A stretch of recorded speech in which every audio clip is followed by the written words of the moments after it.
through with it again. They know that I got spirit with a pen. Don't know why they try to compete when they know that in victory it's never gonna end. Them and a week, that's why they could never speak. They ain't like me, I take it to the peak. Different type of steeds that I breed. Wheel up on the mic, they won't get one of these. Please, I don't wanna hear no talk from them. I don't wanna see nothing at all from them. They can't do it like me. So all I wanna see really is a round of applause from them. Vibes in the air, we caused it again. Life isn't fair, but we rode it again. All of my teams being ready for the war, there's no warning for them. Tell them again, I ain't here to make up no friends. I just came through yet again. We look, you never got one of them. Top of the pile yet again. They can't stop this child not again. Reigning champ, I won't lose it. So you know I'm gonna win that again. Tell them again. Tell them again. Tell them again.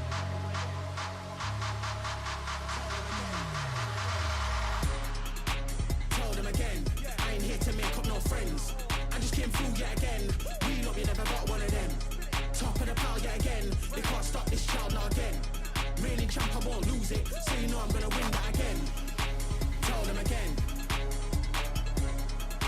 Tell them again. Tell them again. Tell them again. Tell them again. I ain't here to make up no friends. I just came through yet again. We look, you never got one of them. Top of the pile yet again. They can't stop this child not again. Reigning champ, I won't lose it. So you know I'm gonna win that again.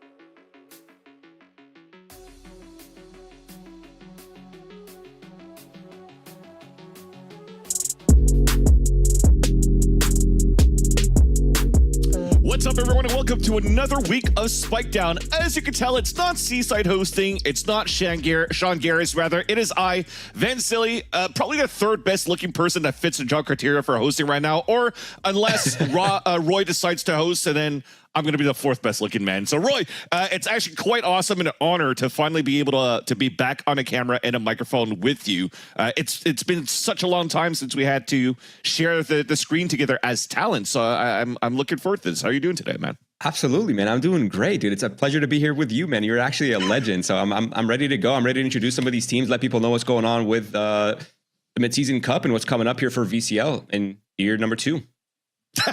Hell yeah. Well, yeah, let's talk about it right now then. You just mentioned the Mid-Season Cup. Let's have a look at that bracket so we can actually have a talk about what's to expect for this week. Because at least as we're starting things off here, something that really hits me in the face is that we actually have a new team going in to the Mid-Season Cup. And this is Blinn Esports themselves. They came in here from Promotion Relegation, and they went through the whole gauntlet through the play-ins and played against teams like Resonate that also made it through. They played against Glazers, who are now known as Doughboys, and also Thinking Men in that 4-man or the 4-team bracket to make it through. So talk to me about Blinn Esports. It's a team that's been around for the longest time in the collegiate scene, but I think for the new viewers, this is going to be some information that they're going to need. Yeah, I mean, I think if you've been following VCL, you probably will recognize some of the names like Okeanos and Monty. They were here in actually the first year. They ended up getting relegated out, unfortunately. But now they're on their way back. But, I mean, first things first, Blinn, second collegiate team in VALORANT to qualify for VCL. Shout out to the collegiate players. Shout out to the people running these programs. That is actually a very cool feat. Why are you shout out looking at the sky like they passed away or so? Like, shout out. Bless up. Pour one nod. But no, I mean, you got to give respects, dude. That is such an awesome thing. Like collegiate, people were sleeping on collegiate for so long, calling it mid. Even in CSGO, everyone's calling it mid. And look at them now. They're competing among big dogs and some of the best players in the world. So it's pretty cool, man. Yeah, even at the same time when you're looking at even Winthrop University for the first stage, you know, they had some shaky starts, but still had some good results. They put in some great fights.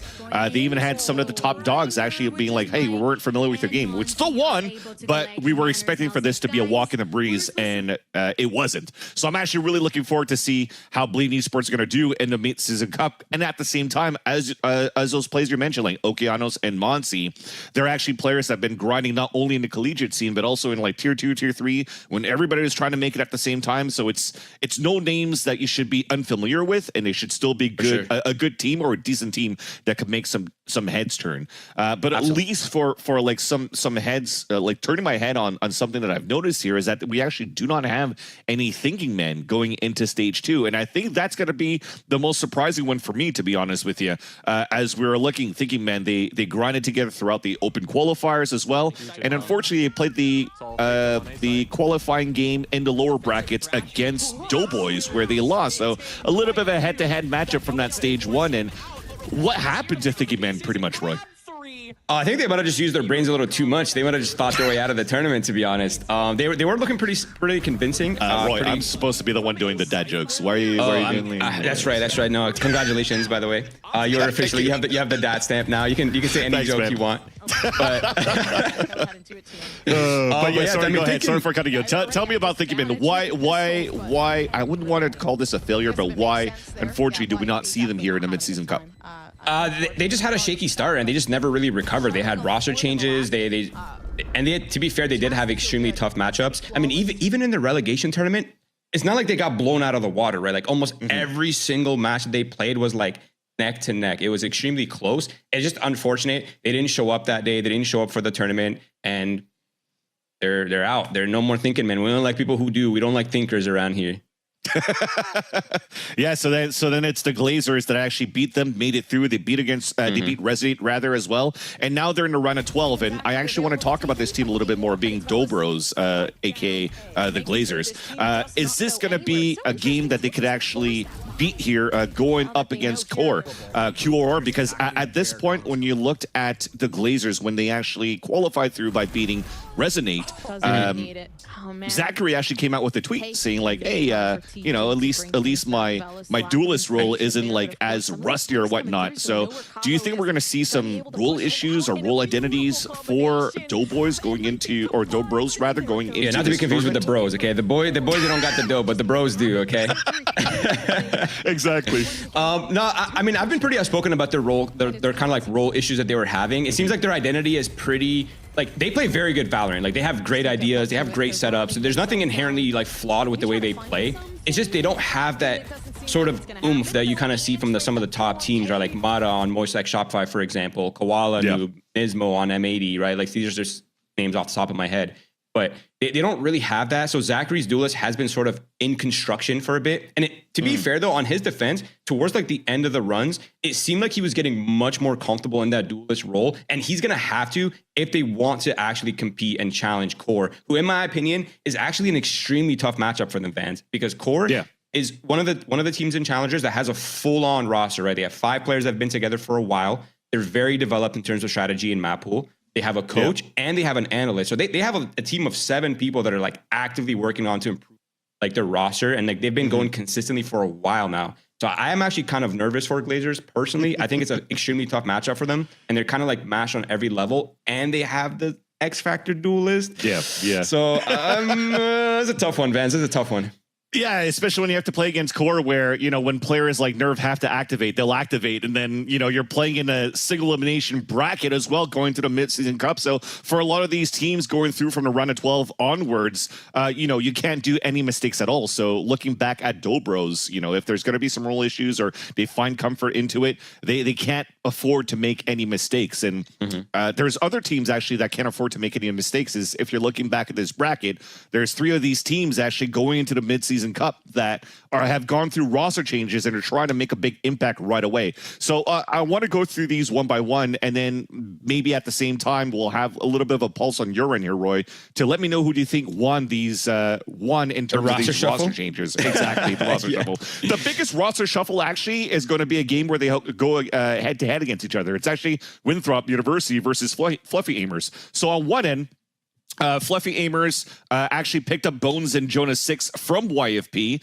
and dropped Will and Kempeki. For Winthrop University, he brought in Screwface and Ali instead of Moobs, sorry, and I like to call him Gooch 107, but Gucci 07.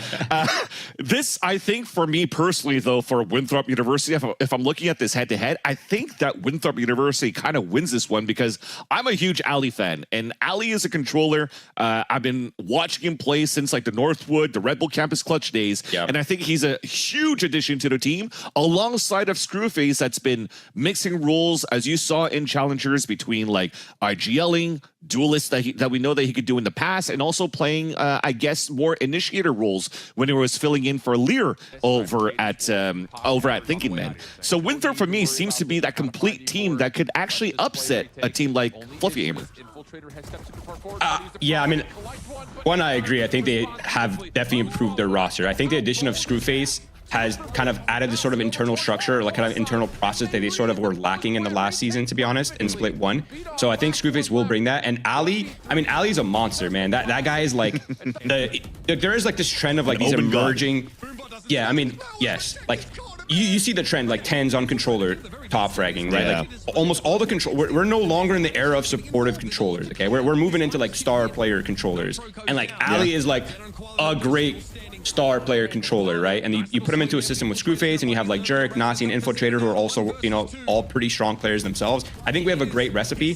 The only concern for me is like the time constraint, right? Like they've recently made roster changes. Like how much practice do they really have? Have they figured out the roles? Like what are Screwface's roles are going to be like with Nazi's roles? Like who's going to play flex? Who's playing info? Like there are some things they need to sort of tinker and figure out. But I think once they do, they're going to be looking extremely promising. I just don't know if they're there yet. But on the other hand, for people that don't know, Fluffy Aimers is TWT. They just rebranded, and they obviously made a couple roster changes as well. So I mean, my intuition says Fluffy Aimers are favored in this matchup for now. Okay, that's a big asterisk for now. I think Fluffy Aimers have the upper hand, but again, it's really a toss-up. It could go any way, and we really have no idea what's going to happen.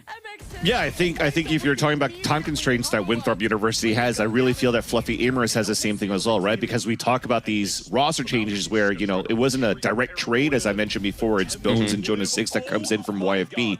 But if you're going to compare Bones and Jonah 6 from a head-to-head comparison to Fluffy Aimers dropping Will and Kempeki, then do you think these are actually good enough upgrades with the time constraints that you still favor rather Fluffy Aimers against Winthrop? Oh, yeah, I'm not sure. I think it's a lateral change. Like, it's really hard to say if it's like plus or minus. I think it's just like a sideways thing, and we really won't know until they show us, to be honest. So I'll just leave it at that. Yeah, at least we'll talk about YFP then, right? Because if they lost Bones and Jonah 6, they actually picked up Will from Fluffy Aimers and also Jake, previously from Cloud9, right? And let's give a little bit of background about Jake as well. So Jake, you know, he played 1.5 years of Premier over in the VCTs. Unfortunately, got dropped, where you saw now Rooney and Moose joining Cloud9. And Jake was at a point. Big Bean was like, "Hey, I'm actually going to retire," but I think there was some sage advice that came out of, like, for example, we did out of the tweets, and now we get to see Jakey compete again, which I love to see. And I also think that this is a great lateral move as well for YFP. You know, losing Bones and Jonah, but adding Will and Jake. I still feel that Will maybe hasn't had like the same type of like jet up consistency as I see from everybody else, but I still think like as a rifler, as a space maker, and also with you mentioned a team that has great support. I think YFP has that as well, and I think they have great utility that will be able to support Will, no pun intended, into doing his role as a duelist. So I think these are actually great additions, and I want to know your thoughts about it. No, I think I agree. I actually feel like YFP might have won the roster mania going around right now. Okay. I mean, I think Will is a great pickup. He's not like the world's flashiest duelist, but he's an extremely fundamental duelist, and he's a lot more cerebral than some of the other duelists around. He has he's very fundamentally well constructed, right? He's been on Under Thieves, he's been on multiple teams, he's been competing at a pretty high level for a while now. And then obviously Jakey's come from like a very structured system with Vanity, and he's been competing at a very high pressure environment for a while. I think the sort of like step back is going to be a very good opportunity for him to like fill the holes and develop the little things that he was lacking in his gameplay. But I think, I mean, that we say that, but I think Jakey's going to be an absolute monster in VCL. I think you cannot sleep on his impact. I think he's going to be popping off like crazy. I think that's how it started too, right? How even Big Bean was scouted in the first place because he was grinding and owning and farming over in a tier 2 scene and collegiate or whatnot. Yeah, collegiate on top, dude. I'm telling you. And then finally gets picked up for Cloud9 to be the controller player over at Cloud9. So I think this is a great way to get back into it. If you're looking at it from bouncing back, at least for me from an outside's perspective, when I'm looking at Jake and like he's bouncing back between retiring and coming back, I definitely do think that there's like a mental aspect over to it where like all the pressure that you had over at the partnership program over at VCTs maybe got to you at some point where you're like, oh, you're doubting your skills. But I think this is a great way to ease back into it by competing in challengers, playing in the mid-season cup, owning it. And then it's the revenge arc. Hopefully we'll have a chance to see Jakey back over at the VCTs. So I like that you brought this up here, Roy, that you think that YFP are the ones that actually won here. This roster shuffle going into the mid-season cup, and they have to play against TSM. So I want to know your thoughts now on TSM in itself. Like, are they looking at the past stage in stage 1 and into their mid-season cup in a round of 12? Are you impressed by TSM? Is there anything that's missing out of TSM, or can they actually have a run and make it through to the top 4? Yeah, I mean, I'm not going to beat around the bush. TSM did have a pretty disappointing finish in stage 1. To be honest, they finished 7th to 8th with 4 points. I mean, I say disappointing considering their lineup, right? Like, they have a pretty all-star lineup, like very well-known names. It's not like there's somebody on the team that's a complete rookie, right? Like, they're all pretty experienced players. But I think from me, is like TSM, their only enemy is time, and like as time goes on, they're only going to like that is, I say their enemy, but in the beginning of stage 1 it was their enemy, but now it's kind of their ally because where they have time to develop. They have not had roster changes. Like realistically, the only thing they were missing were those little kind of like just like role awkwardness and like role things, but these are getting ironed out. Like even towards the end of the season, they were looking much better, and I think since then they've been even practicing.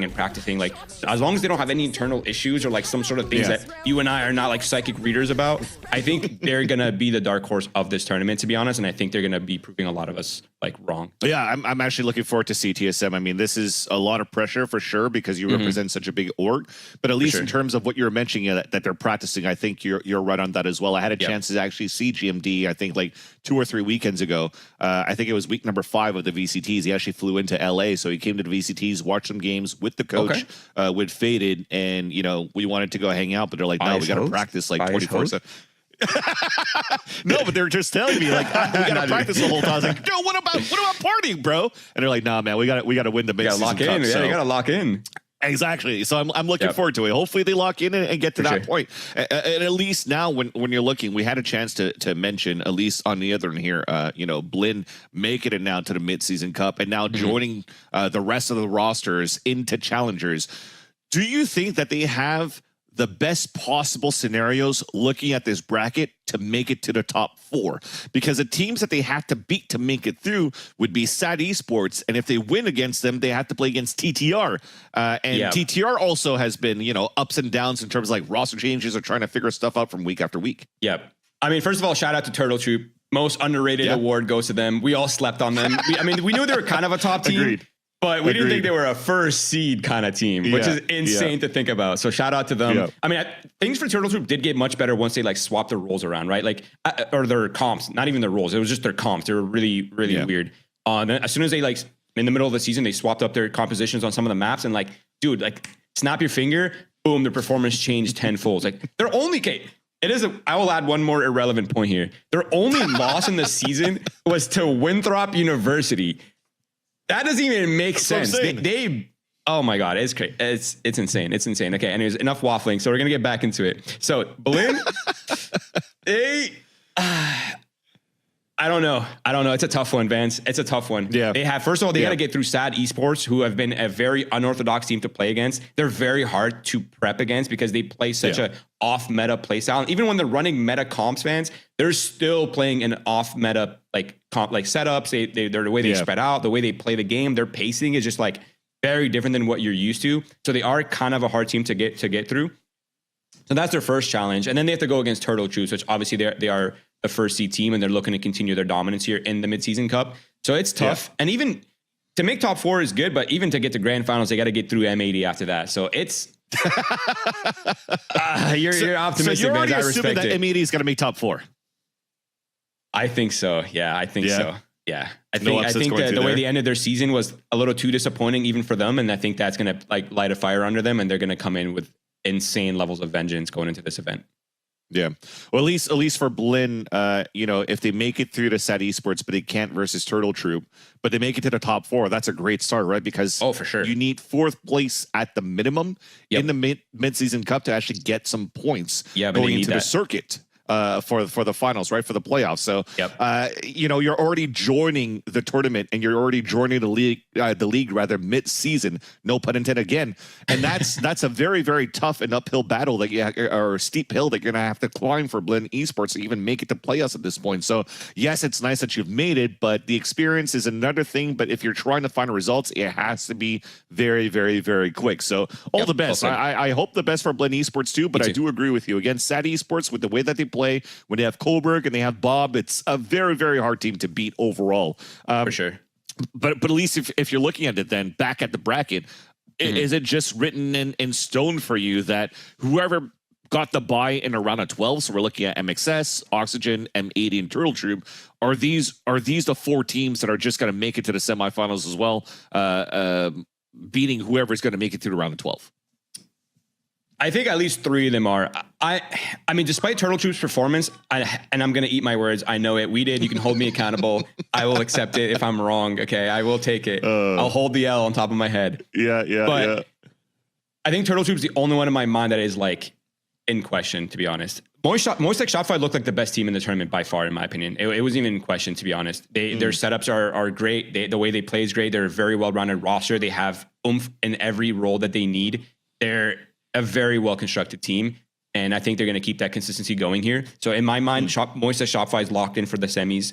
Oxygen, they looked a little shaky. I mean, when they were playing great, they looked like one of the best teams in the tournament, period. Yeah. But when their variance is like a little kind of like worrisome for me, to be honest, because they're playing at a level where it's like, what is going on here, right? And it's like you can't have that kind of level of variance if you want to be a top 2 or top 1 team in the league.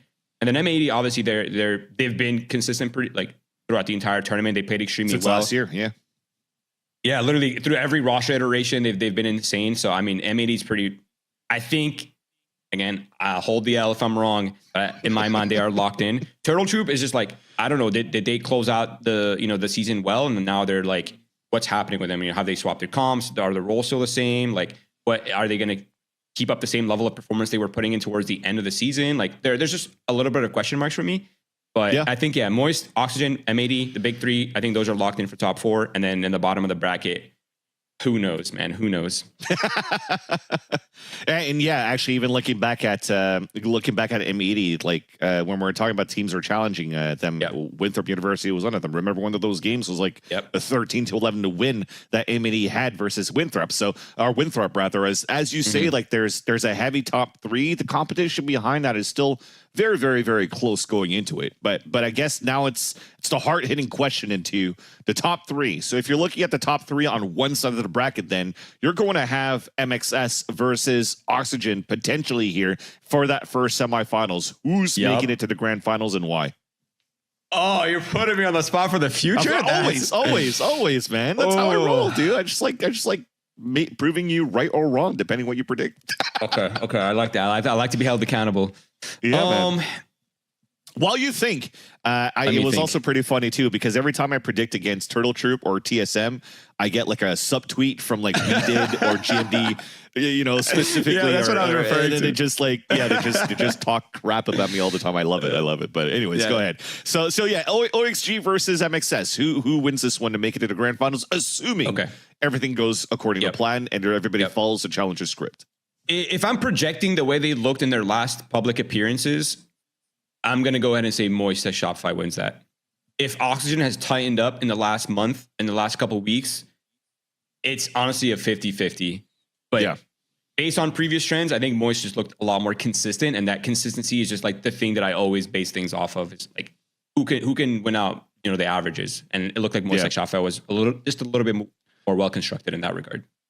Yeah, I do agree with you into that one as well. I also did enjoy though the nice little Redox versus Mata battle with the raises on. What was it? Bind a couple of weeks ago when you're like satcheling and dodging rockets. I'm starting to see that into VCTs too now as well. So I love that we have that little storyline that started off here with the challengers, and people can just talk about like, or it's the Redux ult or the Mata ult and stuff like that as well. So I think that's going to be a pretty fun matchup to witness and watch. And I do agree with you that I'd probably go with MXS at this point on one end, and it's probably going to be an MXS versus M80 grand finals at this point. And again, to your point, when M80 rather looked very consistent throughout roster changes and how they looked, at least for the performances thus far at stage one, there's a possibility definitely that M80 is that team to beat. And they were that team to beat last year as well, right? It only came down to the grand finals of Ascension, or at least throughout once we got into LAN for Ascension, that they started losing games to the Guard back then. And if not, it was always M80 all the way. So I think that's why for me, I'll look at my predictions at the grand finals. I'm probably going to say that it's going to be M80 all the way as well, to secure the maximum points, which I think it's 6 circuit points that you get for first place, and $11,000. I mean, that's not too bad looking at, the online season for stage 1 for the VCL. And I want to know, do you agree with me on M80, or are you going for MXS? Oh, like who's going to win the grand finals if it is M80 versus MXS? Yep. Oh, that's my brain. I don't think it's wrinkly enough to predict that far ahead. It just doesn't have enough creases, man. It's just not big enough. It's a tough one, though. It'll be a nice one for sure. Right? Like, can anybody make it through outside of these teams, outside of the top 3? Can you think about any other team that can make it right now to the grand finals? Listen, I made the mistake of sleeping on Core before. I'm not going to sleep on them, to be honest. I also feel like Blinn is low-key kind of insane. Like, they play very good Valorant, man. They didn't fluke their way here. They've been extremely dominant in almost all their matches. Like, they're only losing like here and there very, very rarely. So I think Blinn is, if people are sleeping on them and they don't really know what to expect coming in from Blinn, I think they could catch a lot of these teams off guard. So top 4, it's kind of unknown, to be honest. Top 2, I think we'll probably see at least one of the top 3 teams in there, probably Moist or Oxygen, depending on who's kind of showing up here. But yeah, I'm here for the cinema, man. I'm here for prove me wrong. I'm here for that. Tough games to call, tough games to predict, but at least we'll have a chance to witness all of that unravel. And that's going to start here on May 15th. So make sure you tune in to the nights and also get to watch our wonderful talent for challengers unravel all that action for you all. So with that, I think that's going to end this week of Spike Down, and we'll catch you in the next iteration. Peace out.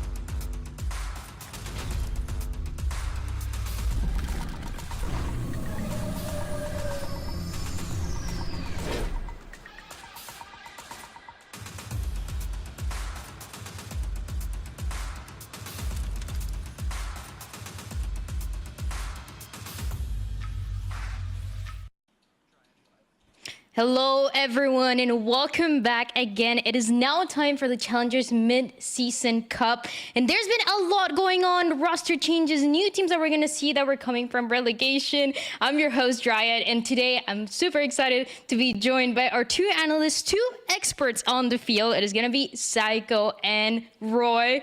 And guys, it's been some time. I feel like we haven't really seen much of what has been going on, but in reality, we had relegation, we had teams coming through Ascension. And Roy, you were kind of the expert. We were listening to you talk. How do you feel about this mid-season? I'm extremely excited for this mid-season, to be honest. We have rebrands, new rosters. We have players coming in hot. We have people that want revenge art. We have people that have a lot to prove. It's too juicy. It's way too juicy. There's so much. And also, Psycho, super excited to have you here. We've had you on the analyst desk in the past. Do you think there's going to be any surprises that have come through? I feel like there's always that team that people are not expecting much of, or that team that people have high expectations for, that end up not having the results that people think.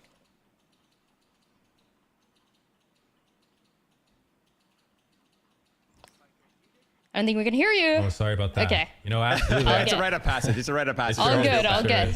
Hey, it happens. It happens. But I agree with you, Dryad. I mean, I think we've already seen it in these regular season matches. You know, there's always going to be these teams that you look at them on paper and you say, how is this going to work? But it's really the sum of the parts. It's not the individuals that make the team, right? And we've seen some of these individuals come together and form these cohesive teams that are just taking shots upwards at some of these teams that we thought we were going to trounce through. So I think that we're in for some excitement in these playoffs, and I don't think that it's going to play out the way that any of us are going to expect it to. We're gonna see what's gonna happen today. Though we're gonna go through 2 matches, and the first one is gonna be a team that you guys might think we haven't heard this team before, is Dobros. And the thing here is that you actually have heard them. They are and used to be the Glazers, going against Core, a team that also did pretty well in the first split, gave the results that we wanted. So when it comes down to these, I do want to take a look at how the standings were. It was a season where everybody was looking kind of undefeated, and Core were the team that people were not really sure where to put them, maybe at the top, maybe at the bottom. They ended up being kind of that mid-table, Roy, with the 3 wins and 2 losses. Which we're talking about Core, right? Yeah. Yeah, I mean, Core finished 3rd to 4th. That's pretty good. We're all sleeping on them. No one really expected them to finish with 8 points for the first split, which is amazing. So they did extremely well in stage 1. But yeah, to back up your point and kind of piggyback off what Psycho was talking about earlier, is these guys are literally the epitome of the kind of team that is like the sum of all parts, right? Like, they don't have any individual player in the top 15, which sounds like an insult, but no, it just shows to you the strength of how well they are and how well they can play as a unit, and how versatile they can be in the server. And on the other side, Psycho, I want to talk about Dobros, because these guys, they were struggling when we got to see them on the split. They were not getting the wins. They were coming very, very close. And the pieces, it is kind of the same scenario, right? The pieces were there, but they were not coming together. And when we saw even the coach, Danimal, this is a coach that made them get those 2 wins through relegation, and now he retired. They're gonna have a different coach. So I want to know your thoughts on this coach that leaving, and also this team that people think they were gonna be out, but they made it through the relegation. They won those 2 matches. Yeah, Dobros is an interesting one. You know, it's one where you look at the individuals and you think, wow, these guys have quite a lot of talent. You know, Riku from Knights Academy, Zachary from the FaZe clan, who won that Masters so long ago, Drone from that TSM roster that was so dominant for so long. You know, they got a lot of really good players here, right? But they just could not seem to get it together until the very end, where they hit this relegation tournament. And, you know, I think they really realized they needed to dig deep and hit their way through this bracket in order to keep their hopes and dreams alive for this year. And they did that, right? And they started to pull it together there at the end. But, you know, it's hard out there in Challengers right now. Not a lot of organizations like there were in the past. So, you know, these older coaches like Danimal, you know, he's a really good guy. He's got a degree in psychoanalysis. You know, he comes from a kind of background that, yeah, you know, he's the guy that you want in the locker room, you know, when you're having problems, when you're not winning, when you're having issues bringing that team together. He brings that special flair that, you know, he knows how to connect with people and how to connect people with each other. So, you know, he's a really important part of this team, and I know it's a really big sting for this team to lose him and for him to have to step away and kind of pursue other efforts to bring in that income. But, you know, the guy that they're bringing in to replace him is someone who comes from a different kind of background, right? This is a guy who is a former player. You know, Hayes, again, from that former TSM dominant roster, has some experience with Drone. So this is a guy who's, you know, going to be coming in from a different perspective and maybe bring a different coaching style. And, you know, as long as they can carry that stuff over that Danimal has taught them and start to learn this new stuff from Hayes, I think that the sky is the limit for these guys. That, you know, they can only go up. Yeah, and the one thing I really want to see Hayes kind of solve on this team is the fact that their first kills, first death ratios have not been great. Almost all their players are actually negative on openers, and really the only person who's kind of a standout in that regard is Ange, their controller player, who's been extremely consistent at getting their first kills and kind of avoiding the first death. And that's just a massive part of their problems, right? Like, you can't everyone on the team be negative on the openers, right? That's you're constantly playing uphill. It's tired. So I'm hoping that Hayes could kind of help them with that and tighten up some of their holes. We're gonna see what's gonna end up happening, because as you guys talked about, because Danimal is not gonna be there anymore. They just played last week, was it? About 7 days ago, they played that relegation to make sure that they were still here, that we can see them today. And going from having your coach to having a different coach this time around, there's not a lot of time to adapt, not a lot of time to make changes. Is kind of in this scenario, I think, guys. And I want to know what you think, Psycho. Just more than anything, the coach adapting to what the team found to be successful in these matches they played. Yeah, I mean, I always say coaches wear different hats for different teams. You could have the same coach on 3 different teams, and he's going to fill 3 different roles, right? So Hayes coming into this team, I think, day one, if I'm Hayes, is trying to identify what does this team need? What has this coach provided in the past that I'm replacing that has been successful? And what has been missing so far that I can bring my expertise on? This is a guy who has a lot of success as a player and even as an IGL, and I think that he can really bring some extra insight on the in-game aspect of this. Now let's take a look at the other team. On the other side is going to be Core playing, and as we talked about, it was this team where towards the beginning of the season, we didn't really know where to place them when we were making predictions on those matches. It was not always Core that we're going to win those matches, and yet they did. And a big part of it was T-Dog. T-Dog was insane. It seems like he was bringing not only the right calls, but he was also bringing so much energy, Roy. He was always on top, and you heard it in the interviews. He was like, keep doubting us. We're going to prove you. We're going to play these different compositions, and we're going to prove why they are good compositions for us, why they work for us. And they did exactly that. No, yeah, T-Dog coming into this tournament in stage 1, we couldn't really see his aura, okay? It was kind of invisible to us. But once we started realizing, oh, he actually does have an aura, we realized the level of aura that he does have, right? He's sort of like that leader in the server that's going to give you energy. He's going to give your team confidence. He's calling very well. Now he's playing very well when they most need it. Yeah. Absolutely, and I think it's always underrated. The energy guy of a team, the vibes guy, so to speak. That's a stat that's never ever gonna show up on the stats page. You're not gonna find that stat on VLR, but every team needs a guy like this. You see these guys. I've worked with guys in the past like Aaron at XSET. You've seen what happened when Sentinels brought in Zelsis to bring their vibes guy. I mean, these vibes merchants, they bring so much to a team. They keep you motivated when you're not winning. They keep you focused when you're winning. They keep the comms. They keep the energy up. These guys are pivotal to a team, and T-Dog is obviously supplying the juice for this team to bring them to the next level. It also feels like we are entering this meta of Valorant where you need a guy like that in your team. You cannot afford not to have a guy that's bringing the energy up every single time. And as you were saying, Taco, we've seen it constantly. We saw it in Madrid when Sentinels was getting the win, what Celsius was doing. We just saw it at VCT Americas with Boosty on how much he was bringing to the team, and switching and converting these players that were maybe a little bit low energy, a little bit more quiet, a little shy, into bringing the energy and converting that energy into those wins. So it is really cool to see in it, and it's also really cool to see that we have a guy like that already in tier 2, and it's gonna be Core. But I want to ask you guys, for when it comes to predictions here, do you guys think, yeah, we're doing that, right? You think you can get away once but not twice? So how do you feel this is gonna match up? We've seen this old Glazers team. Now Dobros looks better and still managed to get wins, but is it gonna be enough to win against Core? Yeah, I mean, I kind of mentioned it in the Spike Down episode, but I'm gonna reiterate it. I actually think that Core is a very strong matchup for Dobros, only because they sort of match them on every level, right? Like they're able to play the very well-versed Valorant. They can play rounds slow, they can play rounds fast, they have great duelists. There's so many levels of Core that I think are just sort of better than what Dobros bring to the table, that I'm personally leaning Core here. Now, Psycho, I'm gonna make it easy for you because we're gonna jump into map select. We're gonna see, we're gonna see what the maps are, and then you're gonna give me your thoughts on how this match is gonna go. Sure. Well, I think right off the bat, I think the Ascent pick from Core is a huge one. We've seen what they can do on this. They absolutely dismantled Oxygen on this map. So I'm not surprised at all to see this map. And I think that it's going to be an uphill battle for Doughboys to try and take this map off of them to start with.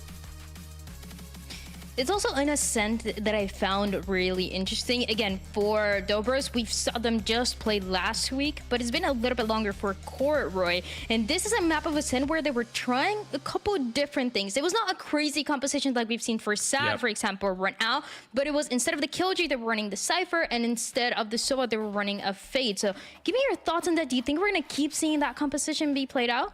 Yeah, I mean, honestly, the Fade/Cypher changes on Ascent does not really change the map that much, to be honest. But I would not be surprised to see them go back to Cookie Cutter Sova Killjoy. I also would not be surprised to see them keep running the Fade Cypher.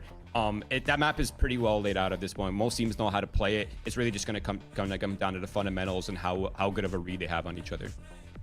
It's just kind of the thought that I had in my mind for the longest time, when especially the last couple of weeks when we saw Core, it was T-Dog and the maps that you expect him to play Sova, he was not running the Sova, he was running the Fade. Yeah. And the other way around in a map like Lotus, he was playing the Sova instead of the Fade. So it was just kind of switching it up and still getting these wins is still bringing so much energy, as we talked about. But I also honestly wouldn't be surprised if we go back to the standard composition that we did see this side of Dobros run just for that last match against Resonate. They did get a pretty dominant win. It was that map one that they played for that, let's say, finals, and it was a 13-3, so it looked very clean, very confident, and it seems like that is something that the team was struggling to do for so long. Psycho, they were going into these matches, they were coming close, it seems like they could close it out, and then it just kind of slipped through their fingers. Yeah, that's a tough skill, and it's something that develops over time, you know, especially with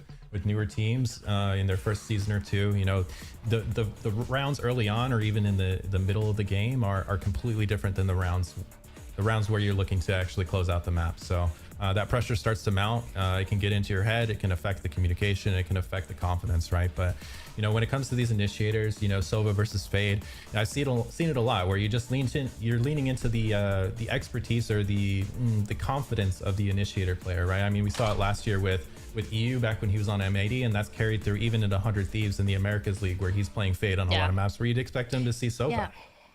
That is a really, really good point, because he's also one of the only initiators that we have in VCT that is only playing either Sova or Fade. There's pretty much nothing else that I see this guy play, but it works really well for the team to such a high level, and it is one of the advantages that you have when you are able to learn this character to perfection. My cat is just saying hi, by the way, in the camera. And just, yeah, learn it to perfection and do so where the team actually wants you to run this, instead of learning something new where it might be that learning process that the team doesn't want to deal with. It might end up in a loss. It might end up in some extra mistakes. So we're gonna see how that match is gonna go. And when we were looking at Breeze, as we almost get this match started, I know we've seen a lot of some teams running the Yoru. I don't know if that's going to be the case this time around. That is going to be the map number 2, so we're going to find out. But I hear that the match is actually ready, so it's time to send it to our casters. It's Lemon Kiwi and Vensily. Thanks so much, Triad. I think we should go with Lemon Van. I don't know. Are we merchants of lemons and vibes? I think so. I'm a merchant of lemons. I love sour tastes. I love people like getting sour of my comments as well. So I think it fits. It fits. I'm down with that. Yeah. And we got some awesome maps to be bringing some good vibes with. Ascent, of course, our analyst broke it down. And welcome back to the Dobros, aka the Glazers, back from relegation, back from the dead. Great to see them back. Whoa, not that far. Let's not go into like they're back from the dead, but yeah, definitely I do deadish, like deadish. Did almost like deadish, you know. So no, it was actually a very tough relegation promotion tournament that they had to play. Actually, one of the teams that actually fell from challengers are Thinking Men themselves. So, and unfortunately, they had to fall from the hands of Dobros. So that's unfortunate for that team, but it's also very nice to see that Dobros are back. And I also like the shout, actually, that both Roy and Psycho were mentioning that the coach now coming in for this team is Hayes. I love Hayes. I mean, James Cobb, he's the wisdom man. He actually brings a lot of experience as well, has great knowledge from like his IGLing days rather in Counter-Strike. So I think he's going to be able to bring a lot to the table. Again, with what was left behind by Danimal in the past too. Unfortunately, that Danimal couldn't find an opportunity to join a team into like a full-time position as a coach or assistant coach. But I'm sure that right now Dobros are still in very good hands. And maybe that's where they can reach that next level, because like the analyst said, there's so many good pieces on this Dobros team. Success in the past, whether it's with TSM or FaZe or whoever, a coach is what comes in to unite those pieces and to excel them to their highest potential. So I'm getting my flashlight, and we're gonna forget everything you know about the Glazers, the Dobros. Forget about them. Forget everything you saw in relegation in the regular season. New coach, a new team, new name. So, well, same players, but a new look. So hopefully a new look in game as well, because like the analyst said, this is a tough match to go up against Core. Yeah, new season, new me pretty much in the mid-season cup right now for Dobros, but definitely for Core, it is going to be a tough matchup. They are currently undefeated if you're looking from stage 1 into the regular season into the mid-season cup.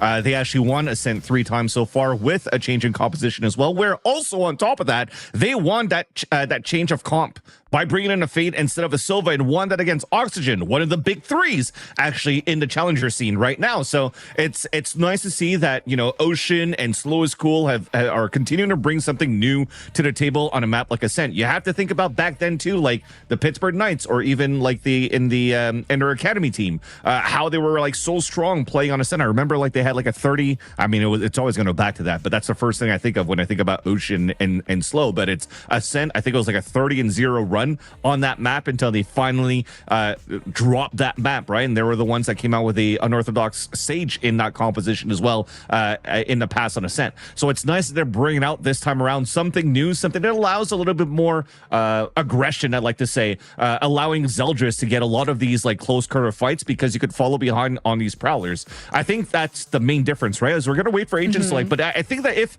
there's no differences happening right here in terms of compositional changes for both of these teams. So for Dobros, they should keep the same comp, which is the standard one, the Killjoy's in there, the Silva's in there, and that's what you see here on the left side.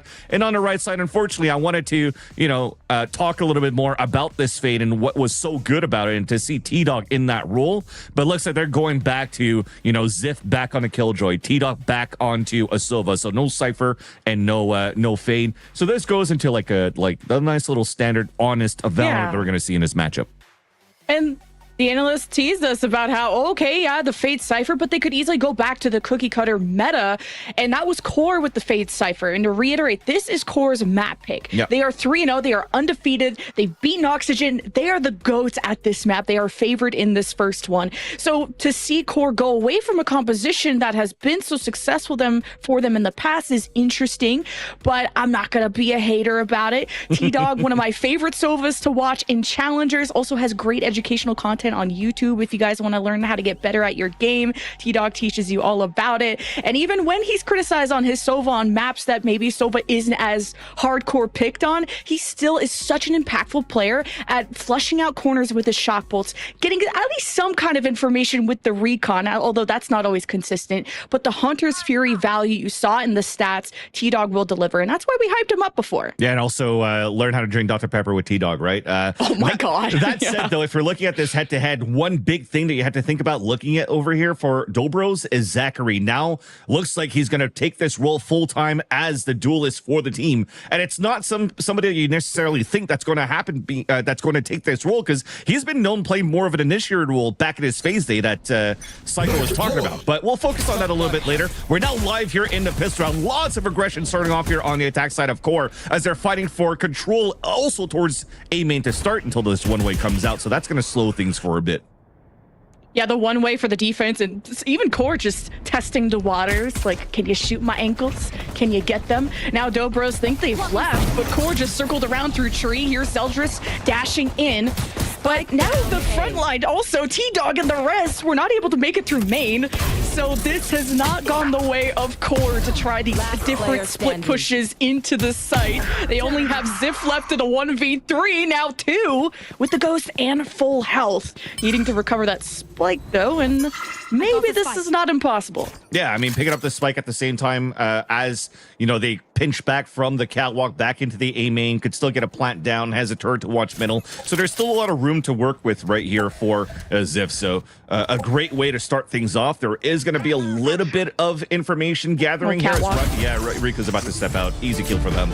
But yeah, they'll get the pistol round at this point for Dobros, but I think this is a great read, Lemon Kiwi, if you're looking at it from the defender side. For them to fight out towards A main to kick things off is a great read to what Core usually likes to do on a map like Ascent on attack. Always going for 3-2 splits, or not always, but very often going for the split towards the A side. So giving up the cat and fighting out towards A main and getting that is a huge start and a great read, and I think Core will have to readapt right away their game plan of how they want to work this map. And Zeldris just had to dash in with no info and couldn't make contact. And just, the one tap from Drone did not help. So next round, as Core are going to explore mid. They've already smoked off Cat. Going to go towards Market 2. There will be a turret. Ooh, not revealing Zachary quite yet, who did buy the Outlaw and delivers the first pick for Dobros. He loves buying that Outlaw on a second round like this on a half buy.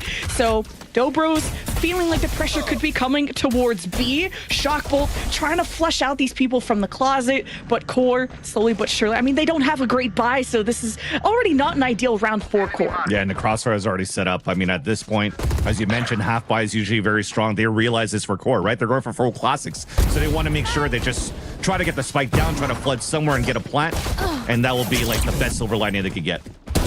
All right, well, at least Core made it onto the site. In terms of trying to plant, that's a different story. How does Ange just try to get involved too with a judge and have a backup plan, hopefully, as Dobros have to deal with an Odin, or not an Odin, sorry, just T-Dog spraying through the walls. It sounded like one for a second. Yeah, Core just don't feel comfortable. 30 seconds left. Yeah, same role, but now getting smoked off. This judge from Ange could be explosive. And Core, they're just setting ducks. As soon as they step out, they're screwed, and there's a crossfire.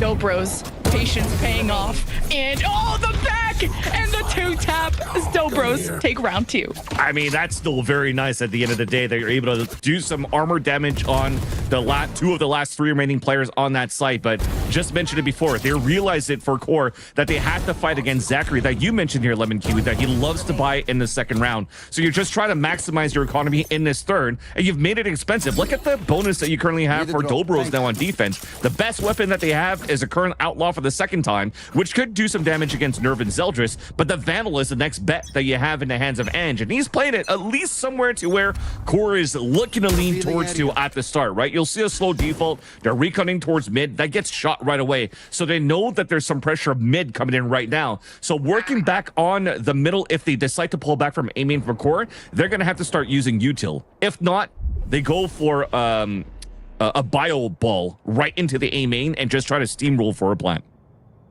Bio ball sounds disgusting, but I'm learning so much about you and Valorant at the same time. And how disgusting I am? Nice. Yeah. Oh, Zachary! Oh, he looked away at the last second. Big pick for Ziv at Sentinel Anchor as Core made their way already through A. Pretty loud, closing the door to, ready to set up for the plant. Precision will be in heaven. Recon, try and spot how close this defender is. Safe to go for this, and planting for Hell, and having, well, that smoke is going to be gone pretty soon. But Dobros have 2 left, and Ange with an Outlaw, and now no friends. So have fun, Ange.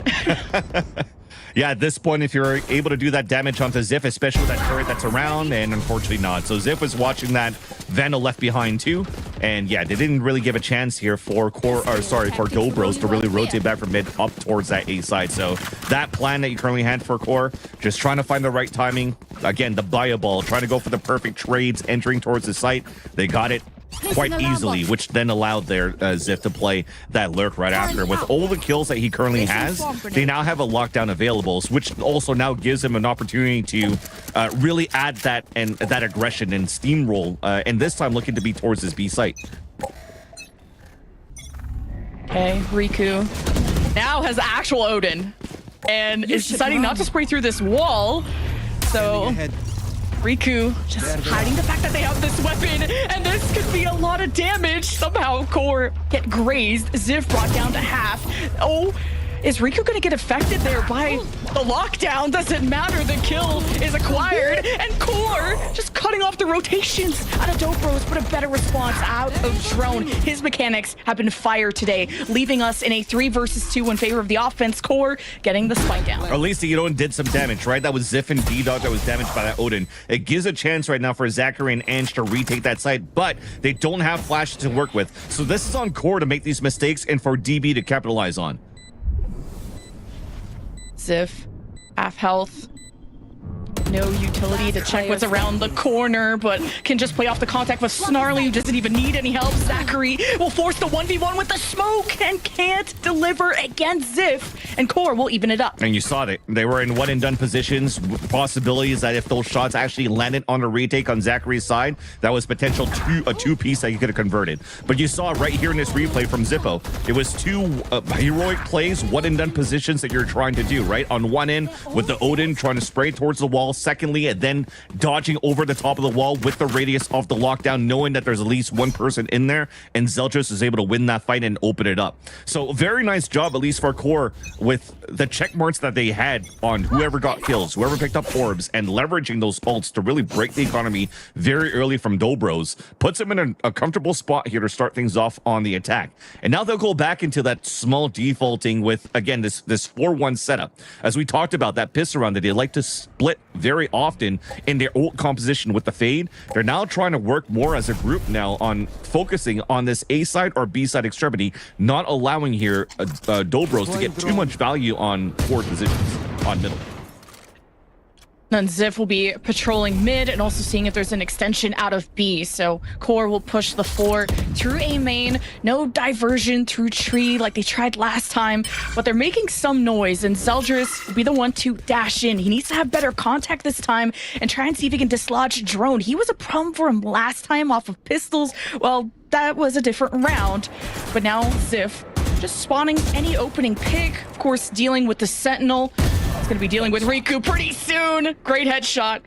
Now so weakening this site, and Core still look pretty committed to A. Yeah, but Ziff right now, it's up on him to just win that fight. I mean, there's 30 seconds left. They know there's weaker weapons towards this A site, so you don't really have to call the pivot back to A, or back to B rather. Yeah, that's a great call to stick to A in a 4v3 for Core when you know 2 were on B, so Zachary doesn't have the ult anymore, just down to pistols. But how expensive can Dobros make this? Getting at least 2 down is not too shabby, and Core on a roll. Yeah, and you saw that last fight, Ziff. Meanwhile, all of this ruckus that's being created towards the A site, Ziff won his second fight against Precision towards that B site. So again, as I was trying to mention, if there was more time remaining in that round, maybe you would have had that call to pivot back towards that B side, because you're starting to see here Dobros being a little more antsy on how they want to try to knock down and take off or take away the weapon from Ziff out of his hands, because that knife that they threw at the mid round that was thrown at the A main from Drone got so much information coming out there, so they know that the B side was weak. So they tried to fight that with the sheriffs that they had, couldn't win that fight, and that's again just that one silver lining condition they could have had by losing this round for Dobros, because the rest of it, of course, you saw towards the end, nothing they could really do against the flood take from Core towards that A site. So now this is the first. Yeah, sorry. This is the first timeout being called now by Hayes as a coach. I'm intrigued to see what he's going to pull out. Yeah, and we talked about the outlaw buys and just the interesting buys that Dobros have. They love to spend their money, though, and to buy the op to go down to 0, that's a risk Zachary has to take. To try and swing this back in Dobros' favor, because it's 3 in a row for Core. And on the other side, they're figuring out, how does this Hunter's Fury help them maybe push through A? Is it going to be for the take? Is it going to be for the post plant? And how they can flush out Drone, who, like I said, has been a very serious problem when it comes to dislodging and just breaking up the A site. And it starts with an early knife doing an aggressive ult up on Cat, and they're trying to do that split with that ult. Connects up the Drone on top of that. This is huge opener. That is one problem dealt with, but another one acquired when you lost the guy who's supposed to be dashing in. So Zeldris, without him, Core will have to just go in without him. And now 2 defenders removed. Dobros missing. They still have Precision in heaven. But Core will be shutting the door and getting the plant down soon once T-Dog gets set up. But maybe Zachary and Precision want to try and prevent this with an op. Zachary spent a lot of money on this. Can he connect on some heads? And he just peeked around the corner.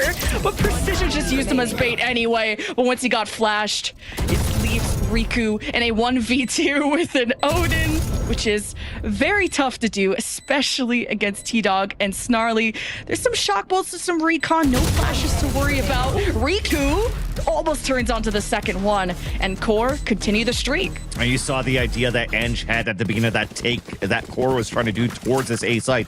after he gets that pick onto Zeldris entering, he actually TP'd towards that B site, hoping to dodge the owl drone so that when the drone is gone, he could be back behind Dice and hopefully set up the crossfire with his teammate. But unfortunately, he dies, and you saw the rest of the story right after for Core, or at least for DB losing the possession of that A site. So unfortunate there, and Core played a perfect 2 versus 1 in the end. So you're seeing this here for Dobros. It's a buy, it's a save, it's a buy, it's a save, because it's getting very expensive with those purchases that you have from, short range shorty. The null command play from Core. And Snarly's the first one to enter, the first one to fall, but he could be resurrected, but doesn't matter. Core are just paving their way towards the site. They've smoked off at market and the top of site, needing to just check who could be in closet. Zeldris versus Riku. And yeah, Riku just gets overwhelmed. So Core with a great B-site take. Smokes have dissipated though. Gotta be careful of this crossfire. And yeah, the shotgun close range does work for Zeldris. We still have to worry about Ange with the Sheriff. 3 for Zeldris this round. And Core seem unstoppable. Once again, pretty decent what they're doing in terms of econ damage versus the rifles of Core. But at the same time, you're still winning rounds. This is 5 in a row for Core. So the money's always going to be quite good to continue forward right now for the attack side. And just as the action was about to unfold, I was mentioning here that Core are doing a great job to also steamroll and rotate and refresh these ults that are going through round after round. So with rifles, they're working perfect fundamentals. Against ecos, they have a lockdown to work with. They have a null command to work with, and they're really able to snowball these rounds. So great control so far of the attack side of Core to start things off. And hopefully the second time that you pull out the op this time for Dobros, sorry, is going to work out in their favor. But it's currently not being posted at the right spot, but at least it locks down that B side. You know there's that annoying one way, plus you don't want to be all funneled into a paranoia play by Ange, so I like that Core diversifying their pushes into A, which has been so successful. This time they're actually going to infiltrate Heaven. Zeldris will be suppressed, but now they're starting to surround Dobros, who have to react to this. Of course, the player in hell is going to hear this coming, and Zeldris is dealt with slowly but surely. He's actually brought down to 30 health. And Riku takes back control of Heaven. Zeldris on the other side. Zip gonna throw the turret, see if he can make contact with it. Maybe even make a fake play by opening this door, making them think that they're leaving, seeing if they can catch Dobros peeking. But even then, Ange has the exit secured, and Zachary is in tree. So Core, they're pretty figured out. So interesting though, they gave up the spike, so they want to play the flood retake onto Core's side, but this is an opportunity for Ziff to pick up the spike and plan a lockdown, which will make it even more difficult for you to try to retake the site, especially with no more flashes remaining. So let's see how this is going to unfold now. Stomping away, knowing there's someone in tree. Zeldris stepping up, Ange respecting it. Hunter's Fury with that information. Will Riku hit some picks? Zachary gets the off denied again, but it gives Dobros the round they desperately needed to swing this whole game back in their favor. Yeah, I mean, you saw how they tried to do it for Core at the end, trying to break that door, trying to surprise at least one player, and if they did so, maybe there was an opportunity to stick that plant down. And you saw it at the end of the day there, Riku, they had the Hunter's Fury at their ready as well, just as a cushion so that they could convert the round there for Dobros. So that's how you close it out in the end. But the continuous aggression that they have towards A main and winning that against Core has been a nuisance, at least on Core's defaulting on the split towards the A side. They're finding a lot more success working as a group right now, but the slow defaulting seems to be a pain. We'll force that market player back here with Core. Just looking around mid. Of course, he smoked off Cat, so Core go back towards A, especially with Nerve over there. Maybe calling out that the one-way smoke is gone. They usually like to go through tree, and as soon as Core has started to split up, things got a bit more complicated. And you got a lockdown too. There's a lot of potential in Core. They're going back to a 4-1, flashing for aiming control. But the lockdown still is not going to help them open up the A site. They're looking to just try to punish precision, rotating out from middle so that DB doesn't have an ult to retake with. But with the initial piece of util that's being thrown here, the initial wave. You see this deep smoke being thrown by Dobros, which will not allow Core to really get too much position towards the end, so they have to reset, cut noise, and re-hit once again. So you're selling a fake now with the lockdown because of that towards the B site, and then just last pivot now towards A. Oh, they bit. 30 seconds Okay, left. even both from the shadows being used for fakes, and that lockdown will expire, and Dobros have two people rotating towards A, but the action has already settled. Zachary with a big pick with the op will be stoic on that heaven side. The plant will be going down. Here's the flash for Snorley to take control of Trade. He flashes two, can only get one pick. Going 1-1 is still good. Weakening this defense is all Core needs to do. 3 versus 3. Breaking down the door. Core have to watch their backs. They're playing through main.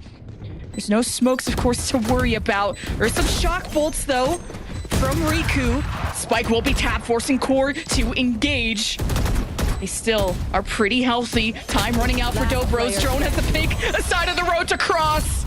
And it's Core that take back control of the game. So nicely done. And you mentioned it both from the shadows. One trying to sell a fake on the attack side, the other one trying to get information. So already Eng getting that TP and realizing now the hit is a fake on that B site. It gives a chance for Zachary to really get posted and get ready for these shots. Just unfortunately for today, with these positions and the posted off that they're currently getting, he's not landing those first shots that could really make a difference right now to allow Dobros to really retake that site.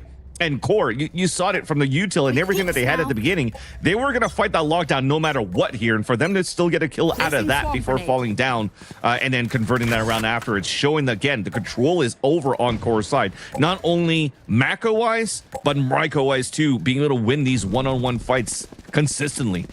And now this puts DB back onto an eco. They're trying to make heroic plays, pushing out here towards B main. And this is pretty much one and done. So you're just trying again, make that expensive against Core. The silver lining here, as you see, Lemon Kiwi, is that the economy is finally low right now for Core. So you're hoping that it can help you convert the last 2 rounds, at least of the half, once you have the economy rolling on your end. Yeah, Dobros are trying to make this expensive, but it's really only costing them their lives. No damage, not a single bullet going through Core. And now the plant has gone down. Both defenders were removed. You have the longest flank ever out of Zachary coming through the attacker's spawn. And it will be up to Nerve to check this. Zachary being quiet, very careful. Nice. Now Core have to worry about that flank, and there's going to be some help here with Drone, who has the knife. No flash though, but it could be what helps Zachary dash in and make an explosive start, but time is running out, and Dobros have also upgraded their weapons, and you can see the impact that has had as Dobros now shuffling through the smoke and the shotgun close range. Zachary will get the defuse, and that's a big round for Dobros. Oh, yeah, they're not going to get that. I thought for sure. Oh my God, I was so close. They did so good, at least on, again, doing that econ damage against Core towards the end, and understanding that you also had Snarly that was pushed up towards the spawn and winning those fights. It just took a little bit too much, too much time for them to flank back towards that B main for those picks. But these are the shots that you actually want to see start landing here for Zachary with that Sheriff. You need to land those with the op as well to really, have that weak win con in your favor on the defensive side here for Dobros. He's going to have it out for the 3rd time in this half, posted up on middle, and there's actually 3 players there. So this is a great chance, except nobody's breaking the trip. So now he has, or the recon dart, sorry, so he has to follow back. So he needed a little bit of help, and now it's Core pushing forward instead. Ooh, Riku could be in some trouble too, and got smoked off, and with all this aggression out of Core, I don't blame Zachary for disengaging, and look how far Zeldris is going. Might have overcooked a bit too much, but Core is still breaking in, and they've been cut at the heels. Dobros finally downloading this A entry out of Core, and the numbers back in their favor after they, almost converted a Thrifty, almost by like 0.12 seconds. Yeah. But Dobros is a big round for them to turn. Still in a great spot, at least exactly there. So everybody's starting to peak one by one for Dobros. This is an opportunity right here, especially with position being low, for a chance for Core to actually convert this. And you saw that. They went for a fake plant, pushing out players out, getting that pick. Now they could both play backside. There's no flash. Actually, there's 3 flashes they're going to have to play against on this retake. So hopefully they're going to be on point, which is why you see them not playing towards the back garage. Core defending this with everything they can. They have the one-way smoke as T-Dog be trying to wrap around, thinking they flushed them all into one side, and Aya just jumps into the smoke, deals with T-Dog, but Nerve cuts down the right side. It's all up to Nerve in a 1v2, and a great swing out of Dobros gets them to defuse for sure this time. Yeah, and that's one of those things what potentially that Haze could bring out as well, is trying to make sure that the players are working good fundamentals, leaving behind what Danimal left behind and what he's picking up. I love the wide swing that you saw towards the end too, and also that timing. Like Nerve was pre-firing some shots with the Vandals, thinking that, oh, they're going to peek into me, and he got caught in the moment where he's actually not shooting. That's where the swing came out. So you're playing mind games on that 2 versus 1, and it worked beautifully in their favor.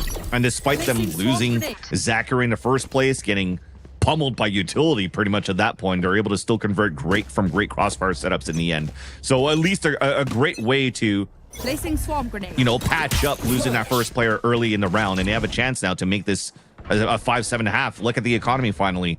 It's broken for Core in the very last round. Dobros aren't super rich either, so this is a pivotal round coming down.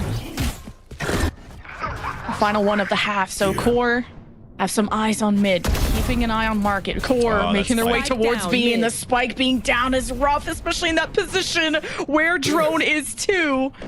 Even if he's suppressed, he plans on suppressing the other team, but Zeldris will get the spike. Snarly having eyes on these players in tree. Ange gonna teleport out as soon as he hears that action going down mid.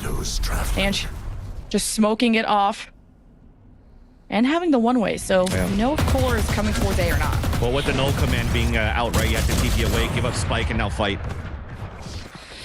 All right, great pick out of Zachary too. A has been well defended. Core brought down to 2, but this was a mixed buy, very inexpensive one, so anything they can do 30 here seconds left. would be a miracle, especially at range with the SMGs. But just dancing around, knowing Zach is low, and Zach close to range may have issues there with the op, but he's left by himself here against Zip. Have some backup on the other side, but health didn't come fast enough, and the gun either. And Dobros will take the last one of the half. Yeah, it started off well, at least for Dobros to kick things off, right? Getting that first pick, getting that spike down, knowing that they're playing against a lower buy, and they're like, okay, well, we can play the range. We have power of numbers, and let's just fall back and turtle up. And as they did that, they're able to convert that round in the end. Look how difficult it is for Ziff to actually get a conversion, getting something done. No possibilities for trades. So a great way here for Dobros to actually bring it back right now on what looked to be pretty much a done deal on how Core been playing that first half overall in this defensive half as we kick things off here in the mid-season cup. This time around now, DB on the attack side, something similar. They're still looking for mid control, but in a different fashion. There's a lot of pings coming through from Core, though, on this catwalk side, so there might be activating Zeldris with this ghost once again into the mid round potentially, just to use that range on the ghosts that they had to fight that. Being quiet. Now just making some noise. So you can draw out Core. Of course, Snarly could just pop flash if they really wanted to swing and be crazy about it. Snarly is thinking about it, and Zeldris could swing off of it. But it's really the weight on Dobro's shoulders to make that move. And they're ready to converge onto B, throwing some smokes to just put pressure on A to make them think that it could go their way. Zeldris finally swings, gets Zachary out of the picture, and this will force some action, some movement out of Dobros to finally surge onto B. And they've gotten the picks, they got the smokes. There's one left on site, and it's up to up to T-Dog. But also Nerf just decided to push through the smoke and couldn't pick which target he wanted more. But hey, he weakened all of Dobros, but that is still a tough task for Zip ahead of him. Yeah, with a ghost. And unfortunately, this time Nerf could not activate going through that smoke. You had 2 players getting ready to shoot them in the back, and unfortunately shooting players and models in the back doesn't always come to your favor. But yeah, this is 2-3 body shots that could actually convert into a couple of kills, but you're playing it safe here for DB. Ooh, the jiggle peek too, looking shocked and okay. But how much How many kills could you get? Pad the stats. Dobro's making this very close. And remember just how favored Core were in this match. This was a team that beat Oxygen. This was a team that really leveled up as the end of the regular season went on. And Dobros had to fight their way through relegation. And this was not their best map. At least not their favorite map. They won it 13-3 against Resonate in relegation, but they just never went to here in the regular season. So for Dobros to make this close, make it this close, I'm very impressed. 100%. At this point, too, under a new coach, this is still, no matter what, two teams with two cores right now, or two teams that have been sticking around since the stage one. So at least there's that synergy to continue to bounce back the way that they did. And yeah, DB definitely, if you're looking at, their record from stage one, it didn't look like the best, but at least in those matches in themselves, they did make it quite competitive against their opponents in that stage one. Now they have a chance here to prove a point that they deserve and they belong to be in this mid-season cup, and also the stage two of the upcoming challengers. And it starts off now with them winning that pistol round in the second half, now getting a great bonus. You see this Outlaw coming out in the hands of Ange, and they're using Zachary with the Guardian instead, so also doing some good pop shot damage and leveraging him to try to gain that space instead of using an Outlaw. It's a bolt action rifle that could still do some heavy hitting damage once they decide to hit. It seems to be towards this B side to start, where T-Dog has his judge. He should be dead. Yep. Yeah, this Core gambling to stack everybody on A, leaving just the judge player, which is good to hold the entryway, but there is a lot of ways to get into B. Dobros picked the perfect one to deal with the shotgun at range, so Dobros will be comfortable to plant. Here's the re-engage out of Core with the Sheriffs. You have to deal with the smokes at the top side, so Ziff may have to take a second. Now that utility has dissipated, there's the lineups from Dobros. There's nothing in their sights but bodies. So Core, how do you get through this? You gotta wait for all the shock bolts and whatever. You know that Zachary's on the left side of the staircase. Crossfire set up for Dobros, and there's a smoke. Time is running out. Core just wanting to die to Spike at this point and see who they can take with them. The Dobros are gonna exit a different way. Yeah. This is just Core looking for exits, dying to Spike. Riku's also staying out too, trying to build up at least a Hunter's Fury. So that's a great way to get that pick off onto Ziff. A little bit of an overextension going out for the defensive side. And this is important ults that are coming up right now for players like Riku, Zachary, the way that he's entering, because the economy also, remember on that first half, it stayed pretty low on Dobro's side when they were buying and saving because they were getting that that expensive rifle in the hands of Zachary on the defensive side. This time though, on the attack, you see this Guardian as he enters up and gets a second kill and a nice one there onto Zeldris. Now you just saw here before we got into the Zipper replay, he's actually holding the Outlaw now and they still have this Guardian. So this defaulting, it should be a slower round that you have here for Dobros, and you're hoping to punish Core, who loves to get an op out ASAP and also loves to put Zeldris in this middle position, sometimes pushing up all the way up towards the front staircase of M1 and M2. But this time around, I feel that he understands that, especially as a glass cannon, having to play against an Outlaw. He just wants to be posted up on an angle instead. So Core will have to play info gathering in the beginning of this round to figure out where the hit's coming from. Oh, shooting through the smoke. Oh, I ain't touching this orb. No thanks. Y'all can have it. It ain't gonna be me today. No, sir. So Dobros gonna respect that, make some noise, and leave. Now we can also check out mid, because that's been pretty open, but are you worried about Zeldris with the op? Zachary's always been a confident player no matter what weapon he has, even with the budget op, and hey, look what happens. He gets that opening kill onto a player in heaven, but Zeldris responds with a pick in mid. So this will force Snarly to reinforce A here, take back that heaven spot. There's going to be some pressure on the T-Dog. Oh, the charge too! 30 seconds left. Man, everyone's trading blow for blow. Yeah, but at this point, still the advantage for Core. The lower bind that you have because you had lower armor and a judge, and it's working on your favor, especially with this kill. T-Dog's amazing with the judge. He's a new Sadaka Ascent. The new Sadaka Ascent, very well done towards the end. I mean, you mentioned it. They had a great pick to start things off for Dobros on that A side, but yet this walk to cross towards middle too late, crossing out too early before the knife came out. No smokes towards the middle to cross and try to take advantage of an A side, weak side that was being held up by Core. And that just foils all the plans, and everybody's fumbling trying to enter towards the site, and it allows here T-Dog to get 3 quick kills with the judge and giving a chance here for Core to get a good steady hand and a good steady pace of the defender side of Ascent.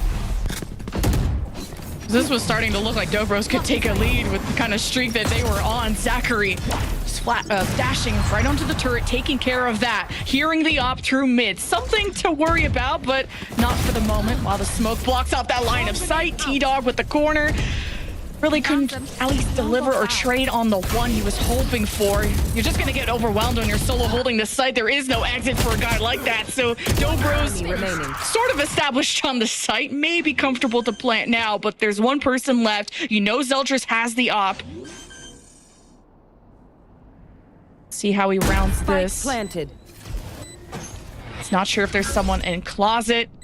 Now his presence has been detected, so Dobros, Trode got sight. Hey, at least they're able to call out to Precision where Zeldris is, and the op swapped out for the Vandal. It's going to be a better dueling weapon. Precision versus Zeldris with the spike planted. Now you know he's in closet because you ring around the rosy. Zeldris running out of time and gets the pick.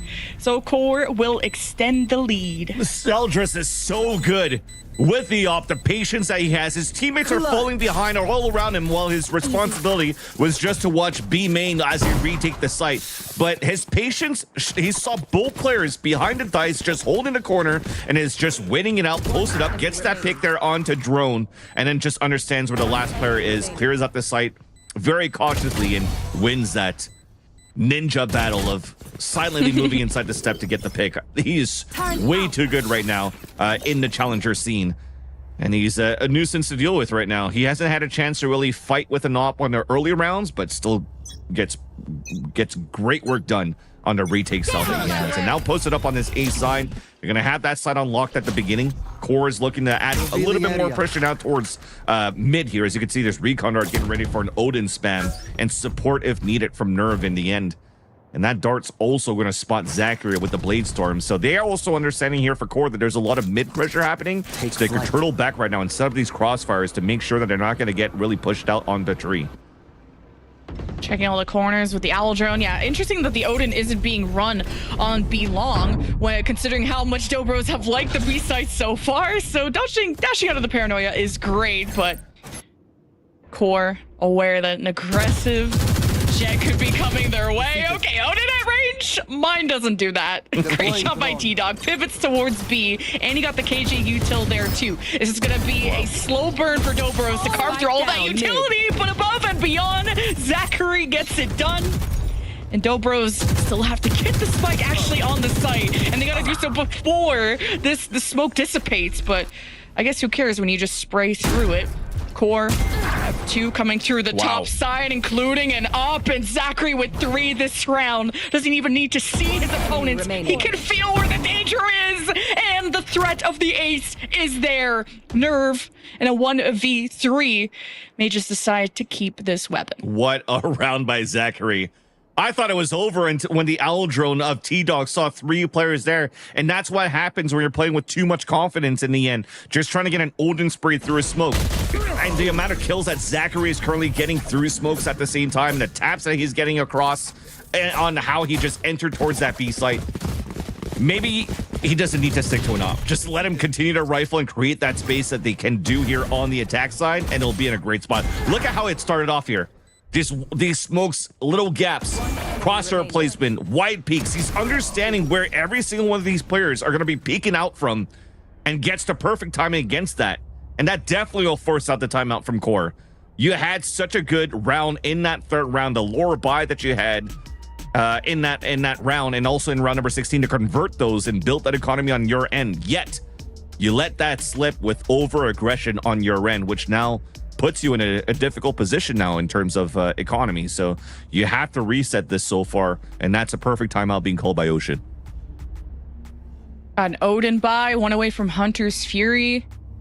Ooh, Dobro's got a lot to think about on that left side, and Core very comfortable on this map. I mean, they're undefeated for a reason. They picked this and they changed up their composition to just really not overcomplicate things. Just really make this about execution, as the analyst said. And Dobros have leveled up and have saved their economy, because that was what was hurting them through the early game so much, is going for these expensive op buys, not getting picks, having to buy them over and over again. Even the Outlaw 2 is expensive, so Dobros have clawed their way back. Flash here for B main, so they're going to try to flash recon dart for a ping so that hopefully the dash gets some kills from Zeldris. But they know that it's very, very passive towards B main. This eco round from Dobros. Yeah, Zeldris still gets a pick like that. Woo. Surprise. That's insane. He's insane. That is insane. Core don't want that smoke. Now, stacking over towards A, leaving B completely open. Dobros have the Owl Drone just to see the entryway, and of course they know the turret is there, so you'd expect the KG to be nearby. So Dobros know there's at least Ziff to worry about. This is still a great audible call by T-Dog, right? Because they've already used a flash and also a recon dart towards the B main at the beginning, and then a jet gets the pick. So on an eco round on the attack, you're thinking, oh, they're probably stacking the B site now because of that pick. So let's try to pivot towards the A site, which is why they gave up that site on B for Core. And you're hoping that the pivot was going to be faster. But now as you break that turret, you're now forcing Core to thin down the defense of the stack that they had, and gives a chance here for DB to still work as a group in this split. There's the execute once you deal with that KG util. All eyes are on Ziff. Hello, baby classic. Get the classic right click, but the Hunter's Fury will assist at range. T-Dog. Oh, that's a big strike. 11 seconds left. Dobros can't waste any more time. They'll have to plan. Man, that's a big shot on the Hunter's Fury, but you see how weak Dobros are. They're going to try build this pillar by pillar, brick by brick, and the Odin will hold off the left side. The recon to see who could be coming from the top of the site. Core have Nerve and T-Dog left with no weapon upgrades available yet. And they are just not in a good position. T-Dog could just go for exit frags here. Zachary peeking below the one-way. Ooh. T-Dog knew that was coming. Now, just gonna go down with the ship. And you have a 9-9 score. A big save there by Riku and by Zachary, both individually, on how they entered the site towards the end. Because if Zachary didn't land onto that ledge and jump up on that ledge, Zeldris potentially could have had maybe 2 more kills with the Blade Storm, would have converted Thrifty over to Core. And so it's a great job there by Zachary, and then Riku just holding their ground towards the end on that B site. So that, again, is a lore revive that you had for Core. You made it expensive against your opponents. There's so many rounds. I mean, there's 2 rounds in a row. The economy's still very good so far for Dobros. But once again, the op comes out, not posted up this time on that mid aggression.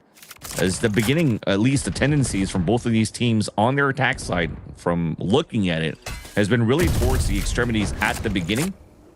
Shutting them down. Spike retreat. It's a loud Odin coming towards A. Flash. So now I'm gonna flashing the own team, but either way, A main secured. Owl Drone try and get a look into who could be holding the corners, but usually Core like to play deep into sight. They have 2 into tree. And Dobros will be cutting noise and faking towards B. That's crazy. You just made me realize that Dobro have 2 drones that they could play with. An Owl Drone and then drone and an ult command to get more information. Ooh. Sorry, it was a dad joke.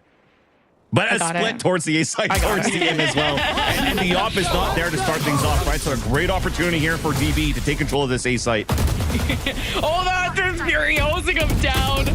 Core. Oh, no. Oh, they're panicking now. They know the exec is coming. Dobros with the number advantage. It's all up to Zeldris and Ziff. One of them with the hop, and are hanging out over at B. This is just gonna be a save, I guess. Yeah. The end of the day, these are still very nice hits coming out from both teams on the attack side, right? When you have ults that are ready, just do the great, honest little pump that you have. The best thing you have maybe for fakes is the lockdown usually. But if not, if you have that null command ready and the Hunter's Fury ready, you see that pressure coming out to allow this A split to happen towards the A site. Tree control is very easily done. You saw how I think it was T-Dog there that got caught towards that garden as just trying to run away from Riku's Hunter's Fury. So that really allows now Dobros to take the lead in this game, 10-9. And this is all done on the attack side too. You're starting to see a good shift on the map of Ascent where more and more attacker rounds are coming into favor of these teams on the professional side, because you're understanding now the timings, the positioning, how the basic Valorant is played with the most common composition ever. So you're able to min-max those and punish those extra positions. And when you're able to funnel so many good ults the way that you do here on the attack side, it allows for you to convert so many good rounds here on the attack. Now they have a lockdown to work with once again. So this is another great opportunity to snowball even more. Got the flash in hand too. Nerve all up to them and the sheriff. And deciding not just gonna hop away, hopefully throwing the paranoia whip, but he doesn't have really a friend to swing off of it, so he's gonna hide in those shadows through tree. The owl drone might have spotted him. Either way, Dobros have established themselves on the site, getting the plant down, planning for main. Once that smoke dissipates, they'll actually be able to see the spike from that point. But Core are surging from the top. There is the lockdown. Core hoping to fight through it. And even on the other side of tree, there is Nerve. But I don't think they really know where this lockdown could... They really just can't engage lockdown, even if they did know. So that's a good time being bought by Dobros, and now just spraying through the smoke. Oh, there's nothing that Core could really do. There was just so much time being wasted from the lockdown. Now Core, it has to happen here and now. And T-Dog breaks through with the judge. That's it. It's a 2 versus 4. Yeah, time not on their side. So Dobros getting real close to winning. That was the best winning con you could have there. Those 2 rifles that you saved on that previous round played around the 3 pistols that you're bringing to this round for Core. And you had the position, you had an opportunity, but really that lockdown really didn't allow for you to run in as a team as you could. You had good util still for Core to retake that site. And it was a great timing that Precision had to put that lockdown out towards the A main, which really just resets that opportunity that Core had to hit that A site. So very important. And last timeout now being called by Ocean and Slow is Cool, just to try to see how they could actually fight back against how Dobros have been consistently converting here at these attack sites. This is now 4 in a row on their side. Remember, on the first half for Core, they had 5 in a row from that round 3 to that round 7 to convert all those rounds. So it really comes down to just, again, both of these teams finding great success on their attack sides. That was just tough for Core when the majority were in heaven. They're smoked off. They just didn't have a good entry point. Then the lockdown ate up so many seconds they could have re-entered with. So that was going to be a tough round for Core regardless, even just based on the buy and whatnot. So see how this timeout will go. Now they actually have weapons that would be useful. But how can they support Nerve? Because you're not seeing Core going for these proactive, paranoia swings off of A. They're really letting Dobros decide where they want to go, and Core play more for retakes in those moments, which isn't always consistent. You could see it right there. Dobros pretty successful in the post plant. Yeah. If anything, something that Dobro's been doing very good is avoiding Zeldris with this op every single time, and then also able to convert. Like, they're moving into a site together. You have to try to retake with an op. Very, very difficult to do. And now they're pulling an op on the attack, though, off the timeout from Dobros. This is going to be very interesting. I think they do want to take that smoke against Zeldris this time around in 21, where he's posted up watching Link. Oh, he's walking out. This is not good. It's big against Zachary. He's got some friends around the corner, too, so it'll at least be a trade. Oh, the Aldrone roll of real and force the hand out of Zeldris, lining up the ducks for Zachary. And mid has been broken open. No more op from the defense to worry about. Now the smoke on Cat. She'll dissipate in a second, where Snarly waits on the other side, and Nerve maybe just stack towards tree. Now knowing that mid is open, seeing if Core can get some eyes on it. But they've decided to take this path towards B, where 2 await them, including T-Dog with an Odin. And when does he want to start spraying and praying through this hallway? Dobros have managed to dodge that, dashing past the KJ util and dispatching Ziff and the Odin player. So enemy Dobros remaining. just take this one step at a time. And when 30 Zachary's seconds hitting the left. shots that like he is, they make it look easy. Spike planted. Oh my God, that you can't get a more freer kill that you could at the beginning of this round and then continue it far. I mean, look at how much money they had in this round to still get an op kill and then switching over to a Vandal to move into a side and get picks the way that he did. And this is going to put Dobros now at map point for this first one. And WinCon again is trying to get the op back in the hands of Zeldris. We talked about it, like these 4 positions that the operas like to take. They're usually in great spots to try to get first bloods, and it's a great read by Dobros to get the L drone out, force the hand of Zeldris, and then allow Zachary to get that nice little pick.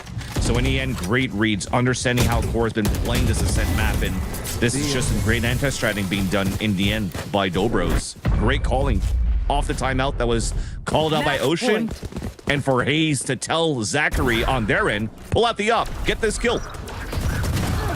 Just reading everything that Core are trying. And when I said be proactive, Core, I didn't say sit in mid with an op with no kind of like backup flashes or just backup at all. But you got to risk it for the biscuit sometimes. And Core need to start having these rounds start on a right foot, like on a first pick. It's Dobros, as soon as they want a site, they're going to claim the bodies they need to get it. So Dobros pinging towards B, smoking cat. Core always worried about mid, now hoping to have better sights on it this time, hence why maybe this flash swing with Zeldris could be a plan. If you think Dobros could be there, that's how they want to catch him off guard. I mean, it finds nothing. On the other end, Drone also threw a flash, so they're slowly finding control on this B side and also towards mid. Bring the wall bang. Some damage. A little dance. Ooh, Zeldris was not spotter. Riku had no idea, so 4v5. Dobros have already, since they have been able to have free control of mid, they're able to cross, go towards the other site. Core at least have pivoted their KJ util towards that area, so it will slow down Dobros, but can you slow down Zachary? He's been on fire before, and he's got the knives. Dashing in, there is Tree smoked off too. Looking at through every nook and cranny, but the lockdown will snuff them out of the site unless they can find where it is in time. There's only one place it could be, and it's glass. And Core is now getting wall banks too. Dobros, vanquishing everyone in their path. 3 versus 3 for the map. Zachary will get the plant. Core got their lockdown shut down too, so it's up to plan B, and it's Snarly with the 2 to save the round. What a good round played by Core in the end. Some of you may think sometimes that a lockdown being played so preemptively there by Ziff is not a winning condition for Core to stay alive in this game, but it's actually forcing the hand of Dobros to fight back towards Tree, giving a chance for Core not only to rotate from the B to the A site, but to be grouped up together to play for trades as much as they can with the lower buy that they had to fight against Dobros at that spot. Which then, no command was ready for Snarly, no util left for DB on the post plan, and now it comes down to the fundamentals, winning your shots. At the end of the day, you get shot, you died, and this time in the hands of Core. Very, very well done, but that was an expensive round. It took a lot of volts. It took a lot of economy as well. This was a forced buy coming out from Core to try to come back in this game. And thankfully, because they still had 3 players alive, they will have a healthy buy going into round number 23. Hunter's Fury, or if you think the push is coming A, this could have big value. T-Dog has always found ways of funneling people and getting so many kills out of his Hunter's Fury, and Moldy Odin, he loves to play that towards Cat to put pressure on the other side of the field. So at least for some panic, Dobros cutting noise, and here entering is Zachary, but through glass, he's been read like a book. That won't happen the second time. Knows who else is coming. As T-Dog with the Hunter's Fury, slowing down the push, seeing we can capitalize on this. Numbers in the defensive favor, 2 for Zeldris, dominating mid. 1 left, make it 3. And Core, they will not go down without a fight. 100%, and they're doing it perfectly by making sure that they cover each other's backs. That was supposed to be a round where Zachary would have had the easy kill onto T-Dog, who was in his owl drone, hit by a bunch of utility to dash forward, yet You still have Snarly just behind him, playing the off angle, swinging out as Zachary is dashing in. And as he gets picked off, that being Zachary, the rest of them had to scramble for that fight from that Hunter's Fury that came out from T-Dog, which allowed Zeldris to flank in the end because everybody's so hyper-focused on fighting and dodging the Hunter's Furies, the flashes coming out from the tree side. And that's a great fight that came in the end here for Core, forcing the last timeout, this time from Hayes over at Dobros. And I think their buy is still going to be quite decent. If we looked at the round before it finished, they still had a couple of these players at the low 2000s, which then means I think with the 2 or 3 rounds that they lost in a row, they're still going to be in a healthy position to go for half by Vandals or full rifles as well, depending on the players. And of course, getting all the util that you need. So a very important round here for DB to try to convert. But you could definitely see here for Core Zen, the momentum's on their side, the economy's on their side as well, and potentially maybe even ults. I mean, Zeldris is 2 away from Bladestorm, and he's been popping off so far on this defensive half that could turn things around here for Core. And Zachary has an op here for the last round, Lemon Kiwi. Oh boy. Also, Core or Dobro is getting that timeout to just ice Core and to try and halt that momentum that you talked about. Here's the Odin. Just pressure Dobros and spawn here, at least leaning towards the B side.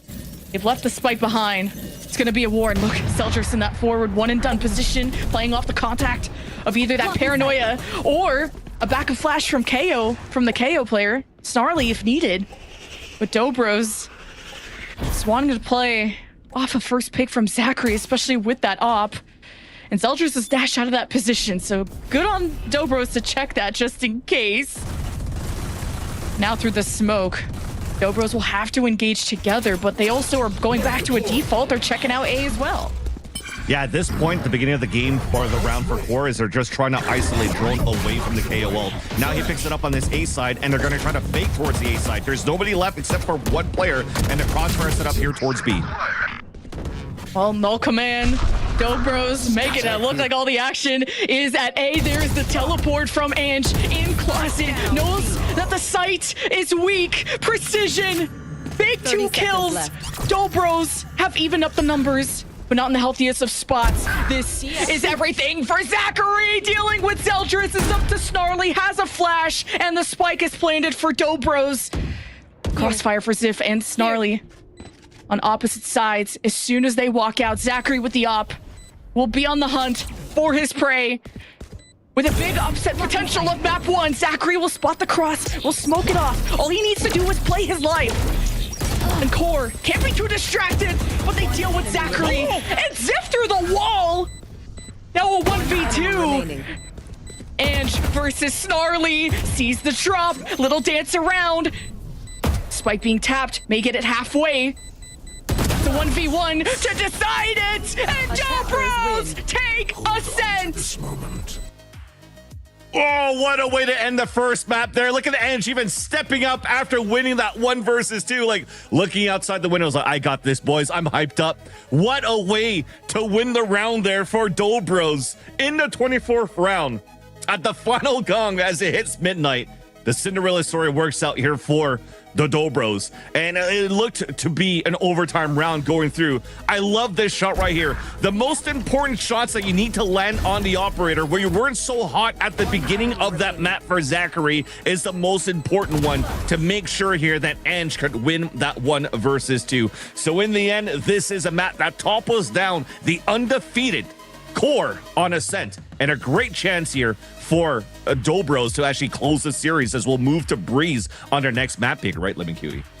Yes, and Breeze was Dobros' pick, and they're feeling very good about that. They have a 1-2 record and 1 in relegation against Stinking Men, 13-9.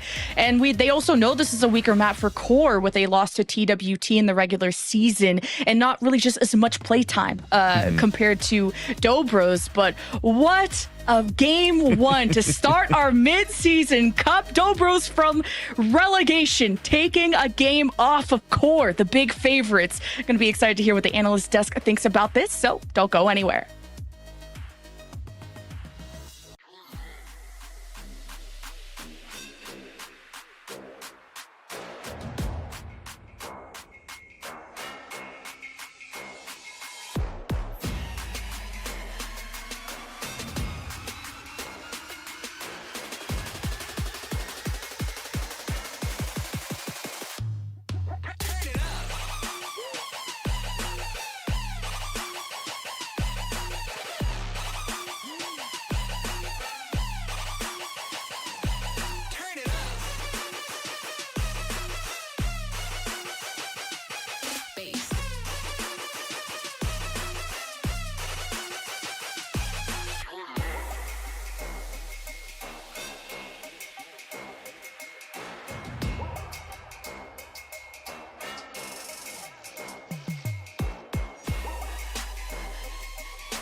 very close. It was a lot of back and forth, guys, but it was a Dobros that was able to close it out at the very end. They win both pistols, and then they come up with the strategy of the Zachary operator on attacking side, winning those rounds one by one until they're able to close it out. Already, Roy, seeing those differences between the regular season and now.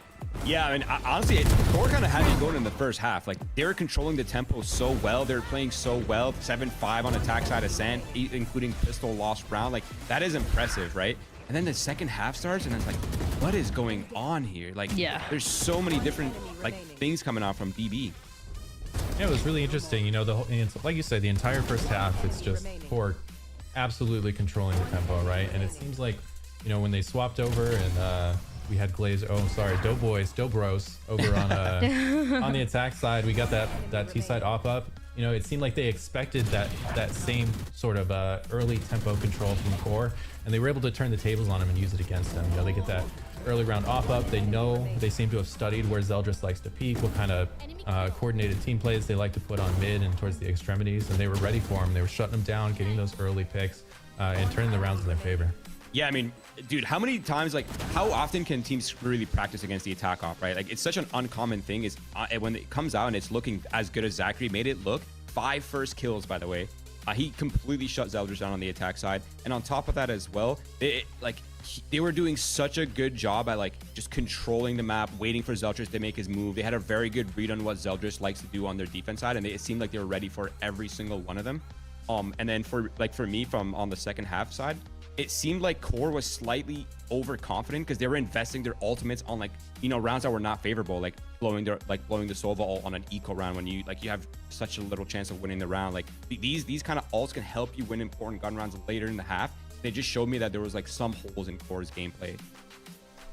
Yeah, it was, again, a map that started going the way of Dobros, or rather the other way around, the way of Core, and then it just, again, it slipped through their fingers. It was not going according to plan, and it was a mix of both pistols and the ideas that they had. Something that I mentioned right towards the beginning was that Ainge was the only one that before was positive on first kills. Yep. And this is something that we saw, especially early on. It seems like he was the one up in the game, and then everybody just started following on that second half. We saw even some strategies with the Outlaw, him trying to hold tree on the defensive side and just allowing this player to shine mechanically as well, Psycho. Yeah, absolutely. I mean, Ange has always been an aggressive player, especially on the controller role. You know, he likes to take people out of their comfort zone, put them on the back foot, and he was definitely doing that, right? You know, he was getting them in and out of tough situations, getting them the man advantages, right? But, you know, I think someone who surprised me the most here was Zachary. You know, he's someone who's been really inconsistent throughout this early stage here. But, you know, with this new reinvented Dobros, with a new coach coming in, a little bit of a new strategy, he's looking really good on these jet maps. And he's not someone you typically think of when you think, you know, young up-and-coming star duelist. You know, this is Zachary. This is the guy who played Sentinel and Breach for FaZe back in the day. But, you know, he's picking up the jet, he's picking up the operator, and he's showing these young kids that, look, I'm an old-school DPS player. I can aim just as good as you guys can. Yeah, exactly. Everybody remembers Sakurai from those FaZe days, but then it's honestly kind of a blur. We've seen it in a couple of different teams. We've seen some sort of success, but what we really want to see from this guy is the consistency, and consistency is something that needs to happen on that map number 2 of Breeze if they really want to close this series out. Breeze plays very different, and that's exactly where, Roy, you're gonna be needing that star duelist to be consistent, to be holding that operator, and to play mechanically in the way that those individuals for Dobros were doing on this map 1. Yeah, that is the one thing I will not take away from Zachary, is he actually has the Yoru down pretty well, and I think it sort of like fits his sort of like cerebral duelist playstyle that he's trying to do right now. And I think Breeze is a great map. And also, if I'm not, correct me if I'm wrong here, but I don't think that Core is very drilled on Breeze. They haven't really shown it much, and they haven't really played it since week 1, if I remember correctly. Right, yeah, they haven't played it since week 1, but to be fair, it is kind of the same case as it was for Dobros, where we didn't see this map of Ascent for the longest time, and then we started seeing it, and we can really see what they were cooking. So I'm wondering, and I'm sure that Core was cooking something as well, though it is unfortunate, Sako, because that map of Ascent, that was their pick. It was, and I mean, if you look back at the history of Dobros, it's not a map that they typically play. We didn't see them play it at all in the regular season in this last stage. They played it a bit in you know, some of these offhand tournaments. They played it once in the relegation tournament, and now they're coming in looking like they've been playing this map for 5 years. I mean, they look so well drilled on it. Their team play was amazing. Their stars were stepping up, and we need to see that same kind of thing from them on Breeze. We're gonna see if that's really what's gonna happen, and it feels like this was the first step. I do want to ask you, Psycho, for example, when you see kind of what Roy was saying about maybe being a little too overconfident with the ultimates, being a little too overconfident when it comes to the individual plays that ended up costing the map to Core. Do you think that what's the point of the balance when we talked about T-Dog, for example, being so hyped, being so energetic, and also somebody else having to be like, okay, let's calm down, let's slow it down, let's find a balance here to make sure that the second map also doesn't go the other way? That's right. That's the key word, balance, right? You know, it's really easy to get ahead of yourselves. You have such a strong T side on Ascent. I mean, closing out 7-5 on Ascent, going into CT, you feel, oh man, I have this in the bag. I can just coast towards the end. We could just play our game. Everything will be fine. We keep the energy up. But, you know, as that starts to slip, that scoreline starts to slip further and further away, that's when you start really having to find that balance and bringing your team back and pulling them back and say, look, let's play a little smarter. Let's conserve our ults. They're starting to creep up on us. Let's get a couple, you know, 2-3 ults up and run one of our set plays and see if we can start to close this thing out. So that's something where going into Breeze, hopefully they can have a talk about this with the coach in the between map chat, and maybe they can get that under control.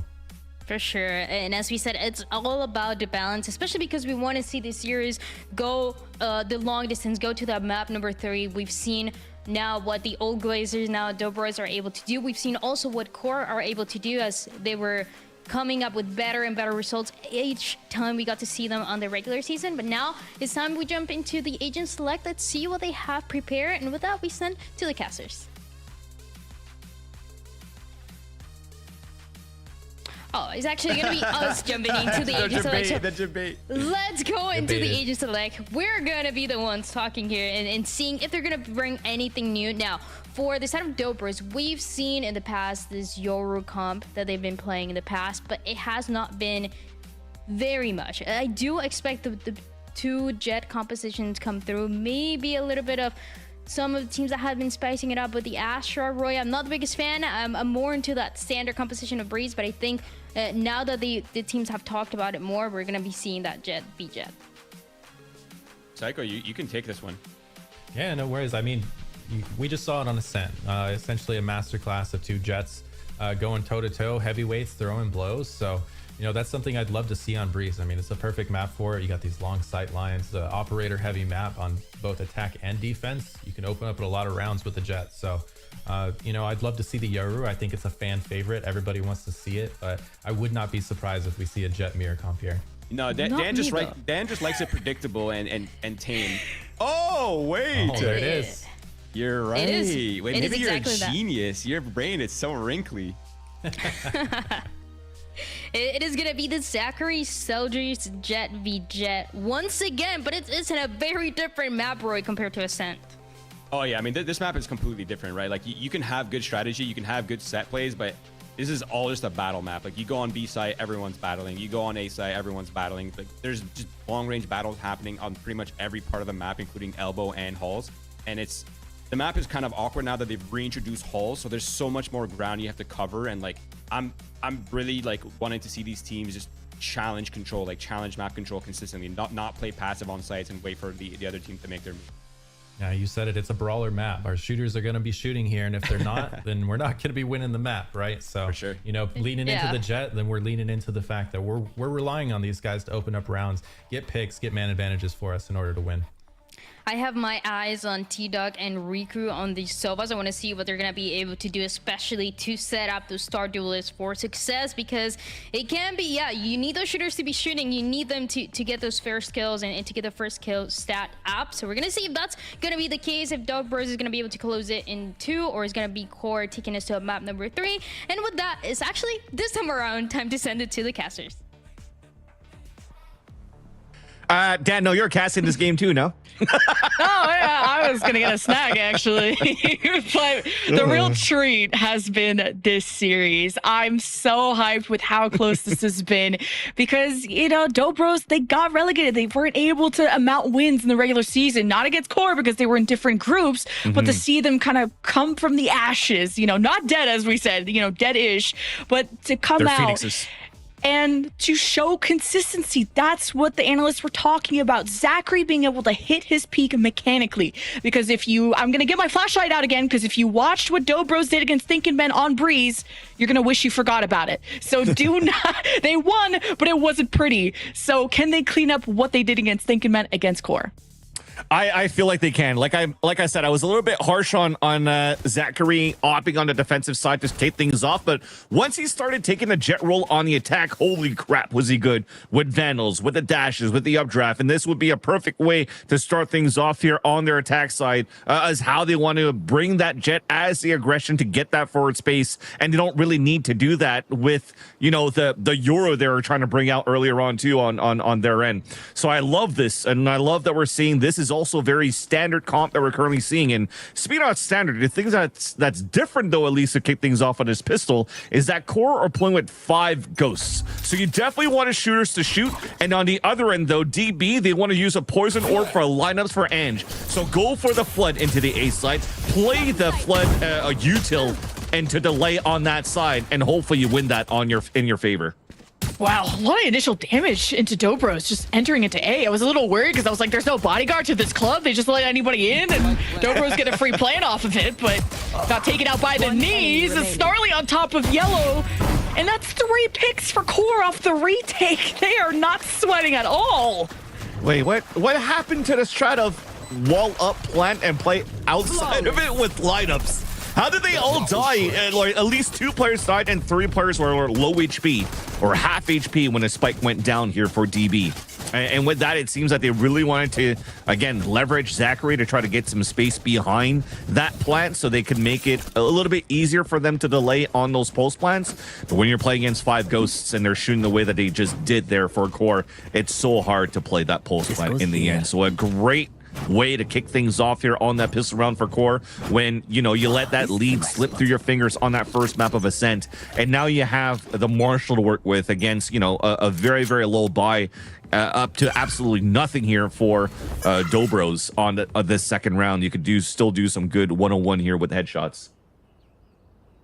No aggression out of Core on the defense too. Sometimes you see them kind of pop out of A shops and trying to surprise them off with like a KO flash or something cute, but Core are just wanting to feel out the pace of this game, be more reactionary, like kind of like they were in Ascent, but ideally with a win this time. But Dobros able to round out, maybe go towards B tunnels. Playing main 2 is Precision with the poison orb in their way. Ziff is just playing off contact, seeing what could be there. Dobros wait for that to expire, and there's not going to be someone holding Nest there like T-Dog, even though he has an SMG, and that could be some big kills for him. Yeah, I'm sorry. T-Dog 101 to chest too. This is going to be so much damage for Core. Oh, he can get the gun out after the bolt came out, but Core have weakened this approach, and Dobros thought they could just cut noise and sneak up on him, but you know, Core just had the better weapons. Yeah. Makes it easier as well when you have to set up from Ziff here as a Cypher, placing a camera to look up towards mid. Everybody was pretty much ready to set up for any type of pushes that Dobros would try to do here of walking up on top of the boxes and fight out towards the spawn. And that's the other thing too that, you know, Roy and Psycho were mentioning with this type of composition, because of the addition of halls that was coming through, there's just so much ground to cover that you almost need this trip on halls. You almost need the camera to watch up towards the A jump up and also towards B main. So Cypher is a crucial agent to have in your composition that you're hoping here, at least for both ends, that you could punish that very early, which is why you have this KO at least meta-wise to try to fight against the Cypher util versus util, where they could win that chess match. And speaking of the chess match, is a full rifle round against only 2 players on the defense on B.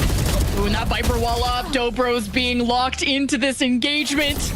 But Core coming out on top. It's all up to the Cypher. Ziff through the smoke and the flash. That he somehow still loses that. Dobro's be successful in the plant. Watching the flank, though, is Ange. Timing is everything. Snarly swings out and gets back into cover. We'll have, well, just a better gun, I guess. And a 1 versus 2, though. Ange is left to protect the spike. Will be playing from tunnel. At least knows where that KO is. And to the right is Zeldris with an op. So, Core with 3. And as we talk about how the importance of this Cypher to have here on your defensive side, greatly done by Zip, but it's also important to keep your Cypher up on the post plants as well, and losing precision early as they're entering the sites allowed that flank to happen from Snarly, allowed for them to really get the conversion of the bonus and not giving a chance there from Dobros to really set up for anything when they were trying to enter the site. So great anchoring done there in a crossfire setup. We talked about it was 4 players against 2. It was T-Dog and Ziff only towards B to get those picks. At least now for Dobros, they've identified that the op already came out early in round number 3. It's out and ready in round number 4, and they're using a Marshall and an Outlaw to maybe try to fight it towards this A main. Now Dobros through cave to grab the orb.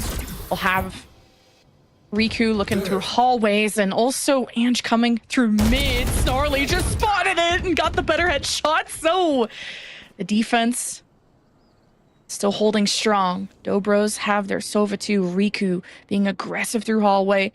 Will be a trip that stands in their way, but even just getting a pick here on this nerve, Riku will have an additional angle too. And this will put pressure on the Zeldris with the op. Heard the dash, sees the elbow of Drone, and the spike is down and delivers against Zachary too. Oh my god. Well, Nerve stole that kill. I believed in Zeldris the whole time. Dobros left without a chance in this round. It's so difficult to do to try to hit a site when you've already lost Ange in the beginning.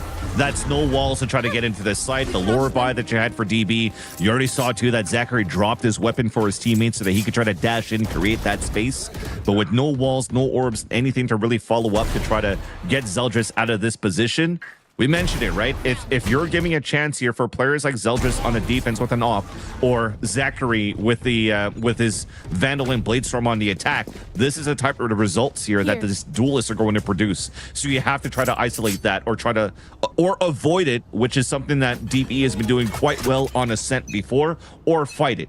And they're bringing out an op in round number 5, so they do want to fight it. Okay. Zeldris, usually liking to play A's, but switch things up. Will be a trip that'll stop them from going any further. Dobros will be exploring mid throughout that, where Zachary has an op of his own. Make connection onto double doors, or maybe check out what's happening at Nest, but Dobros are looking way more measured and careful with their approaches compared to how I saw them versus Thinking Men. They have really made big adjustments of not being too eager and too panicky, seeing and playing off of information. Exactly.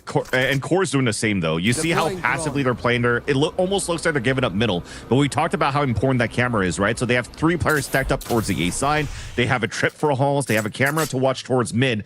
And then they're just trying to pivot into the late rounds. Only 1 player left and right to gamble this stack. Unfortunately, it's a bad read. Well, actually, it's a fake towards the A site. This is going to pull at least one of those rotates again, but those players on B are still going to be ready to fight against this fake. Wow, holy T-Dog was really protecting A side because Core stacked so much at B. But Core have been so successful at A retakes that they're confident that even if DB end up planning, it'll be fine. But now rotating through mid, using that Viper Wall as cover. DB have 10 seconds left to plant. Walls up, well protected. Core coming through the top and through mid. So keep an eye on what Precision here can do against Ziff. Here. With the Vandals. And floating above there is Zeldris. On the other side of yellow. Has the Viper Wall, just deciding to abandon this to keep their weapons. They're trying to get some picks early in the round to maybe salvage something and make it doable in their favor, but you see that window of opportunity kind of like close through once everybody's kind of set at the dust has been settled on the post plan. And it's a nice little pivot towards the end, though, as you saw the IGL calling coming out from Dobros.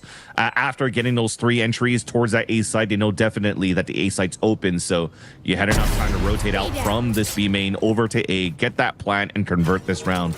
In the end, though, you could definitely see, despite them having low economy, I love that they're still trying to chase after, you know, the op, trying to get rid of that, trying to force more ops being bought out of core side so they could try to break that bank in the longer game here in this half. But you see the history right here. 4 rounds, 1 in a row for core. They're definitely healthy to buy an op this round. Bladestorm in the next, the op right after. So DB, they have to be very clean in the next few rounds when they want to work their attack. Right here. And core, thankfully helping out the A side there and switching things up, having Nerve and Snarly there. Flash being accessible through mid, even getting information is big, and Zachary is just tunneling and didn't check double doors, maybe thought I was smoked, I don't know, but an easy pick Got for his core. Zeldris. And yeah, I guess you traded with Zeldris, it's not the end of the world, but Dobros have Spike leaning towards B.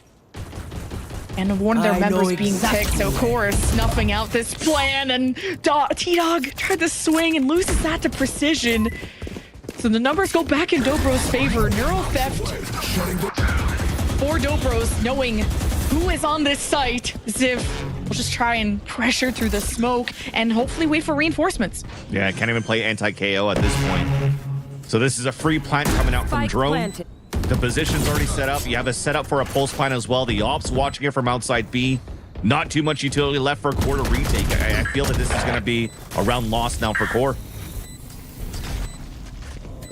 Just Dobros won all their 1v1s. 3 versus 2, though, it's not out of the realm of possibility. Ziv just testing the op and even manages to get Ange in that moment, but 3-4 precision. Neuro theft was everything for Dobros this round. They'll finish off in their favor to get 2 in a row, but great round out of Dobros when Big things round. started looking out of hand. Yeah.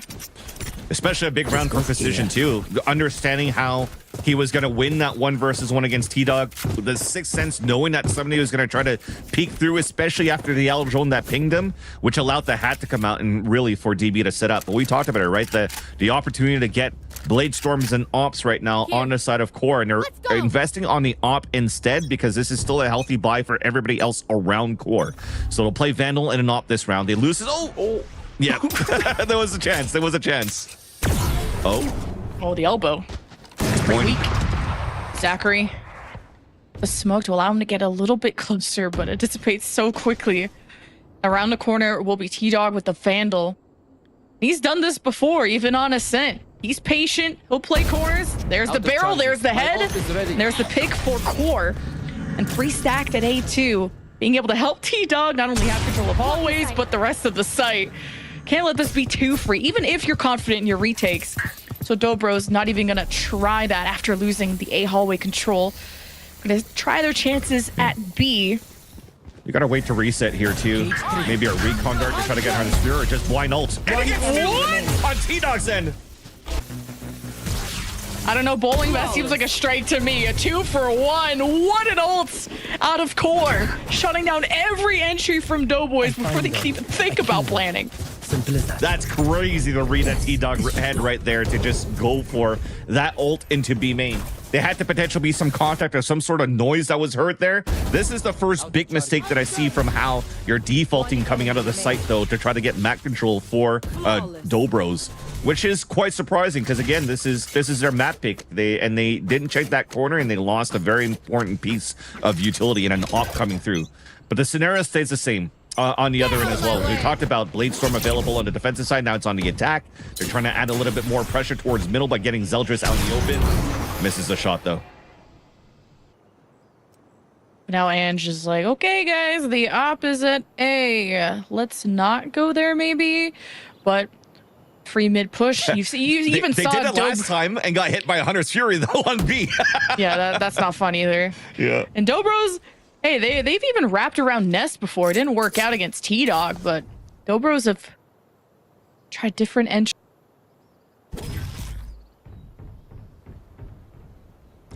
Nice little change. So the cage allows them for them to get up on top of the boxes and hopefully just win that 1v1, hoping that Zachary could get that pick off the Bladestorm. And that was the game plan all along, not really trying to take full control of middle, but just keep those players towards the B site and then potentially a late split towards A here. But again, they have to try to fight against the ops. You're waiting for this recon dart to hopefully get that ping coming through.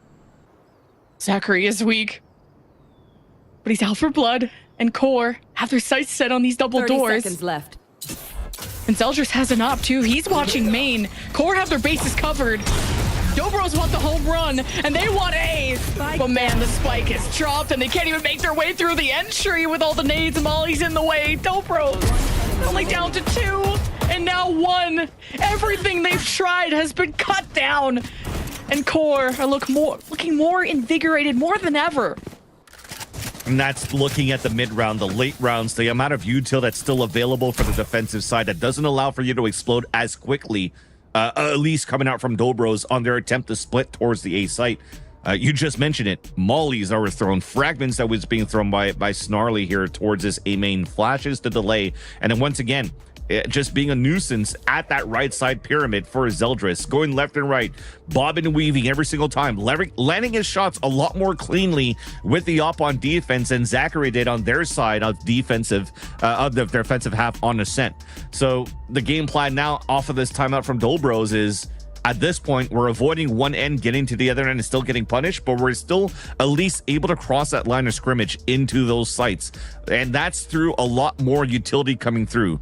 So maybe you're not trying to expend too much utility at the beginning as you're defaulting around the map, and then really try to use the mother load towards the end, that second wave towards that site to hopefully hit down the amount of util that's available right now. So I think off this timeout here from Hayes, you're going to give a lot of responsibility for Drone, understanding where these positions could be so they could actually knife out at least or the Jet on one end or the Cypher on the other.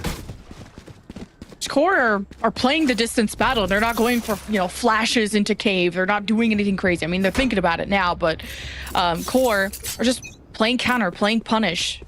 Dobros are the ones that can make mistakes, and Dobros, they get flashed up a bit here mid. Zeldris with the op. I wonder if Dobros spotted it. Not trying to cross, not without a smoke. And that util will force the Jet back towards A, where Ange might have heard that and make the call. The spike going through mid is very scary. Also, Ange can open things up with an A hallway pick, but with Sheriffs against a full buy, it's... Exactly. Dobros are looking for anything, but that's going to be impossible. Yeah, that timeout is basically, and the default that you're currently seeing here from Dobros is, what are we going to try to do towards a gun round? And if there was still some things that were left to be talked about here going into this round number 10, then you have this default giving an opportunity for the IGL to continue that conversation to try to figure out how they want to finish. And now as they're trying to probe here towards this A main. Oh, that shot was so deadly. Forces Dobros to engage before they were ready, and it just lines up all the pins for Zeldris. But Zachary has made his way onto the site, around the corner. Zeldris dip dive and dodge. And with the smoke and above, trying to juke Zachary. He's so calm. With the fourth one, wants the ace, but Ziv probably gonna save the weapon at this point. He's on the other side of the world. Zachary's been denied, what, 2 aces now from someone saving their weapon? But... Dude, if anything, it's Zachary with some sort of lore buy, because Ascent, it started off with a Blade Storm to get that pick, and then getting a 4K in the end to finish that round, allowing DB to get some sort of thrifty for a victory. And he does it again this time around, and off again, a beautiful flash coming out from Drone. So we talked about the importance of having that support utility of the Initiator, and he does that perfectly to allow here Dobros to get the thrifty. What a big round to come out here with a timeout was supposed to be used in this round, for this round rather. Yet they're able to convert that with a labored Guardian kill as a first blood. But look at the magic that Zachary puts in right after.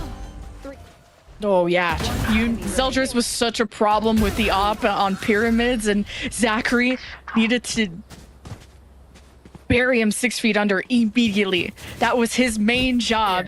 And Dobros, they're a scary team on thrifties on these half buys. Like, they'll spend a lot.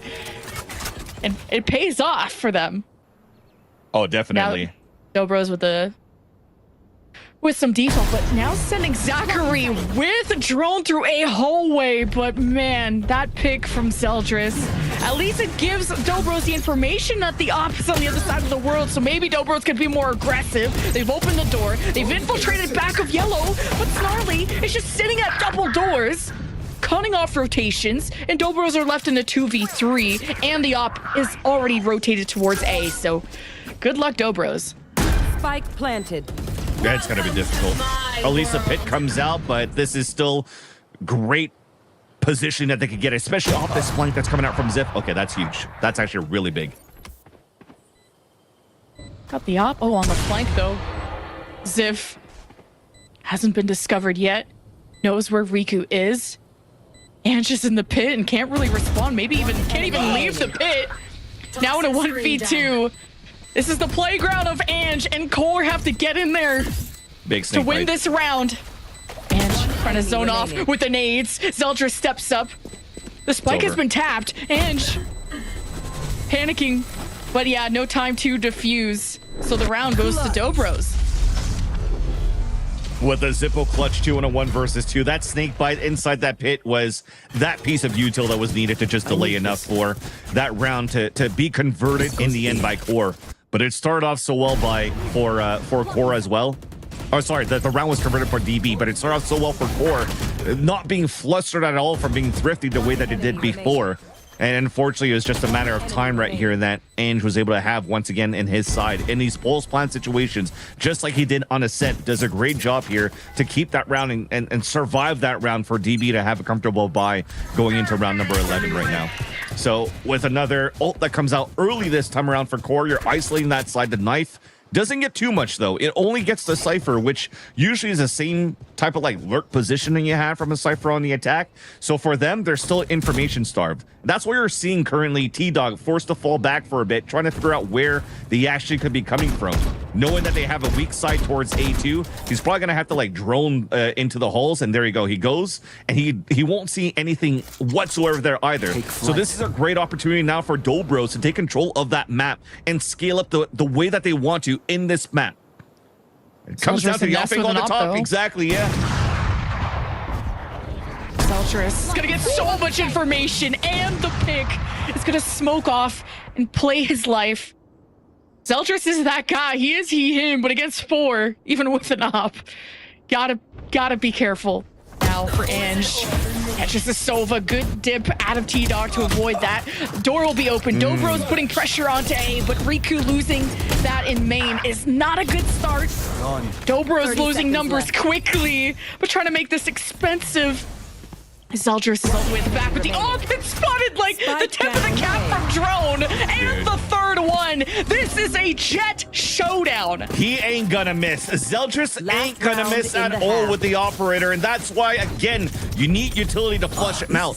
Despite him getting that first kill, we talked about how DB were information starved, right? So they did a great job still inserting Ange in a forward position into halls, inserting Riku towards the A main, and they just had to win their fights. At that point, they're not playing against an op. They had an opportunity to convert for a 4 versus 3, but not win those fights. You saw that win con towards the end where it could have been turned around in the favor of DB, but it's just shots in the end from Core. It's an aim battle map in the end that that Cycle mentioned at the beginning of this round that continues to be in favor of Core with the off in the hands of Zeldris. Drone got the orb to get null command too. It's a quick pivot towards B. And Zeldris has been sticking around the B site more and more, especially with the op, and maybe he'll go towards Nest. There's not a lot of eyes on mid up until Snarly will be there to watch the cross. So now that A is quiet, nobody's in hallways, nothing mid. There's only one place Dobros can be. And there's the null command activated. Dobros dashing, hoping to dodge the trips, and Zachary takes so much damage. And the Hunter's Fury was trying to clean up after him, but Riku just can't find the targets. Core Core have cleaned house. This is their home, and Dobros are left with just Ange in a 1v4. Zip is low. Snarly switches with them. That's so well coordinated for Core. Yeah, unfortunately less coordinated for DB. I think that sneak bite that was thrown from Ange was intended to go a little bit behind that pillar to really watch the full box in that right side so that Zachary could actually dash behind that flash to get a pick off a person that's vulnerable. But because it hit the top of the tower, he landed right on it, and then he was also vulnerable, which allowed here the free kill to come out from Ziff and just really foiled the plans of DB not being able to get too much map control in their execution towards this B site. So a great pivot towards the end. We went back and forth and in tandem, 2 rounds for 2 every single time here towards the end of that half.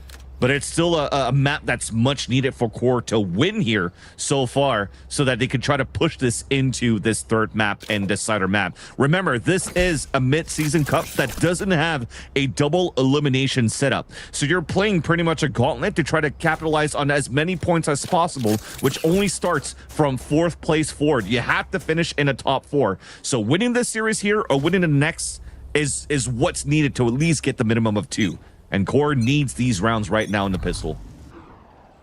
Core was able to watch the tape too from Dobros that happened only a week ago, and these are the adjustments you're seeing. Now pistols for Core on the attack, and look who's aggressive. Zachary around the corner. He loves to kind of peek out here with the flash from a KO usually, but this time did not quick enough. It's Core that dislodge him and the rest of these A site holders, and it's a plant for T-Dog. As Core can also play off the Viper wall. They got a camera mid. This is just textbook Core. Yep.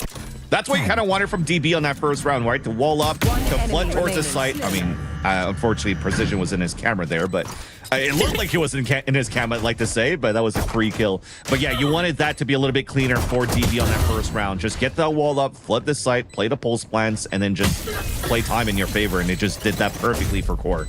They're in a great spot right now, especially after winning this pistol as well, to convert these next 2 rounds in an aim battleground of Breeze. And we'll potentially see Lotus at this point if these duels continues in the favor of Core. Yeah, it's just such a large map that Dobro's got away with scrapping a lot on Ascent. But now Core can just, well, on their defense, they're able to sit back, watch Dobros and pick them off. And it came up to Zachary really having to close the gap to access someone like Zeldris, who's been so elusive from A to B to mid. You just never know where he's going to be. Now Core on the attack. Throwing Util to make it look like A, and Zachary will peek around cave maybe. He likes to do that, and they'll realize there's no one cave. Yeah. I mean, he recon darted even behind bricks, right? He got shot instantly, so they know players are playing close towards the A side, potentially weaker on B. Good read so far on the attack. Oh, Zeldris up close and personal. And the second. Now this wall drops. Core's sightlines are set. DB will be coming through mid. Drone is already having an exchange, and Zachary has a pistol, so he wants to maybe get into a closer position. But either way, this is not a very winnable spot for Dobros, and this is starting to be a very stressful position, being down 10-4 after this, and not expecting them to leave the site like that. Zeldris denied his ace.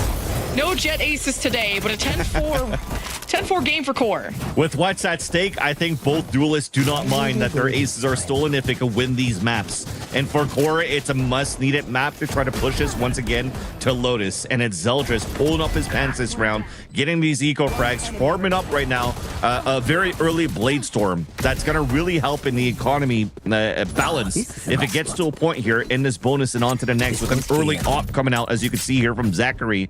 If it breaks the economy from Core, they could still revert over to a Blade Storm to hopefully be the difference maker to push this to that third map. But Zachary's played that same spot as Zeldris. Let's see if he's going to be challenged in the same spot here, because you're starting to see this split from Core towards this A site. Can he do the same impact as Zeldris? Snarly just caught on his cell phone or something. Just checking, where is the enemy? I'm downloading their information. But Core losing 2 before they could even think of a thought. It's not ideal, but good for Dobros. Try and stabilize themselves on Breeze. A hallway is open, so Riku will be around there. We'll drone through it just to make sure. Look how far forward Nerve is. They haven't wanted to pressure Nest quite yet. It's just a tough spot to push into, but Core have set their eyes on B. See if this... Well, there's no camera to spot either, so Dobros like to play deep too and just play for picks anyway. Yeah, after being canceled out there from, as you said, Snarly being caught out in the open, caught sleeping, it really doesn't allow for Core with the bonus run that they have to really split towards the A side like they wanted to. So 30 desperate seconds measures trying to move inside the B side behind this side for Util. It's not looking good. One enemy remaining. Spike down. Nerve at least knows where Ange is. Any ticks for the ult would be appreciated, but also not giving any over is seconds nice left. too. But a swing round for DB after there's quite a gap in the score, as y'all can see, where Lotus is looming. But DB have come back from the brink of defeat before. Ascent went heavily the way of Core at the beginning until DB came back, so it's not over till it's over. But definitely not over till it's over at this point. And again, there was not. I need this. You're easily tested at the beginning of the round. Zachary lands that shot. That helps that confidence to get built right away. Cheeky camera being thrown at the beginning of this part as well to be able to see towards A main and mid. But at the same time here, that if you're landing those shots the way that you are, look at how confident he is this time. He's like, I'm going to land another one. He's going to walk down towards B main against 5 players. Oh my god. Oh, okay, at least goes 1 for 1, but are they gonna pick up the op and do something with it? Either way. DB will just play on the other side of their Viper wall, and Zeldris. Oh, the knife to the dome, up and above, through the smoke, the fire and the flames, the second one to break open B. DB will be rotating through the top and through mid. T-Dog accomplishes the plant, and they'll just play into cover, where DB have no idea how this setup is going to go. No one even locking eyes with them, so DB will do what they can. They play for picks at range. Finally, someone challenges Ange, and they come out on top. What all Core have to do is wait. Now the Jiggle Peak might have spotted Ange, who's slowly stepped up towards the site, and joining them is Precision. Oh, Zeldris brought down to 30. There is Ange with the finish. No, Zeldris reads it like a book in 4. The almost aces just keep happening. I mean, the second 4K coming out from Zeldris in like what, 2 rounds, 3 rounds? That was sick coming out of him as well. But I also love the patience that came out from Core. They realized, hey, we're heavily pressured right here. There's an instant trade that happens, and what do? They slowed down the tempo for a bit, wait for the T-Dog out drone to come out to get the pick there or the ping onto Riku, and allowing Zeldris to get the backstab the way that he did. That was so nice being done, and a nice, once again, audible call on the fly from T-Dog to just have Core getting such great success here on their attack side of Breeze so far. And you're starting to see that this is getting stressful right now. It's been Cora at the driver's seat the whole time of this map. Because if you're looking at it, this is the second time out from Dobros. You still have both available out for Ocean if needed for Core. So Hayes is currently scrambling around right now, trying to figure out how they could stop this synergy that they have to enable Zeldris to do what he's currently doing in these last few rounds. The legend of Zeldris on his way to a 30 bomb in this game. What a performance. Every side take has been pretty much successful out of Core. They're a few more rounds away to send us to his deciding Lotus. And they've been winning those engagements off of Pyramid, which has been so important for them. And it's been less about A hallway control. There hasn't even been an engagement there. They just opened the door and they put pressure on these defenders in yellow. Now DB are trying to have better control of mid. There's Zachary exploring it, not with an op this time. Poison's off. He's going to connect with drone 2. And we haven't seen DB go for any flanks, which is surprising because they love to do that against Thinking Men, but have decided to take less risks against a team, especially as good as Core. Yeah. So they'll grab Orb. Core will grab Orb. Look how much space Zachary is taking too. How deep does he want to go? They're just trying to wait this out too, just to force out that wave of util coming out from the Viper on the defensive side and hopefully trying to catch a rotate off the hulls. If not, from like this minute left, and I don't see any forward position coming through from the Cypher on the attack side from Ziff, this has to be some sort of way to like try to split back towards the A site. This is a dangerous gamble right now to bring T-Dog with Ziff to work together and try to sell this fake towards this A site. Almost seems like a double pump. Meanwhile, Zeldris is that door with an op. Dart missed. The A hallway door with an op. And left. how much are they going to want to sell this fake? Is it a fake if they end up going there? I mean, it all depends on what Zeldris could do. Either way, Ziff is running around. Now Core going towards A. And this is a lot. Zeldris made their way into the back. It has become a problem, and it's up to Precision to dispatch them. And dropping down, Zeldris is just the GOAT, leaving Zachary and Riku to salvage this round. Zachary with 2. He may just do it on his own. He messed up the dash, but his cape is still intact. And T-Dog and Zeldris just playing off of trades, and Zeldris will come out on top as the better jet. I was going to say the round was over because Zachary heard T-Dog rotate all the way back through cannons, and that should have been the pick that drops the spike. Especially right here, the timing. And how did Drill not turn around after the first off shot coming out from the bridge? You're playing at home, you should be able to hear this. There's no crowd yelling behind you. But unfortunately, because of that mistake, it opens up that site for Core to play that pulse plan and anchor it down to be at map point. That should have been, no matter what, Dobro's round. Everything didn't work out in the favor of Core. The recon dart missed for the flank or for the fake towards that B side. They had the perfect read for DB that the hit was coming towards A. And unfortunately, they let that slip. Wow. Now it gets dangerous. Yeah, a fast hit towards the A site. Through hallway 2, and the snake bite is slowing them down, and Zachary popped the blade storm, and he got some good damage into Nerve. The Core have the rifles. They've pressured already Riku and terminated this backline. And Drone can't have a good exchange, not with the weapon that they have. Enemy remaining. But DB, how much can they clip the wings of Core? They can't, and they will soar to Lotus. Ooh, and they're feeling it. Look at T-Dog. Get it, yeah. Chat, do you know, was that a Dougie? Was that The a T-Doggy? Like, yeah, the T-Doggy. Teach me how to T-Doggy. Isn't that a dance from like the early 2000s? Anyways. Yeah. Great map in the end. You saw Zeldris also slouching into his seat at the end of that map because, boy, was he locked in. I'm pretty sure he was leaning into his monitor, getting ready to shoot, landing every single one of those shots here with the operator. And when it came down to those, hey, out in the open battles, and it's your playground to, just spot, react, and shoot. It was definitely Zeldris stepping up to the plate once you saw Core take the attack side, which now allows here for both teams to battle it out and decide it on the third map of Lotus. Both teams have lost their map pick too, which is funny. Unfortunately, it's Valorant. Yeah, but what a series we've had. And you can see that everyone from Core needs to relax a bit. But what a confidence booster too after... Well, Core maybe came into the series with their favorite map of Ascent, being undefeated on that through the regular season and everything, and dropping that and kind of scratching their heads like, did we overthink this? Did we overchange? Why did we go to a different comp? Why did we do the things that we did? And then settling down with their coach and coming back in the biggest of ways on Breeze.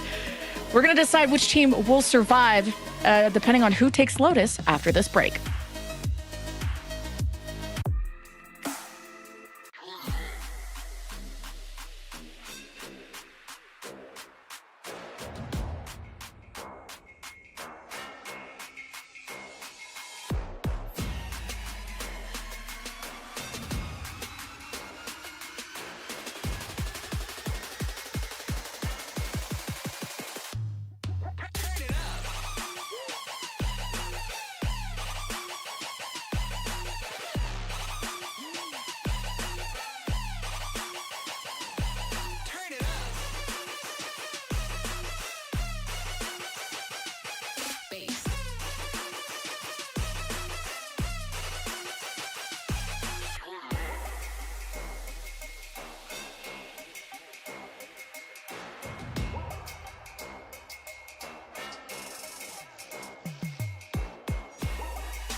space.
It is a 13-5 for the side of Core that we just saw, and it pushes us to map number 3 between Core and Dobros. And guys, we just need to talk about it. This was domination for Soldiers, looking dominant, getting 30 kills, going 30-7, Roy. I mean, this guy was unstoppable on the jet. Yeah, I think there was like a very wise philosopher that, you know, in ancient times said something like the shooters are gonna shoot on breeze. I can't remember which philosopher it was, but man, he's got it. He's got it right. He was right. He was right. He was right. He was right. Yeah, Zeldris looked amazing in this one. But there's only one disappointing thing here is, man, none of the Jets could finish their 5Ks. Like, come on, 4Ks, guys? Come on, we got to step it up here. We got to get the aces. Oh. Wow.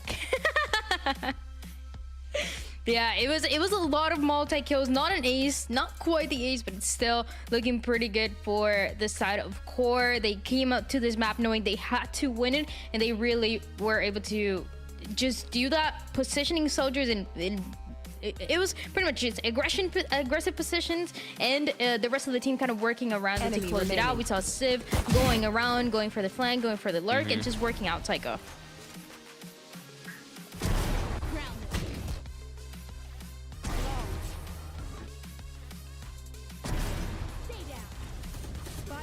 Yeah, we talked about it, you know, going into this. Two heavyweight Jets going at it, who just performed really well in a set. You know, we knew it was going to come down to kind of a battle of the Jets here. Zeldris really stepped up and showed, hey, look, I'm the guy to beat here. He's getting aggressive. He's picking up the off. He's getting aggressive with the rifle. You know, he's out positioning, and he just keeps peeking, man. It seems like this guy's HP bar does not matter to him. He's low. He doesn't care. He's going for that kill. Yeah, the fact that he's usually pretty low on HP and still swinging by himself, just full confidence. But Roy, we did talk about this, kind of the balancing of the confidence, and it seems like the vibes were pretty good at the end. It was T-Dog dancing, everybody kind of having fun. It seems like that first map didn't really happen at all, and it seems like that is going to be also a key to see if this Core team can close it up in that map of Lotus. Hey, you got to respect that. Like, to take a pretty harsh loss from the first map, and then even in the beginning, beginning of the map, they were all smiles. Like, look at this, all dancing. Like, the vibes are up. He was ready for it. Yeah. He was in the Vibes T merchant. Dougie immediately, as Mr. Papa would say, Van Silly. But yeah, I mean, that was an amazing performance from them. And honestly, like, Zeldris popped off, yes, but 450. when you have such clean set plays that are set up by core, like getting Zeldris in these positions, getting him into these like sort of situations where he can just pop off freely because he knows that the team's going to close out the rounds, like that relieves so much of the pressure on him. And that's what's really allowing him to like be completely unleashed. Is he doesn't care if he dies. Like, even if I die, my team's got me. So like he has that entire weight off his back. It was the full control of Zeldris again and the way that he was positioned. And to be honest, Psycho, this is kind of what I was expecting for this match. I was expecting this Zeldris dominating from the beginning, being positioned very aggressive, kind of giving no space for Dobros to play around. We didn't really see it on Ascent, but we did see it on the second map of Breeze. I feel like we might be able to keep up the tempo here, but it is going to be a map of Lotus as we talked about, and this is when we're going to see this guy on the Raze, Zachary doing the same thing, and where I have the question of if those initiators are going to keep swapping between the Fade and the Soba. Yeah, it'll be interesting to see what they lean into. Like I said, I think it'll be a bit of a confidence pick, but you know, it really just comes down to what they're feeling on the day and what kind of game plan they have, what kind of reads they have on the other team. You know, I'm really interested to see if Zeldris can keep up this style of play and this pace that he's maintaining with this Jet right now. He's absolutely dominating with the aggression. If he can do the same thing here with the Raze, it'll be a sight to behold.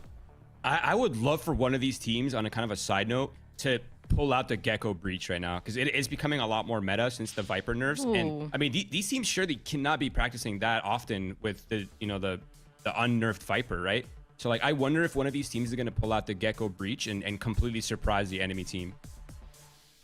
They both last played this map of Lotus on week 5, which was pretty much exactly a month ago that they played this. So there's definitely time to make that change. For both of them, I definitely would like to see that Gecko. I think it really adds a lot of flavors for the post-plant scenarios and a lot of openings as well, where you mix the two flashes. So there's some cool ideas that you can integrate there, but we're gonna see if that's gonna be the case, right? As we think of this map of Lotus being kind of complicated in one of the sides, and it is, we make that connection with Ascent as well, where you're gonna depend a lot on starting strong. As you see, the defense for core is gonna be a now or never situation. We've seen teams that get the momentum, and you need to keep it all the way until the end, Psycho, to see, because up to now, I don't know where the series is gonna go. Yeah, it can go. It's anyone's game right now, anyone's series. So, you know, one map, it's basically a best of one at this point. These guys gotta really lock in, dig deep, and push out all of the exterior pressure. Don't think about what's going on, what this match means to them. Just think about playing, think about the round, take it one round at a time, right? We talked about, you know, how closing out these maps can sometimes be an entire different situation. These rounds towards the end of the game are completely different than the rounds in the start and the mid game. So we'll see which team is going to be better at really just kind of pushing that out, locking in, and focusing on the round at hand and not letting the exterior pressure get to them. And especially when you're starting on that defensive side, we've seen it on VCT, we've seen it in Americas happen quite a lot, where this map just goes to infinite overtimes until it's able to be closed out, or, you know, one of the teams get the bonus, kind of try to get away with it. It again, the same way of how the defense of Ascent starts to go on, where a couple rounds can be enough, and it's going to be the same case on that attacking side. I want to see if there's going to be anything new. I do expect it for sure, Roy, but I don't know if it's going to be the Gecko. Yeah, I mean, I'm not even going to speculate on the comps at this point, but we're just going to have to see, to be honest. But Lotus is still the most attack-sided map in the pool. Like, it is undeniably. All the stats are pointing to an extremely attack-sided map. And whoever is going to be starting on the attack side, they're probably going to have a leg up on this one. And I want to see them have like full tempo control, because it is a pretty easy map to kind of like push and pull and get the defenders to kind of be feeling awkward. Because I mean, they only have so many aggressive options, right? Like, you can challenge A lobby, you can challenge C, maybe have like a B trap. But besides that, like there needs to be some kind of like versatility in the way they're approaching the defense side if they want success.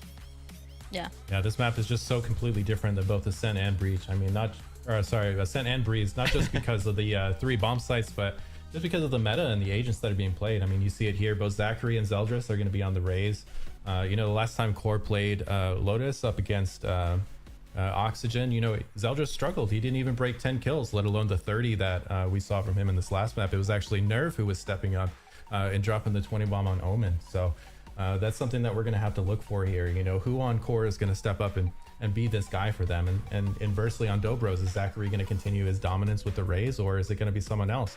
We see Drone leading into the Fade pick, like you were alluding to. You know, looks like we're leading into the confidence and the experience there. And yeah. It's all about the same. We're looking at the same compositions that they both played on week 5, and that is the question for me. It is once again the duelist duel between Zeldris and Zachary, but now on a completely different agent of Raze. And to me, this is where I give the upper hand to Zeldris. It seems like this is the guy that has proven to me the most on that Raze. Zachary still has to prove the individual mechanics and the way that he's going to play around this Fade specifically, but we're going to see how that is going to play out on this map number 3. We send it once again to, was it Lemon Vans? Yeah. If not Kiwi Silly, I don't know. Silly Kiwi? Oh, Silly Kiwi's kind of nice. No time for silliness, okay? That's It's true. time to lock in. Map decider. One team leaves Challengers Mid-Season Cup. And who would have known? Map 3 with 0 points, a broken ego. I don't know. Yeah, broken ego, but at least like a silver lining that if you don't make it through to the mid-season cup, at least you still have stage 2 and an opportunity to pick up more points there and try to make it into playoffs towards the end for Ascension, right? That's the end goal that everybody, or the end goal rather, that everybody's trying to reach towards the end here for Challengers, is to figure out who's going to be our next team moving up into partnership going into next year, because that locks you in for 2 years. But you're also not going to have to, you don't only have to win against your own region, but you also have to win against LATAM and South America in those playoff finals of Ascension. So there's still a long road up ahead here for these teams, but it has to start now. And a third map, a decider between Core and DB, for chances for at least some silver lining and some hope that one of these teams can make it into those late playoffs for Challengers and Ascension. And now Core starts off here on pistol round. Look at this. 3 sheriffs on defense. Okay, finally we're switching out one of them so that Snarly could get a little. Never mind. We'll figure it out once it gets close to 0. But they're also trying to figure out what they want to use here. There's a lot of long-range battles that they want to put in this favor. And if you're looking at their side on the defense, Snarly has one of those sheriffs on B. Where's the other sheriff? It's on. Oh, sorry, on C. Where's the other sheriff? On C. And where's the third sheriff? On C. And I'm looking at T-Dog. So on A, the lineup to check out a lobby. So that got smoked off. So not much information there, where you can always criticize, and we could talk later about the impact of Sova on Lotus. But look at the impact of Soldiers with the Sheriff into the dome of Zachary. What an aggressive kind of early push out of C from Core. And DB trying to take advantage of that moment to go and push into B and maybe even pivot into A, because look how much exploration Ange has done. But this is such a weakened state and not a good start for pistols for DB. This is still so good, though. So much damage has been done with the pistols. They have 2 shark darts available for T-Dog. When they hear the tap on the spike, maybe it could land some. That's going to hurt some players even more. It could help for the retakes as well. DB is still in a pretty decent spot, despite it looking like they don't have too much util left.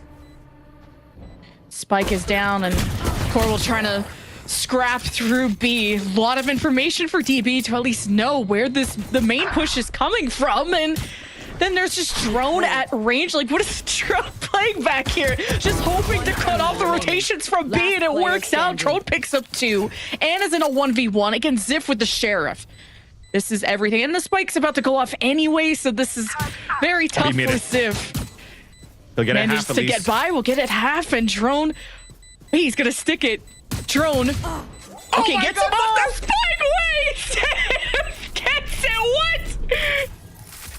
Oh, somehow I felt that Ziff was gonna win that one too. It's like there's absolutely no way, right? Drone's gonna be able to land this one. It's planted out in the open. No, Ziff, the Sheriff, once again, it lands. It was there was question marks all around. I was also trying to figure out what the hell is going on and why it was so chaotic. It should have been some sort of a clean retake, focus on retaking the B side and working together towards A. They had a recon dart available, and then DB had perfect positions in the end towards Robo to just hit them one by one like lemons running through the door. Yet in the end, it's still Ziff with the Sheriff to win that round. Expensive round, as they invested in a lot with with a lot less utility, but thankfully towards the end, it's a round for core and a bonus. And you hear them running through sands. What a paranoia from Nerve, and the full punish from Core. And just when I was about to commend the adjustment of DB to throw the paint shells when you saw Core be aggressive out of C door before, it's an exchange. Both teams learned a lot from the previous round, and DB have learned, well, A has been better for them. And Snarly playing on site. This is a big risk, hoping the SMG will pay off, and good trickle damage wrapping around as Ange, who gets the finish.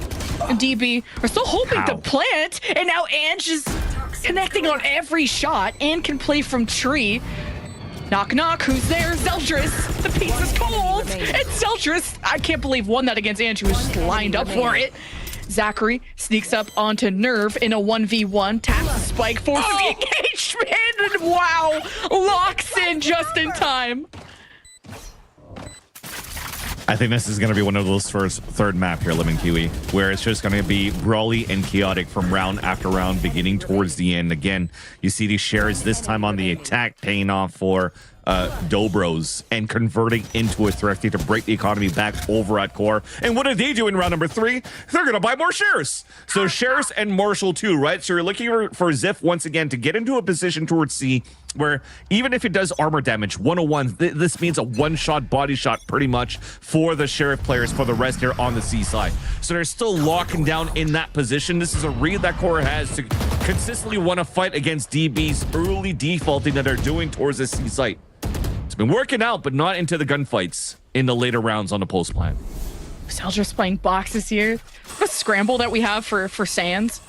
And first it started with Riku teleporting to the left side, providing an alternate angle if there was going to be a brawl for Sands. And through all of the smoke, Zeldris set up in the boxes, but DB usually have gone for orb and then have left. But core will see if that approach has changed. Riku and Zeldris will face off in a second while the rest of DB head around through rubble very quietly. And who could be spotting this is T-Dog, and Riku spots the hiding spot of Zeldris. DB still pretty deep into A, opening the door. Answering the call is T-Dog, who got blinded in that moment.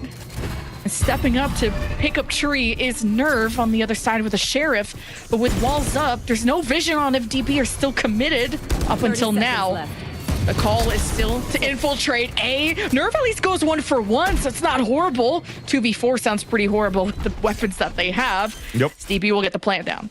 And then this should be a round converted towards the end. I don't think there's going to be any shenanigans this time around in round number 3, especially how you slowed the tempo down for Dobros and actually got that pick on both extremities, and you had the full map to work with, right? So you're leaving these last 2 players kind of like guessed out, thinned out, and they can't really work together with a Marshall and a Sheriff. So at least there is some silver lining currently for Dobros to have better control of their economy moving into those later rounds. As now you can see here, Snarly is just trying to keep some players close to him. But great delay. I mean, wow. Okay, that's a nice shot, though. That's a sick shot onto Riku. Last player standing. Ooh, what a swing. Yeah, this will end the way of Ange, but hey, the couple of picks they got is nice. Ziff will die to Spike. Round goes to DB, back-to-back 2, where it's been the same game plan. Go and grab an orb at C, go through A, open the door. But the way that DB adjusts their post plan based on where core is in that mid round is really cool. Like whether it's watching the baby door cross or just playing on site, there's a lot of good communication happening on the Dobro side. And now, as you see, like we went from pistol rounds to thrifties, it kind of just really reset the whole situation and the state of the game for this map, where you're in round number 3. It's a default gun round for both sides. You've saved at least the outline to the next round could be your mini off, and you're seeing there's pressure coming through. I like this from core. They want to add that pressure, make sure they control that side. But interesting enough, I thought Zeldris would be the one going back to pick up the orb so they could have a showstopper to work with, now that the actions stay calm. But they want to get the Hunter's Fury out as soon as possible onto T-Dog. Oh, that's a good information. You know, they're all still lobby. The Hunt, or the Prowler, nice, forcing that raise out of position. Now it's the showstopper for Zeldris. Just, you know, he doesn't need the orb. He can get the kills. What a big blunder, though. Drone the boom died, box. and that's a spike out in the open too. And everything's slowed down by the showstopper. Now aggressive position coming out from their side for Core on defense. This is going to be so hard for DB to retake that spike. They need more util, and they don't have that. Their initiator's the one that died. What spike? There are a lot of snake bites, though, that Snarly can use to just make sure that the spike won't be touched. Now that that's gone, hey, silver lining, maybe DB could actually do something about it. They have smokes and wow, okay, maybe Core walking into the line of fire is ideal. They kind of want this round to be over with. As Riku an alternate angle through Baby Door, and there's the answer from Snarly. And Zeldris with the third this round. DB, it's been a war to just get that spike back, but it's Zeldris with 4 that ends it for Core. The EG spray in the end definitely coming out. But yeah, there was, again, that big mistake of losing that spike was probably the nail in the coffin there for the round ending in favor of Core. And it started off quite well because they wanted to re-attack with the Prowler, and I'm pretty sure more players want to follow behind Drone at that point. The paint shells is what pushed everybody out that was thrown by Zeldris to isolate that kill onto Drone. What was missing there is that you can't have Drone going in as the initiator. You need your duelist to go in first no matter what, so that at least they could fall back with that spike and keep that up. But I mean, let's stop beating a dead horse here. Let's go back with the action now in round number 5. Nightfall to clear out the C site, and for DB to try to initiate in that It doesn't hit Snarly. It doesn't hit Snarly, so he's okay. Well, now the paranoia does. So he'll be pushed out of sight, but through Waterfall, the KJ Ziv, Stoic with the Hunter's Fury, getting information. And I swear, there's just always a ping on these Hunter's Furies from T-Dog, but DB still come out on top on the initial engagement for the site, and they got the plant and the nades. Plus the smoke makes it so the retake, or at least the prevention of the plant, won't happen for Core. And with the pit too, this is a really good setup out of DB. Not a lot of space, but this is their cage and Core. They got paint shells, paranoia, and a recon dart to flood back inside this pit. Okay, just trying to deal with Ange in this pit through the outskirts. Riku goes back into hiding, and with the third, now that the pit is gone, DB have nothing to protect themselves, but Core have nobody left.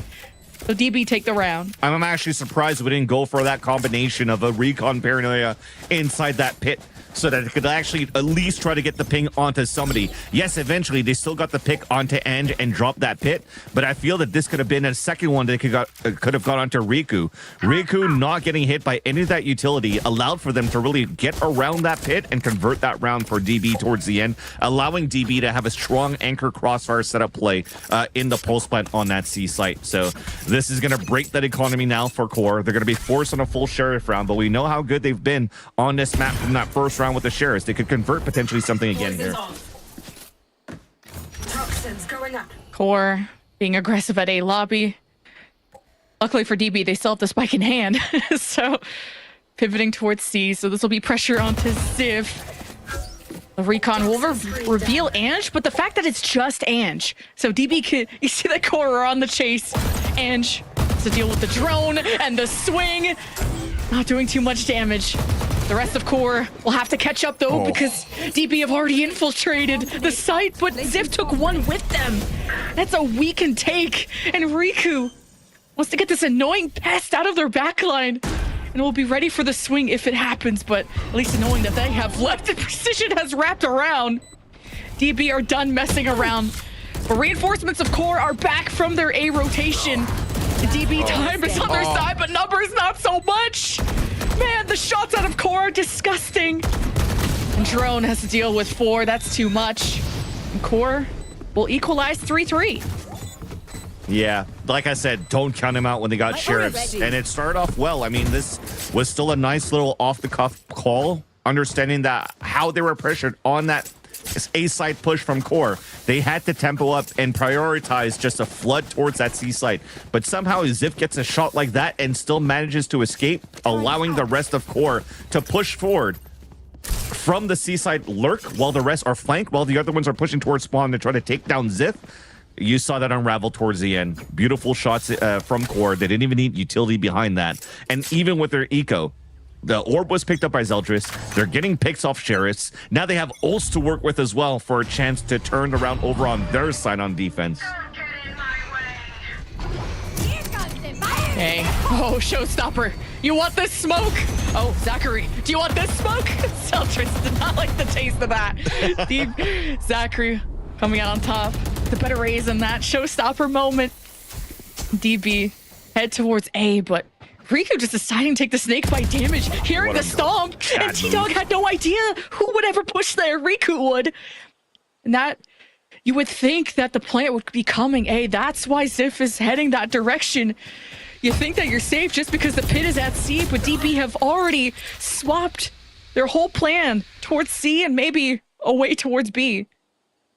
If anything, you're still going to have a clean plant for DB, right? So they realize the aggressive push outside of the pit. Now it's like, okay, a turret's going to get broken. You're going to use util. They'll soon realize that it's being uncontested. And there's still this lurk from Riku towards this A site that rendered to be quite pivotal on that pick onto T-Dog. And they almost could have won that 1v1 against Nerve, but at least there'll be a 2v1 for a potential trade, not even needed. This is a DB round in the end. And just having a really good game. DB, they have the numbers too to just seal off every entryway. And Core will be just deciding to save in that moment. We knew this was going to be scrappy. This has just been round exchange after round exchange from both sides. DB have adjusted well from going to A towards C. No, the pit's not going to work out. Go towards B again. As I'm complimenting Ange, of course, they're the ones to fall, but... Yeah. I mean, they were still the player that dropped 20 kills that Psycho was mentioning before, right? And you saw that even despite the lurk that Riku was able to get in that pick onto T-Dog, they still didn't want to try to push against the 1v1 of Nerve because they know what Nerve could bring to the table on that A side. But this was the important part right here. The showstopper to showstopper, and unfortunately did not connect when you're trying to get the surprise kill onto your opponent at that point, and that really just toppled the house of cards in the end.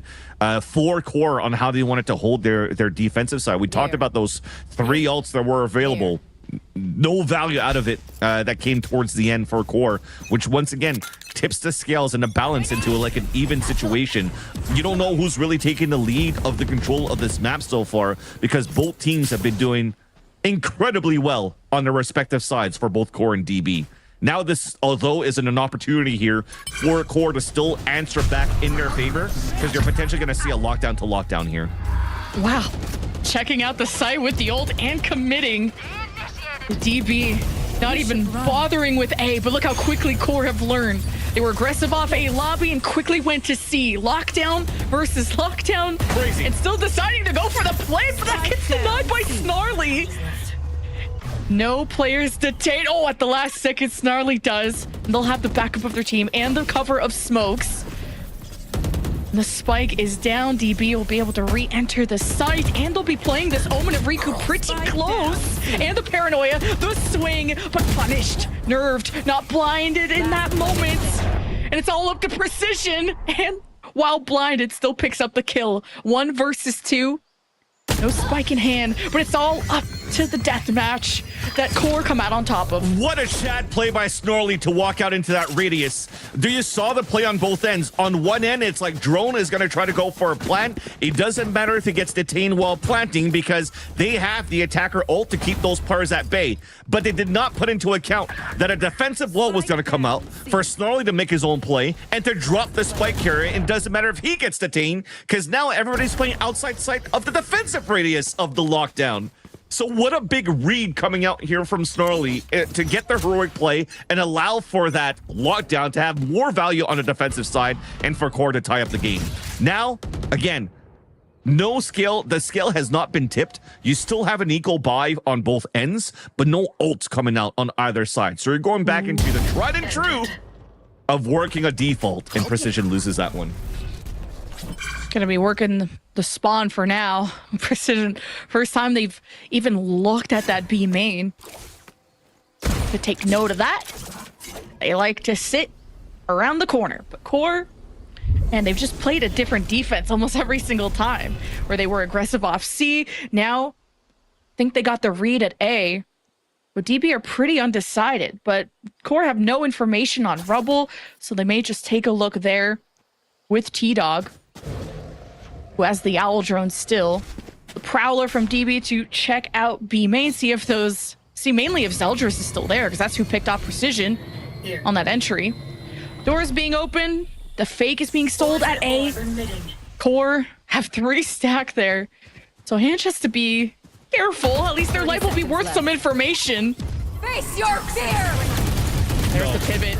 Oh, and the Nightfall too to hose down A, creating paranoia for the core defenders at A, thinking that's where the push is coming from, but DB still just trying to defend themselves and make a safe passage towards B. 10 seconds. Still 10 seconds, and they have the plan, and core are cutting them down slowly but surely. Numbers are even, and the plan happens in time. DB finding cover 2, staying together to play for trades. That was so nicely done by Drone with the Nightfall and the Seas to pivot that round over and giving a chance for DB to potentially win this pulse plant. Hey, paranoia for Riku. This could hit at least 2. Forcing some panic, and even Haunt, I think, used.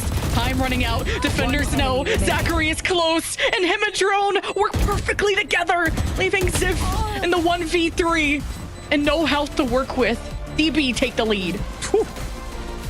It almost seems at some point here that Nightfall that went out towards the A side, Snarly once again wanted to go for the hero play, thinking that he had a timing to break door and catch some players from behind.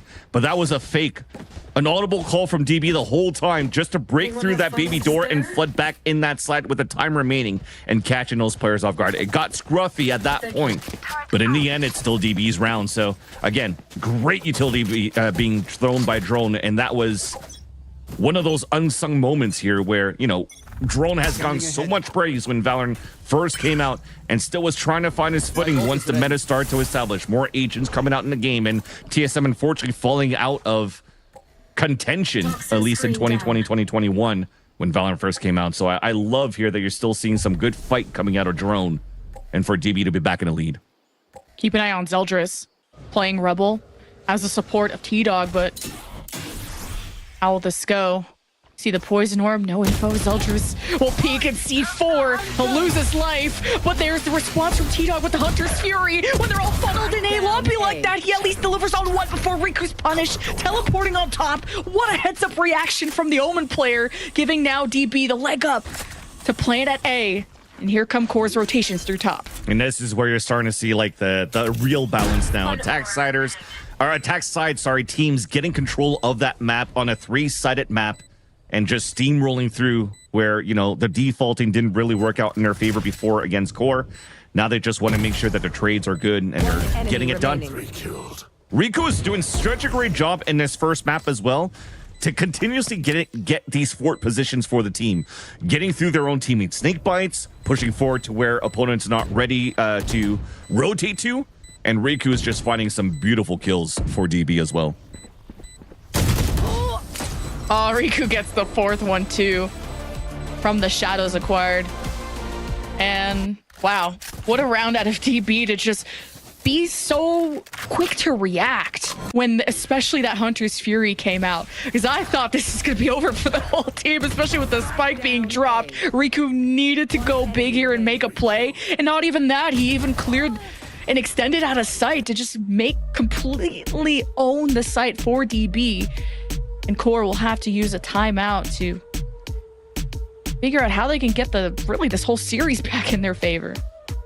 Exactly. It's starting to finally run out. When you starting on the piss around, when you got the thrifties and you're realizing that the ults were also the saving grace for you to keep this game close. Now that, you know, you're starting to see DB starting to run away here with this first half, you need to salvage these last few. And I like that we're calling this timeout. It may look like it's a little bit late here on the first half, but everything was working well on their end when those shots are hitting here for Core. So getting this first time out, trying to and understanding what you could do here on your attack side with this comp that you currently have. You know the strengths that you currently have also by pulling out an Orthodox Sova in your composition for the attack side. You're just trying to make sure you're salvaging these last 2. And it works out because this is probably the first time that we're finally seeing an op here in this first half. And it's in the hands of Zeldris to control this B side. So you have 2 players trying to like just flood and stall, force rotates from one end to the next, and hoping that Zeldris could catch one in the middle. Zeldris actually gonna peek around this corner though? Okay, well anyway, let's look at what DB are doing. Well, they have to wait out the snake bite, but checking out every nook and cranny. Not wanting to open the door until they're fully ready to commit. Using the Prowler to flush out whoever's in tree. Usually it's been Snarly on the site, but this time, having the assist here of Ziff and the KJ util is big. Core just have to wait for the approach and play for picks. T-Dog will be at stairs here in a second, but smoked off. Still no picks despite how close both teams are getting to each other. Now the boom bot after the Prowler, and Zeldris punishing Precision again off the same B main check a DB like to go for. Give them another angle around who could be at Baby Door in terms of defenders and a paint shell right to the dome. Yeah, they're starting to realize that util's owning them right now for core as well. When DB are forced to use util to take sites. Revealing area. Recon, the check left side. Got shock bolt for that right corner if needed, or even just for the pit. This is a very scary pit to be playing in. Not a ton of cover. At least Ange has some friends, and Riku has a double. Zeldris doesn't let the triple happen. 2 versus 2. Spike Planet time running out. This drone has the haunt. One enemy remaining. In a second here, and Ange. Here's at least Zeldris, but he's sticking it! What? That's simple clutch for Ziff! How does he get the defuse on time? Those 2 kills! It doesn't matter in the end because DB's rich as hell and they could still buy in this next round. But to ooze that confidence, to get those 2 kills, you're being seized on top of that. There's literally a tether that a little tentacle is trapped onto your ankle for them to be able to spray that pulse plant. Yet he's still going to be able to stick that defuse outside of that pit and get that round for core. That is one of those moments that deflates you here on how clean you were on the take and on the pulse plant and how you turned it around on your end, and a chance now for core to fight back. In this last round, I mean, it was still labored. T-Dog's still very low on economy, and they're trying to make a play. Okay, well, there's a play. Precision at least gets 1 for the road after an aggressive core defensive swing. We haven't seen that since early in the game. But DB being way more aggressive at A, and T-Dog and Ziff are in trouble, especially without Snarly here. But T-Dog holds his half of the sites, and well, Zeldris from the sky, showstopper into tree. The forest is burning, and so is Zachary and Drone. 4 for Zeldris. And a little energy spray towards the end. I love that. A little finishing touch. Doing some things that maybe Victor would have done here on this raise roll for energy, but that was such a clean retake towards the end by core.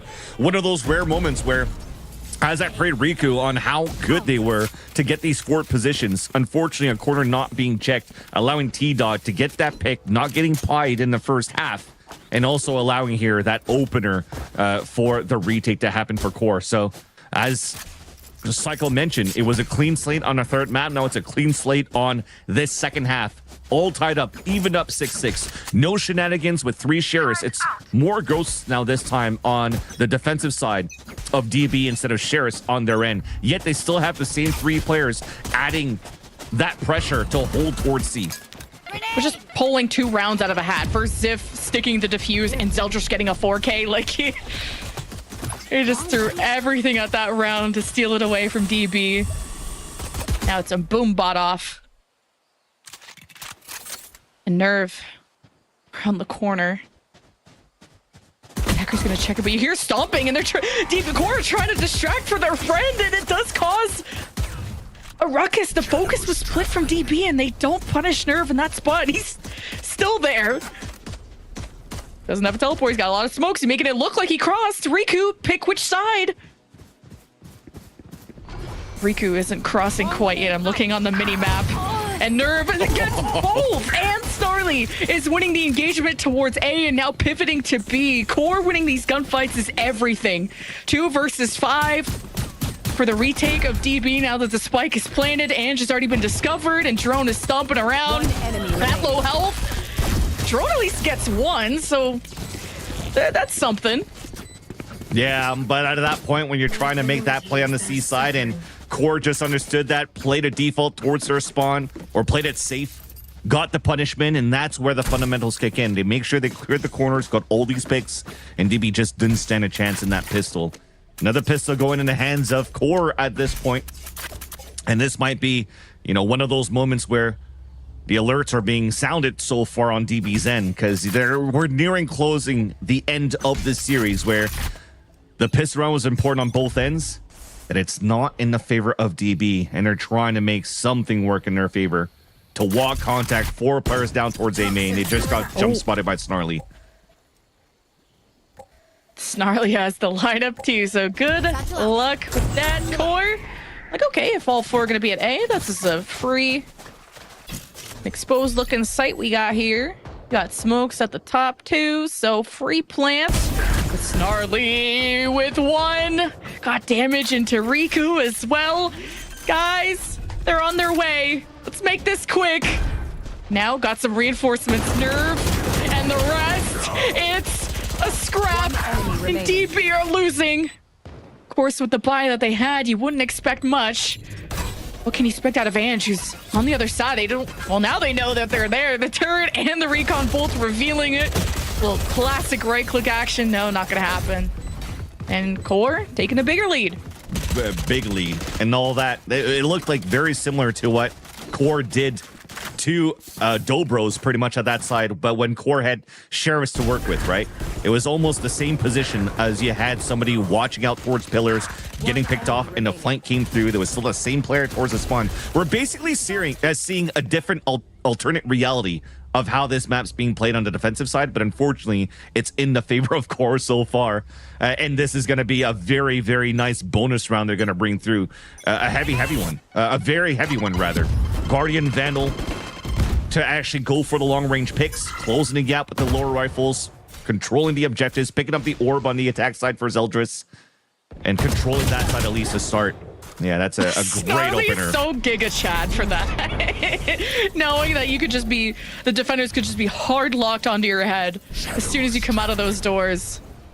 Snarly has had such an important role on Lotus with the information, but also in the kills. Drone exposed. Core wanting to take advantage, but Riku hidden will get 2 and not the 3rd for the road with the assist of Drone, of course, but Core. Now this is a bit more of a troublesome A push than they thought. They don't have map control here, so trying to move towards door, they have to be good in terms of sticking as a group so they have a perfect trade. If not, they're isolated and pinned within rubble, and the more that they don't react on the time that's remaining, the more they might make a mistake. And Precision's playing off angles. First contact is him. They walk back in towards the spawn. Well, Ange is here. This is not looking good. Oh, they're gonna at least check the corner, so it won't be a double kill, just 1. But man, these rounds have come down to the slimmest of numbers, to who is most clutch. And Core, 13 seconds left. Look at the plant, but who's meeting there is Drone. Left. Last player And they get the prevention. Oh, Zeldris. Oh, that's the best friend right there. That's your best friend protecting you on the plant like that. 1v2 for Precision. W friend, pot friend, and 1v2 is going to be difficult here because Precision has 0 information. Both of them playing together. Turrets watching that back. You're in a great spot here for Core to win this Bulls plant. You just have to take the risk and swing. Okay, you know they're not sands. At least you don't have... Could be boxes. Could be just right on the spike. Precision. Come at me, bro, he says.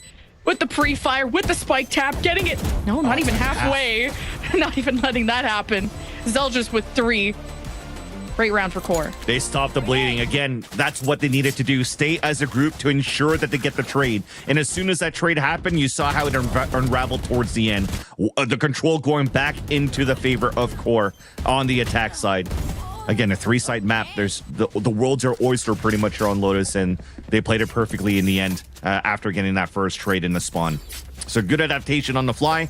And now Core is once again having a much more confident lead here in the attack side, because that's the bonus round converted. Forcing now Dobros to force a play, and it's not going to be aggressive. You're trying to play the bait and switch. Go get him. And you're donezo. Hey, the boom bot pinged them close.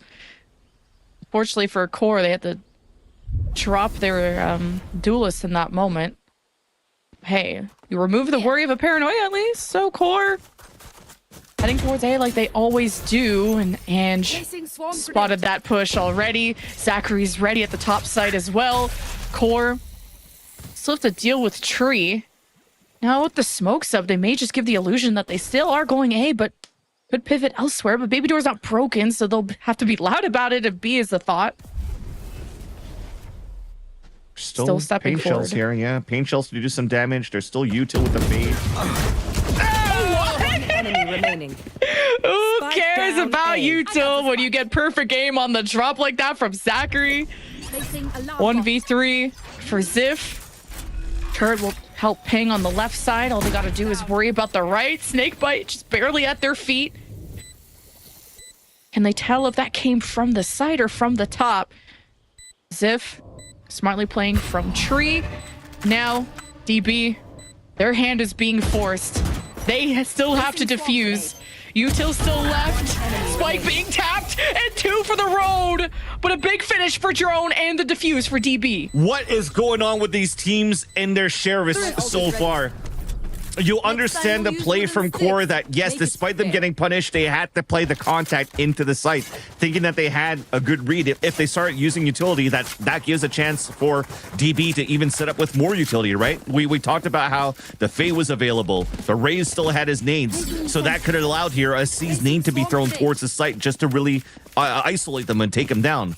So they went for a contact play, and the Sheriffs once again rings true, this time on the side of Dobros. Thankfully here, we talked about the amount of rounds that were won by Core. The bonus that was round by Core at the same time. Economy still flowing with ults as well. So it's not over yet here for Dobros.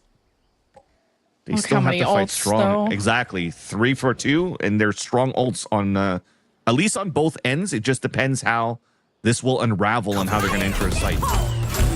Yeah, Giga Chad showstopper play. Went all the way through. Zoning ult. Hey, at least you know they're not there, so plant will go down. We'll have a 5v5 for the post plant. Ange versus the Viper opposition. Now with the smoke sub, no one wants to really be holding on the site, especially with the lockdown for Core activated. Now DB Nightfall have retake. even less time to work with. There's the retake with the Nightfall Core. Oh, they're marked, but they're around the corner. DB could tap the spike to try and get them to engage into them. But with the KJ util, they got pushed off for a second. It's smoked. It won't be stuck. DB going for it. I can't believe it happened again.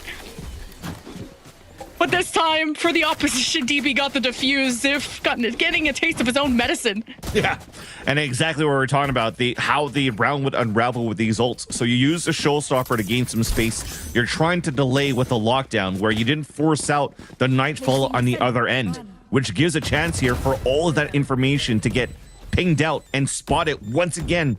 A key piece of util being utilized by Drone to allow to get that information on the last 3 players to smoke in a full stick. So very, very nicely done. Gives a chance here for DB to fight back in. Oh, okay. He's able to dodge that. It's going to be in a great spot to continue to allow it to continuously fight aggressively. Oh, Jesus. Oh, Zachary flying high. Not going to heaven quite yet. It's first blood for Core through that whole scrap. Despite a really good nade out of Zeldris that could have gotten Zachary. Great satchel play, though. Boombot will ping someone on the other side of the wall, and the owl drone through tree. Paranoia, you know the omen's on the right side if you're DB. So Core decide to break Baby Door and get away from A. See how weak this B site is. It's a quick plant. DB not doing much to prevent it, especially with Ange with an outlaw. This is a tough place to play an outlaw close to range and mega ping on that. Yeah, that's going to make things very difficult for DB to retake the site, especially now that it's smoked out. I think it might be a call to try to save here, yet they still want to try to go for this. Zeldris. Oh, playing with fire there. And now that Zachary's Yeah, down, I mean- the hope is diminishing. So That should have been a call 2 kills ago, 2 deaths ago for the side of DB. You're trying to retake a site on a 4 versus 5. The ping got information on 2. How are you going to try to flood back in the site with what you got remaining there at that point? Nothing that could have been done. And now they're trying to save 2 weapons instead of 4. And you look at the rest of the players, they're so low on econ. You can't buy anything around that. This might give a chance now for Core to move up to even 11. And this is why this is a burnt timeout that should have been used in the first place. If the call right there for DB was to save those 4 weapons. All because of one single piece of util that didn't get broken. So hyper-focused with the outlaw from Ange at that waterfall to get the pick into the B site. That pings up 2 players, him in precision. It was GG right there. it doesn't get any closer than this, though. Map 3, Lotus 10-8. No one's really gone on a serious win streak, and at least if anything, DB have cut down the momentum that Core had, because yeah, they took pistol, anti, and bonus, but they also won the last 2 rounds of the half too. Like, Core had really started to figure out the Dobros, but Dobros have been able to get a grasp back into this, but just barely. Like, these rounds are just being barely won sometimes. Yeah, on both ends, it's nothing but scrap that we're currently seeing from both of these teams. Not necessarily macro-wise, of course. It's scrappy on how they're so good in these trades and also how they really want to win this series. So when it comes down to players that have to step up to do heroic plays, sheriff kills that comes through. Remember that 2v2 that Zeldris, you thought that drone could have come through to kill the spike planner, but Zeldris jumps on the boxes to make sure that you get a safe plant. Like, these are some of the things that, under that pressure, that you're able to do these type of decisions is what is making both of these teams have such a close game. But now, unfortunately, potentially, Core slipping away with this. Okay, it's an exchange. Owl drone checking out B, and it's smoked off. You ping the right side omen, so Core have really good information to play off of. So paranoia at the top, and also keeping their eyes on Riku. Great finish and holy explosion! What the heck just happened? We are Trying to get that util to fight against your opponents, but again, it's weapons that you have on the attack that was way stronger than what DB had in the end, so you're winning the gunfights in the end.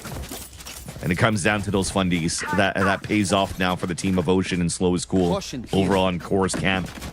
Now Pit available in the attack too for an aggressive post plant, but that could also be countered out by precision with a lockdown, so you're trying to keep that up. And that timeout, once again, very similar to what Core did on the defensive side. Now you have an op at the ready for Zachary. One of the rare moments that you haven't pushed aggressively out towards the main, and you're trying to watch that line with the staircase. But look at this pivot from Core. As there's no util that was thrown here towards the A site, they maybe think that they have this op on the A site for DB, and they're having a perfect read to flood in the B site now. This could be good for the Pit. For Snarly, just own all this real estate. There's a Poombot right in Riku's face. Bit of a distraction. Owl drone, who is on the site? It's drone. Fades into the shadows. And Core, this has not been as clear of a road as they thought with all the util and all the things you don't want to step on. Now they think the coast is clear, and off the cross, Riku's still there. Goes 1-1. Core brought down to 2. And DB desperately need this round because the lead was starting to get out of hand for Core. Or eventually taking control of the site. Not having the Pit sucks, but Not ready yet. at least you still have nerve. Bring them down. With no util offensively. Initiated. Okay, I'm just gonna use the lockdown. That's what you needed. That's going to push them out. They can't really push forward to break the lockdown too. So the biggest thing is this 1v1 on the waterfall that Ange is going to have to take. Oh! Sif wins it. It's possible for Core. They just have to play time. And Zachary with the op. What an important pick. That was to try and Core were trying to prevent the defuse. But DB eventually win the round. Oh, this is close. That was oof. The fight that happened towards that spot, and thankfully, if you're looking at Core in the post plan, they did not have any type of like paranoia or anything to delay even more than that. So that silver lining, at least from that pick that came out from Ziff, was not enough there for them to convert that round, especially when Zachary has that op. Again, we mentioned if he's going to bring out the op, he's going to have to be on point with those, and thankfully he landed that shot onto Nerve in the pulse plant, allowing DB to get the defuse. And keeping a couple of players up, but still made it was still very expensive at this point. Look at the buy that they currently have here. He'll just Judge take and that Guardian. damage. He just Yeah. does not care. Okay. Zachary's just that guy. Man, that would have been a juicy op shot though if he got it. And you got Owl Drone checking out rubble. No one there. Using the wall to quietly make their way towards the right side. Riku will also be in position at stairs, so can use a paranoia to slow things down and really assist Precision, who sometimes can be left out to dry on A to stop the plant.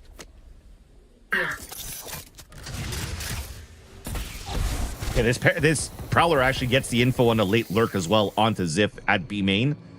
So they might think here for DB that it's a fake A split to B. So look at this readjustment that Ange has. The Judge right by the door. Might be that call right here. Oh. I thought they were gonna get way more than Same. that. Holy cow! I wanted 30 seconds left. Loki wanted to see the Judge 5K. Either way, Core not feeling too hot about that B push. Never mind. You know they're already ready for us. Gonna pit towards A.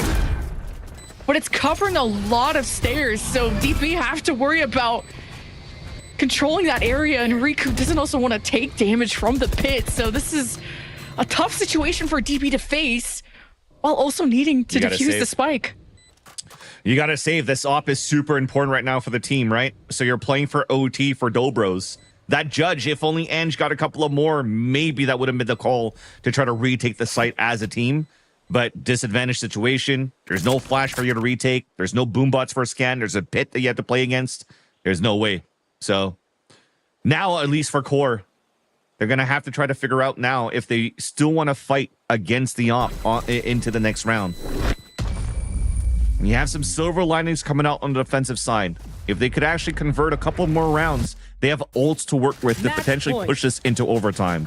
But if not, once again, this is a storyline where DB comes out from being relegated and then almost getting relegated against Thinking Men in the lower and making it through after beating Resonate.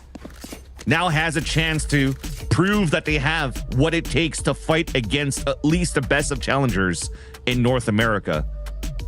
But now they have to face against Core, a team that they haven't played against yet in this season. And a team that they soon figured out quite quickly that they are a very tough team to try to beat. And Dobros, aka the Glazers, I felt like yes, they went 0-5 during the regular season, but they were so close to winning series. Yeah. That was the team that was like the dark horse. That was the one that really had the potential to get out of that relegation spot, but just couldn't pull through, couldn't close out, and that's been their issue. So for the fact that they took Ascent, one of the strongest maps out of Core's pool, and sent us in this direction is still very impressive. But DB dealing with, you know, the inconsistency issues that the analysts talked about, still getting us this close of a series. I'm entertained, but now it all comes down to this round. Is DB saving and still having not the best of buys, and facing 3 people on Core that are 1 away from ult. Oof. There. Good luck. And this is also a round for Core where they could actually take control of objectives on their ends too. Being aggressive as they are right now on this A side, once again, no contention coming through. Zeldris has free reign to pick up this orb and get a showstopper ult. So you have to give up the site. You have no choice here. If the pivot and the commitment is towards the A side for Core, then DB have to figure out how they want to play this retake. Zachary, meanwhile, picked up the orb on that C site, and 1 kill will allow the showstopper for the retake to happen.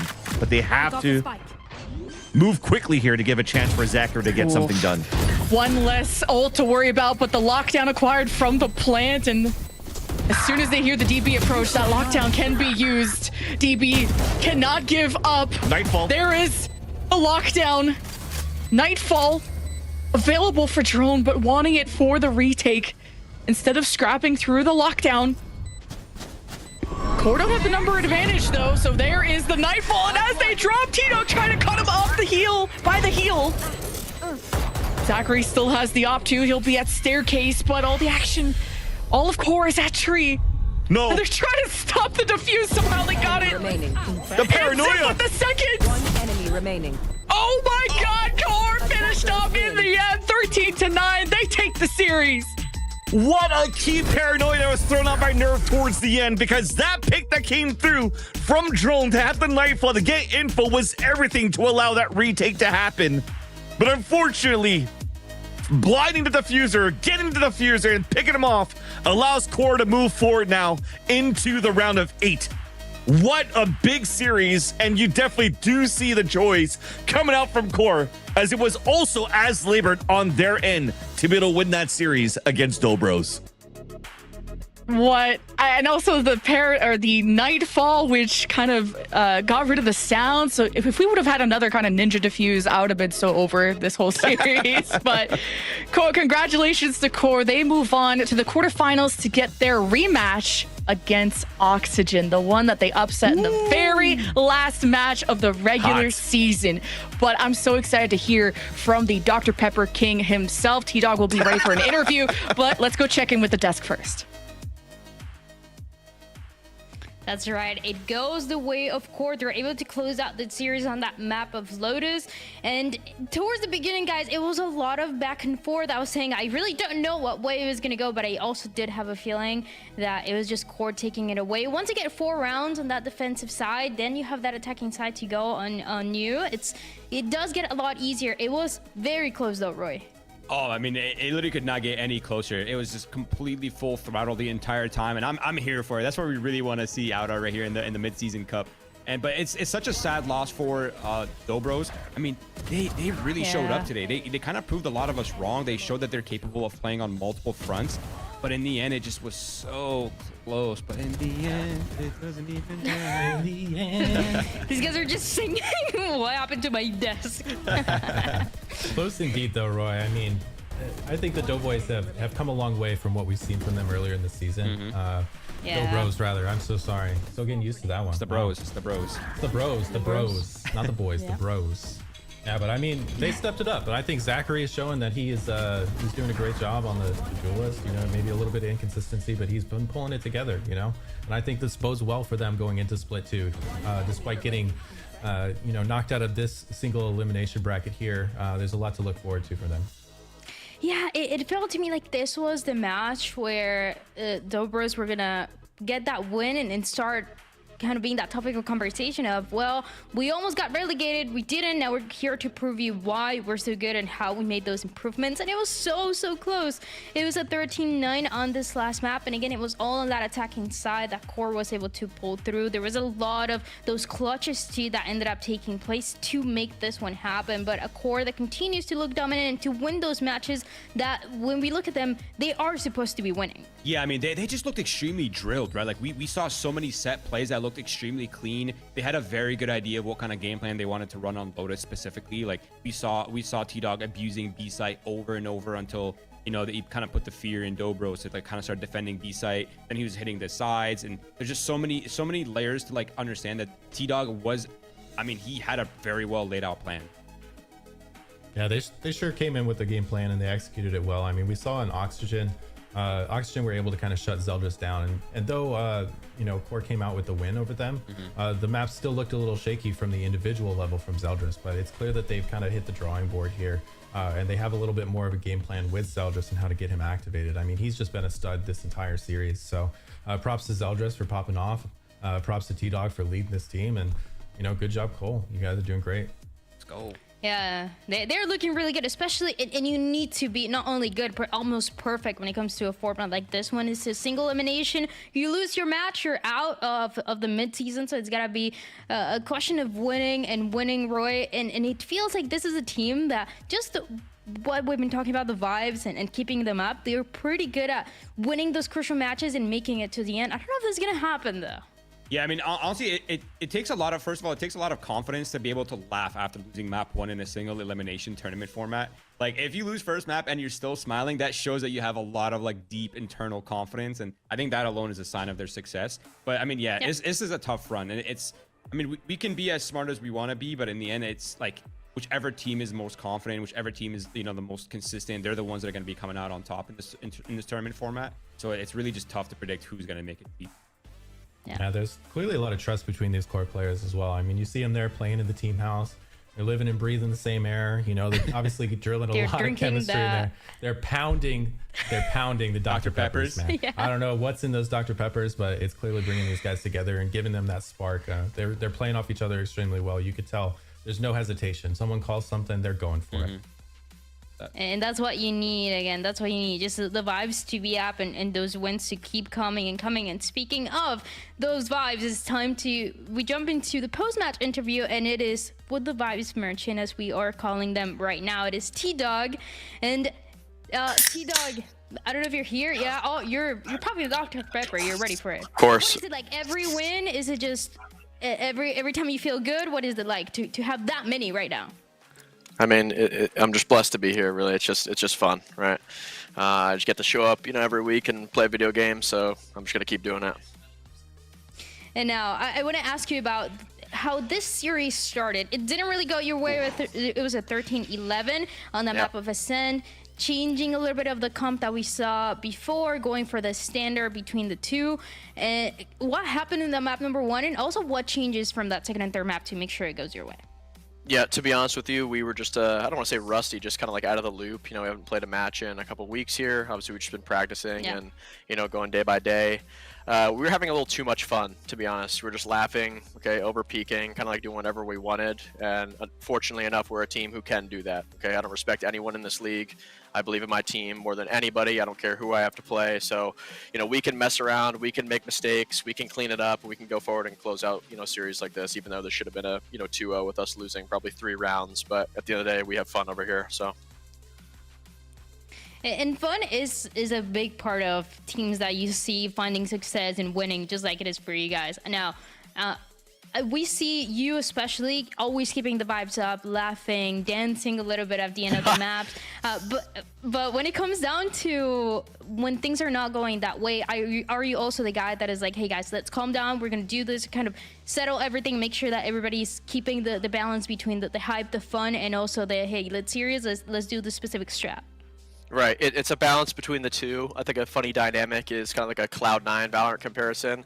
If you see Oxy smiling, laughing, having fun, he's running around, he's killing 30 people. It's the same exact thing with Zeldris. It's the same exact thing with, you know, Nerve and Snarly here. So, you know, exactly. Ziff is kind of like the unsung hero on that. I do a pretty good job, in my opinion, myself, in terms of, you know, making sure everybody stays focused. Obviously, I just do my best, right? I just try to keep everybody on the same, you know, kind of like objective or goal. Okay, we, you know, accomplish it, right? Same page, all that stuff matters a lot more than just, you know, running around and doing ever. My biggest thing is just not trying to make this stressful. Okay, we don't go here, right? It's not do or die if we lose. It's not, you know, die in real life. It's die in a video game. So, you know, we just want to have fun, okay, have like a loose flow and just be comfortable, you know, doing whatever we want to do. And just because it seems like you guys are kind of in a way going with the flow, and that flow is kind of always naturally going to you. I want to ask you, when it comes to a map like Breeze, where Zeldris is just having an insane performance from the beginning, dropping 30 kills, does the game plan change a little bit more of, okay, let's keep it going, let's keep positioning him in aggressive situations where he's going to continue winning those duels, or is it going to be more like, instead of those vibes, it's going to be, let's play what we practice in scrims, let's keep doing the same, and this is the same thing that is working out?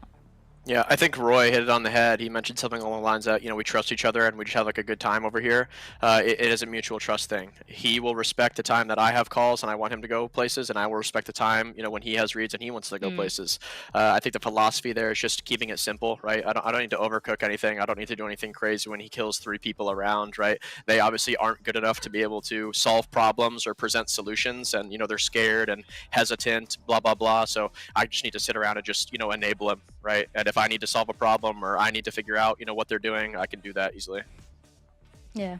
Now for my last question, the next match is going to be against Oxygen, a team that you face on that week number 5 and a team that you took down.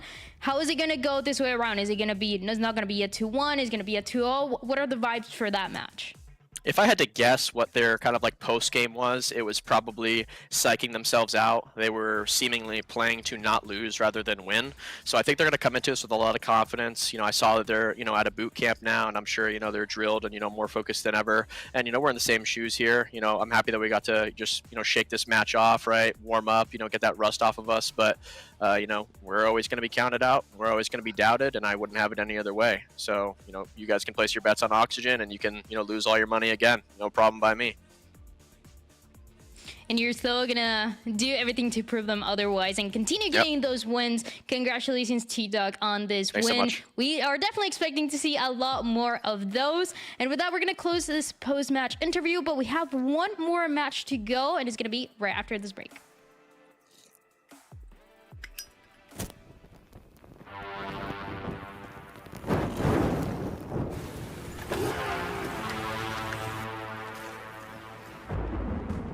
They say in life, there are no guarantees.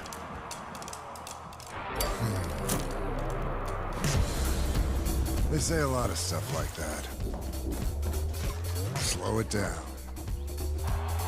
Play it safe. Hedge your bets.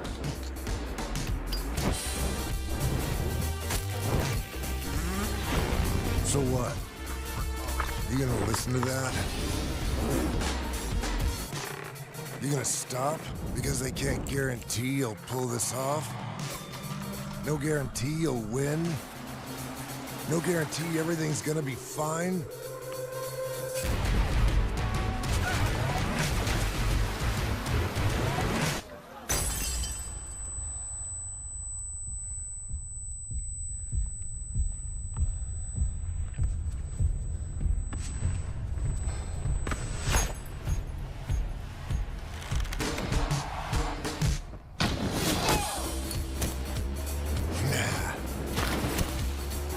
In life, you make your own guarantees.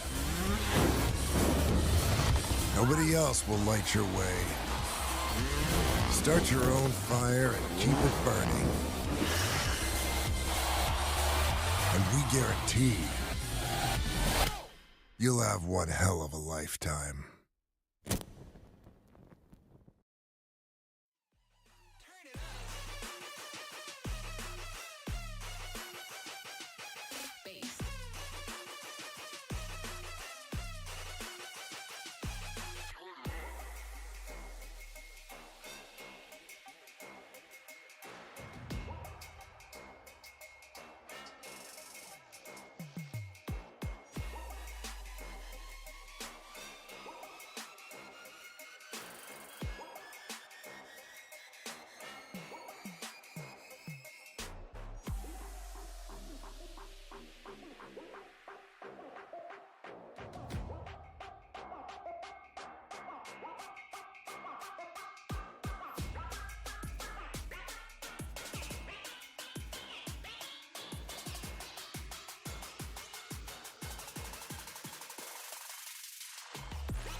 Welcome back, everyone. We just watched the first match where Core took the win, but now it's time for the second match, and it's going to be between TSM and YFP.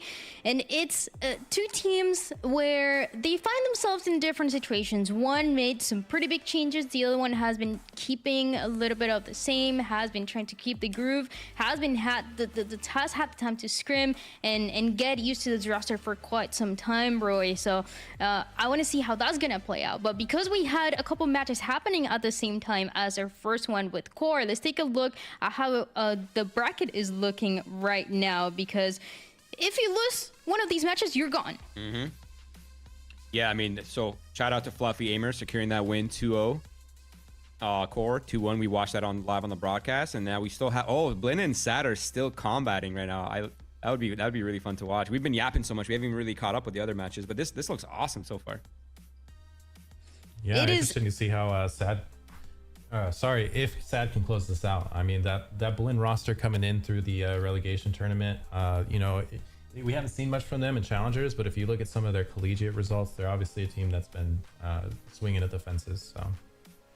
I also really do like Sad. I feel like they get and they have gotten a little too silly, right, with some of the compositions. But I think this is a pretty solid roster. I want to see if they are, like you said, able to close it out. But now we get the chance to talk about the match that we are going to see on this broadcast, and it's going to be TSM against YFP, trying to see who's going to be that team facing the big one, the final boss almost of M80. So it's going to be two teams, as we mentioned, with specifically a YFP that made some roster changes. Now you're going to have Will and Jake playing on it, and a TSM that has some known names of this tier 2 since last year, Roy, and that are trying to close it out together. They have had some good matches, some matches where they had a lot to work on, but now it seems like they look very solid, and I honestly really like the individual pieces that they have. Yeah, I mean, honestly, TSM is my dark horse pick of the Mid-Season Cup.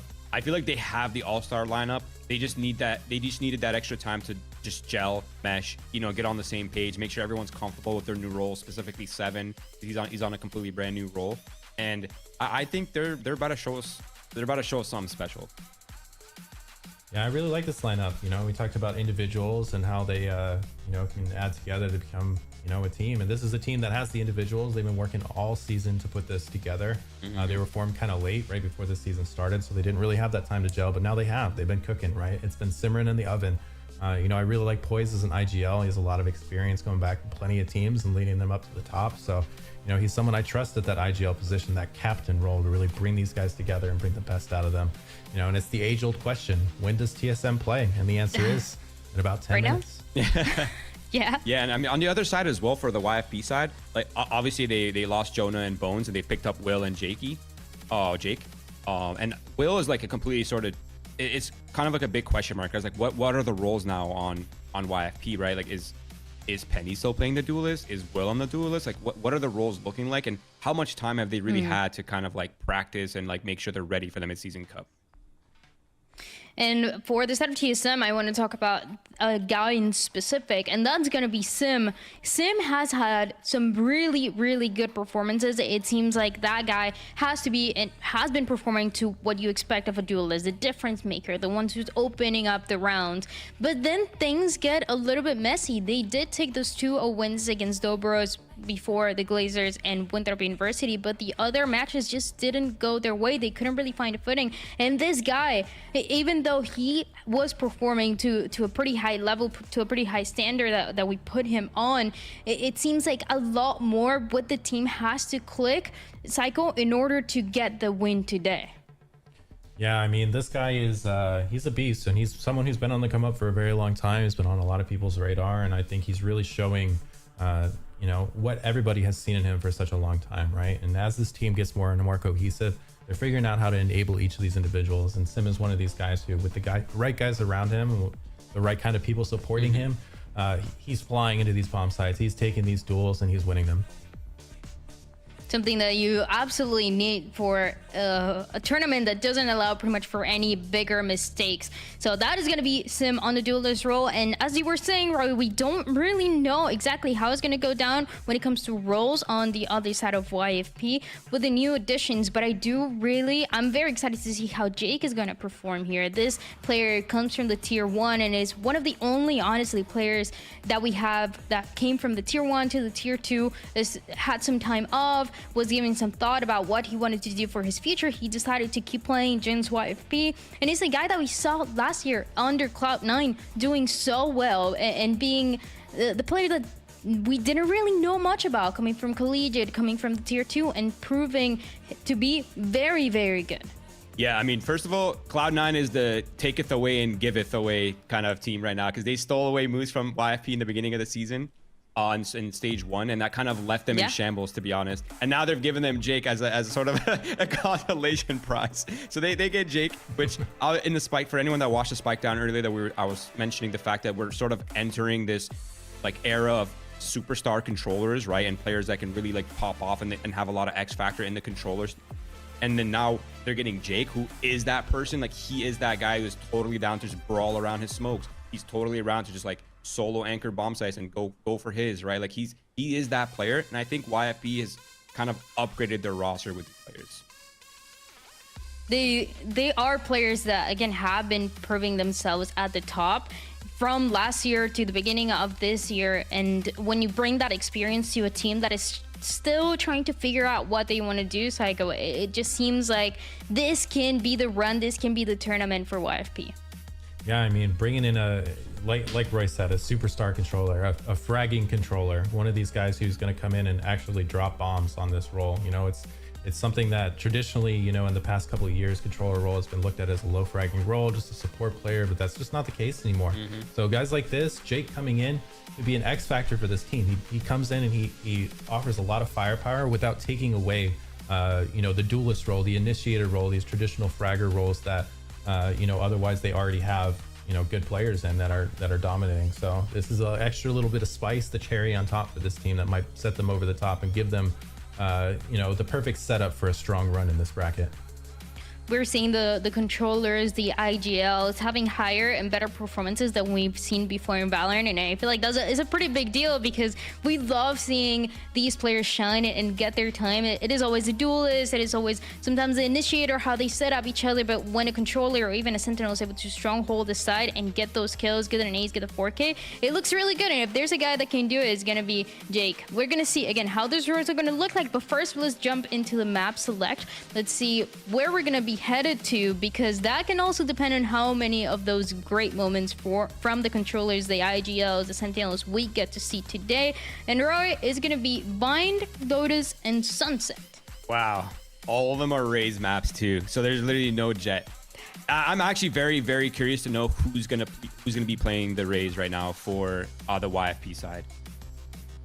Yeah, it's going to be interesting, and even more interesting, I mean, TSM letting Bind go through in this veto. I'm pretty sure they haven't played it at all this season. So this will be our first look that we're getting of this new TSM roster on Bind.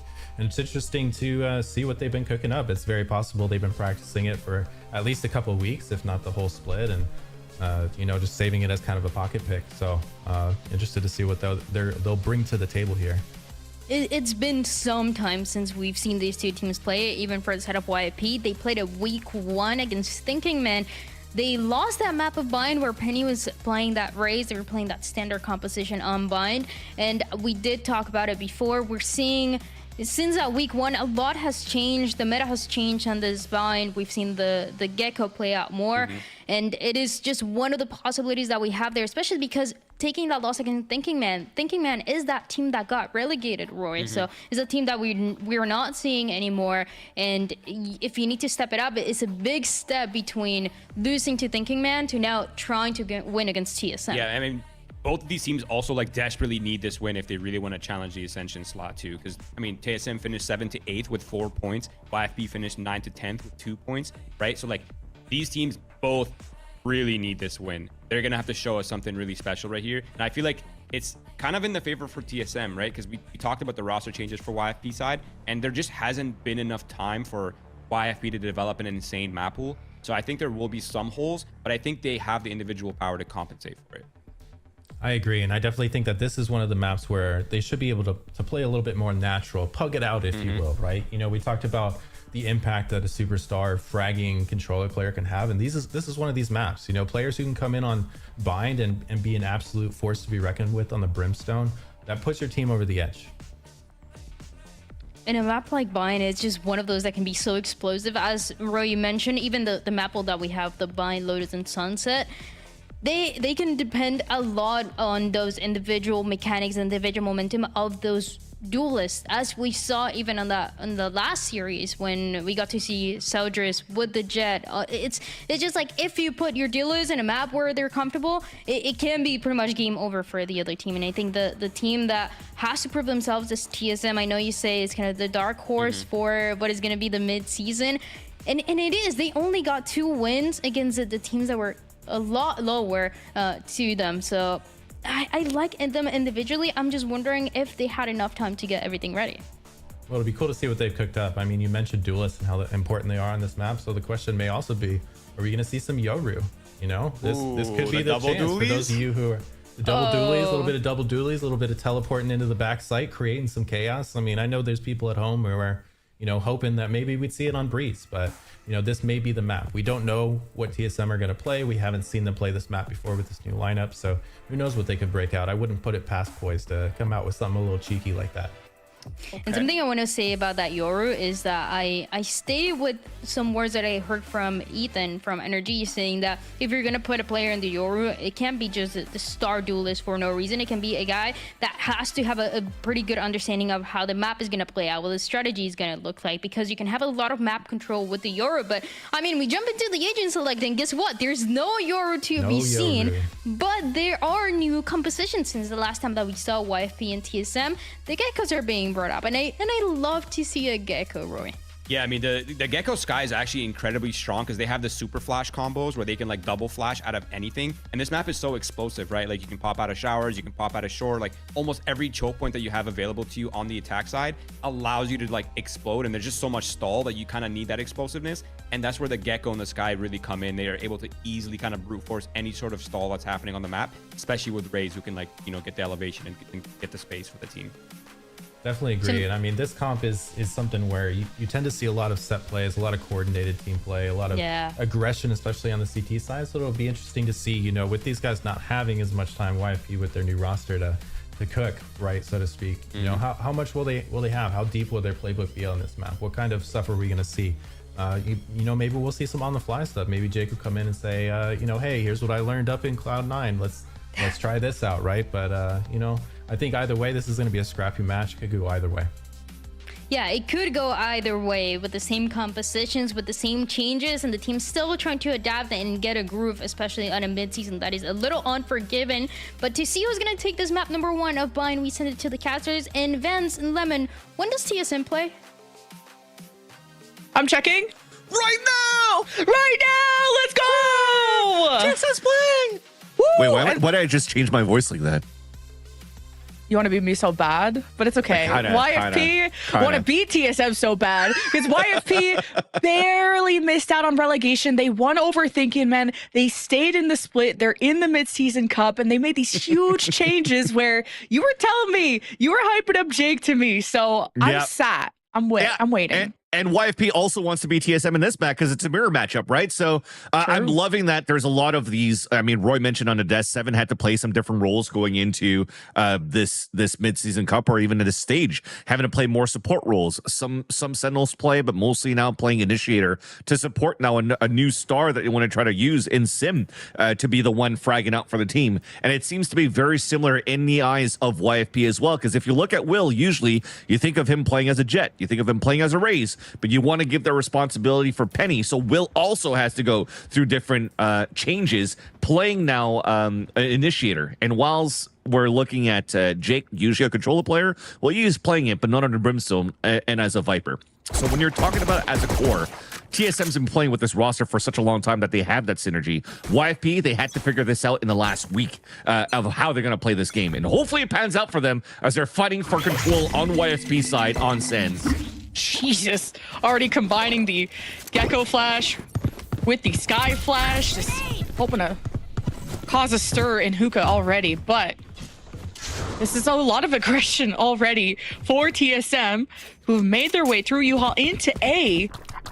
And, well, YFP's rotations are coming through Heaven's side, and Wingman's got a plan so TSM can keep their focus forward. And then the lurk from Poise will be around mid. YFP, it's just like a pain train. They're following behind each other. And TSM, or Sim, with the satchel to try and mess up whoever would be pushing there. TSM now getting pushed. A Proto loses in showers. And YFP has surged in, just playing around the smokes, and TSM trying to hold their ground, and they're losing every single gunfight, despite being so comfortable on A, getting to plant for free. It's a flawless first round for this new roster of YFP. So when we asked the question, do they look synergized? Answer, yes. So they did such a good job to like make sure that they control towards the sands and even dog down. What that does, it actually keeps Poise kind of guessing that there's probably going to be some flanks going through. So what happens after? YFP groups up, they have to refresh off the Dizzy, so they're isolating and also flooding back towards the back site. So what does that do? It forces GMD to throw his molly even earlier to not be able to play the delay for TSM, and they also have players playing all the way back, so they can't really fight in a forward position to help those players that were stuck inside that site. So YFP, great control of the map to start things off on that pistol round. And now they start off with a very, very strong bonus or anti-eco rather. And look at them move. They're fighting here through. Ew, this is gonna be so gross. What a flash from Will! Oh my god! Wait, Will's not even there. Wait. Seven. Seven. That's the one. It's got to be one of them, right? So TSM. Yeah, mirror matchup. Sometimes it does get confusing. Oh my god! It's there for those kills.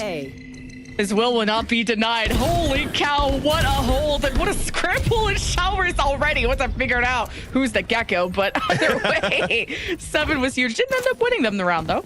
Yeah, so that's the beauty of what Roy was mentioning when we were previewing the previous match. And by the way, I'm giving a lot of praise to Roy, but also very happy to see Psycho back in a suit on the analyst says. Good to see you, Don. Anyways, this type of play that Roy's been talking about on Lotus previously when we were talking about the other game, that he would love to see a Gecko in a breach just for that double flash. So even if you have a player that's playing anti-flash staring into the wall, that Gecko is still going to hit you no matter what. So it allows for you to get that type of opener that you had for TSM and hopefully just get a plant down so you get the economy coming through. But YFP on a bonus are still once again trying to fight and take the banner into their own hands very aggressively to start things off here on long B, but it's a stalemate and they also lose their Dizzy at the beginning. Will threw it a little bit too deep instead of throwing it high in the air to make sure he get pings here towards the fountain. So that's, again, that one piece of utility that they're going to have even less in their bonus round this time around for YFP. And I wonder if that's why Thief is adjusting his positioning, knowing that a Gecko Flash or the Dizzy could be what enters a site. And he doesn't want to have he wants to play anti-flash in that moment. So TSM just tapping orb, not knowing really the numbers on the other side. Now you dog in. You've already checked elbow and all the way at the back site. And here's the teleport coming from Hookah. YFP winning against a Proto. This is going to be a pinch, and TSM need to move forward and at least win on the front. That's why Sim feels like he has to take this aggressive angle in the smoke. TSM at least recover the spike and gets it planted.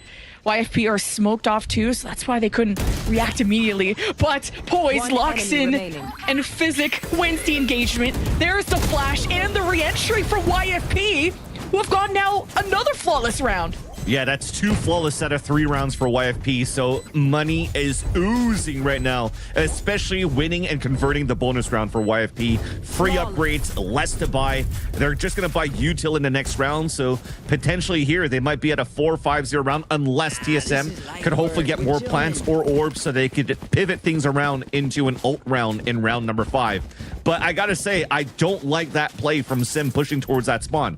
There's an idea behind it because they heard all the TPs that came through, so they thought that they had a window and an opportunity to fight towards the spawn. But that's where Poise didn't have a flash to follow up. You didn't have a Dizzy from 7. I mean, 7 had it, but he's too far away to flash for Sim to fight towards the spawn. And you're just trying to do hero plays that get punished for it, and it leaves everybody else isolated at that point. So you're scrambling now for TSM in this first map of Bind. Potentially here at this point too. Yeah, look at that. The convergence and kind of got cross-eyed seeing which target Penny really wanted, but cool angle nonetheless. Rim Molly to slow it down. Wingman already on the plant. TSM focused here on the half buy. Thrash is ready. Hopefully have a successful plant or post plant in their favor. Deciding to now check out mid and spread around as YFP. They have the better rifles. They have better range. It's an early thrash from Will after the 3K of on It's a round good 2. turning point, though. They have Molly for pulse plant this time around. They're delaying long enough. They have also a counter thrash to work with as you're flooding back for YFP. Big winning conditions now for TSM. Now counter thrash this time from 7, and Wingman gets taken off the spike. YFP won't be flawless. But a 4v1 just needs to stop the defuse, and a Proto clutches it! That was close. Alex Protopapas with the Sheriff. Can't discount him when this man has a Sheriff. Surprisingly enough, is not using the box crosshair, which he was known for. But holy crap, that was not the type of winning condition that I was trying to explain for TSM at that point. But he got it done. The molly onto the ground and the lineups. When you have a Sheriff to collat the way that you did, I mean, look at this. The Zippo clutch, the Zippo replay. It's so nice. Bring the heat. And also giving a chance now for TSM to fight back on such a lower buy that they had. It resets everything here. Sim's like, wait a minute. I don't want that smoke. Almost satcheled in right into the loving arms of Thief. Took some damage. Either way, you just hear the amount of stomping going on. TSM giving up on showers there, but also a Proto watching the cross from A short just in case. YFP were feeling cheeky and a little confident after taking 3 rounds in a row at the beginning. They have the money to work with because of that round by a Proto. And on top of that, a pit almost at the ready. But you can definitely see here for TSM, they want to make sure that you're bringing and cycling the thrash as soon as possible. Pretty much the winning condition on a map like Bind, which is why we're seeing so many of these mirror comps. It's so good for stall. It's so good for takes. It's so good for floods. It's complete for a map like Bind when you have teleporters that could also come into play. A dog from showers, smokes all over. At least TSM have their half of the field, but an orbital strike from Thief to prevent the plant. And TSM, now they have to scramble through U-Haul. And they come out on top. Wingman will not get the plant thanks to the snake bite of Jake. Still prevention after prevention. Successfully executed, but YFP swing off of it and leave a Proto in poise to defend the post plant. Line up Larry's. Proto. Yeah. Line up Larry. A Proto on the boxes. Snake bite just to make sure he placed it right. And a Proto. Can't depend on that anymore. But he's clutched up before. Spike tapped and Jake is better. YFP with 4. And that's why you're happy for YFP that you still have Jake. Oh, bringing a little bit of VCT flair into challengers, shooting bodies when he's winning the 1v1s. But yeah, definitely as a silver lining and as a secure point, last line of defense being Jake.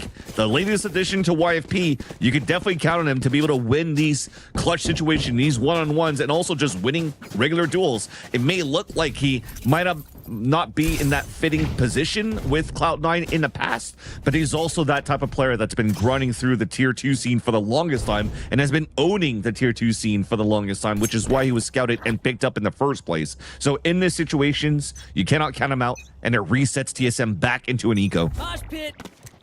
Just someone who can deal with these high stakes, high stress situations in a single elim bracket like this. TSM on there, and I feel like they lead with a lot of confidence too. Already trying to set up B long, but then the snake bites and all types of utils slowing them down. Cutting noise. Oh, you hear the dog. Dog v dog action. Another snake bite to slow it down. Oh, Jake is caught. And there's the Gecko Flash from Will to back him up, but TSM get caught. Ooh. Oh, and it's a scrap. And TSM were cut off by the Viper wall, but they still want to push past it. Will disengage to get some reinforcements to help him out. The beauty of playing anti-flashes to make sure that you can punish the aggression coming out. Great plat coming through. Winnable condition now once again for TSM with the lower buy. And the Proto hit.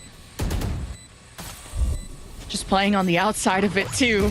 Steve's starting to download that there is no Viper here, and just runs into the head of 7 with the pistol. Good night, poised. And YFP continue the streak. Shame. I love explosions. That was so good for TSM to start things off when you punish the over-aggression coming out from YFP when they were trying to make a play through a flash about their own wall. But for Thief to be able to steal those 2 kills, oh dude, I just did a 100 Thieves pun. But it doesn't matter. For Thief to actually get those last 2 kills where he shouldn't have, that should have been a trade. And somehow a pit still came up. They had the perfect angles to try to fight around those that were going to play around that pit. Right here, he's decayed down to 15 HP. Yet they can't trade it out or even get one single bullet in the chest. The gun, the Vandal, I think that was poised or something, was right in the chest of his opponent and yet didn't click on time, didn't react on time for a Thief to get those kills. And that calls a super early timeout coming out from Faded. Understanding here that I think this is one of those timeouts where you just need to call the vibes of let's calm down. Well, I know we're playing mid-season cup. This is single elimination, and YFP is starting to run away with this where we still get our plans, right? We get our plans. The gameplay to get the lineups is working out for TSM, but any type of stall in front of those lineups is not working out for TSM because we're doing individual plays and pushing out where we're not supposed to. So set up those crossfires, make sure those funnies are coming through, and the rest of it is going to be Gucci pretty much for TSM because they have the lineups. They're able to keep those players, important players, alive in these post-plan situations, just not the ones that have to stall with their guns is what I'm trying to say. And TSM trusted in that pit. Like, who expects the defender to cross from one side of the pit all the way to the other? Now the Seekers gonna be shot down. TSM ain't getting much. The showstopper shut down too. TSM, this whole timeout was about this plan. 2 ults neutralized, and YFP at a distance. Lose out on that. TSM have a leg up, and they can't even get set up. GMD takes down Penny. Spike still down. And YFP have 1 lurker left, and it's Jake, who has the pit too. And he's not going to check the corner, so TSM with a desperate round to win there.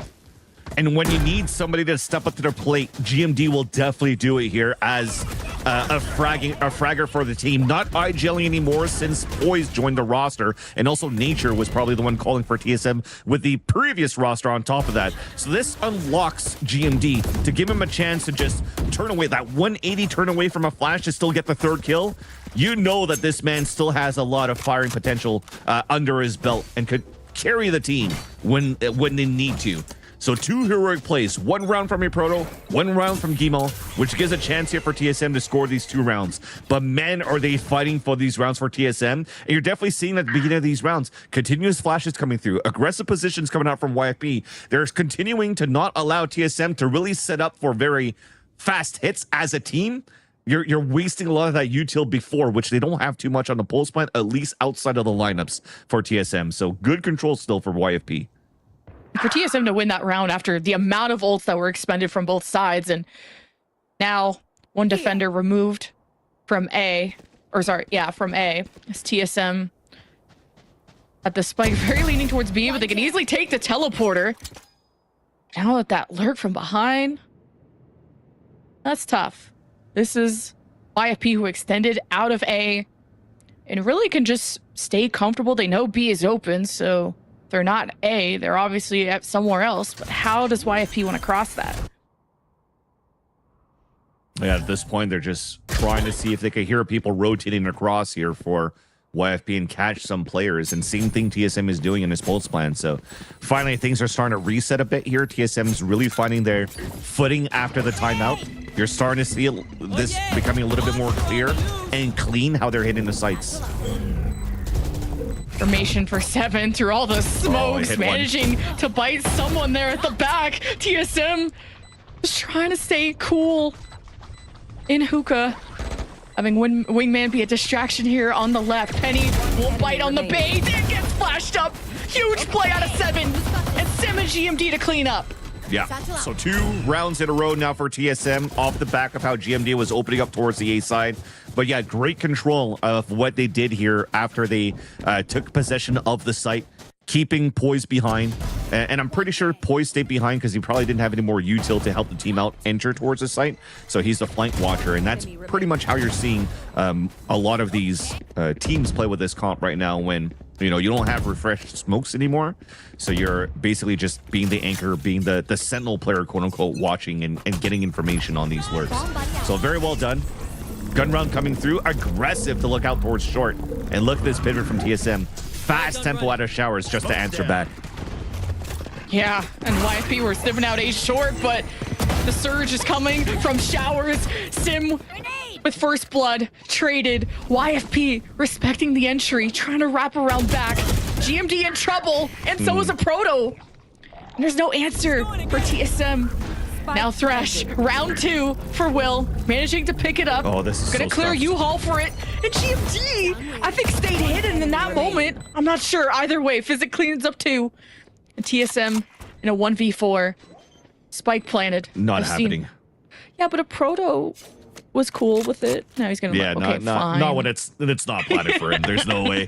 I mean, that's why I was mentioning it was so scuffed because those 2 players that were alive still, I think that was GMD and 7 inside the site, right?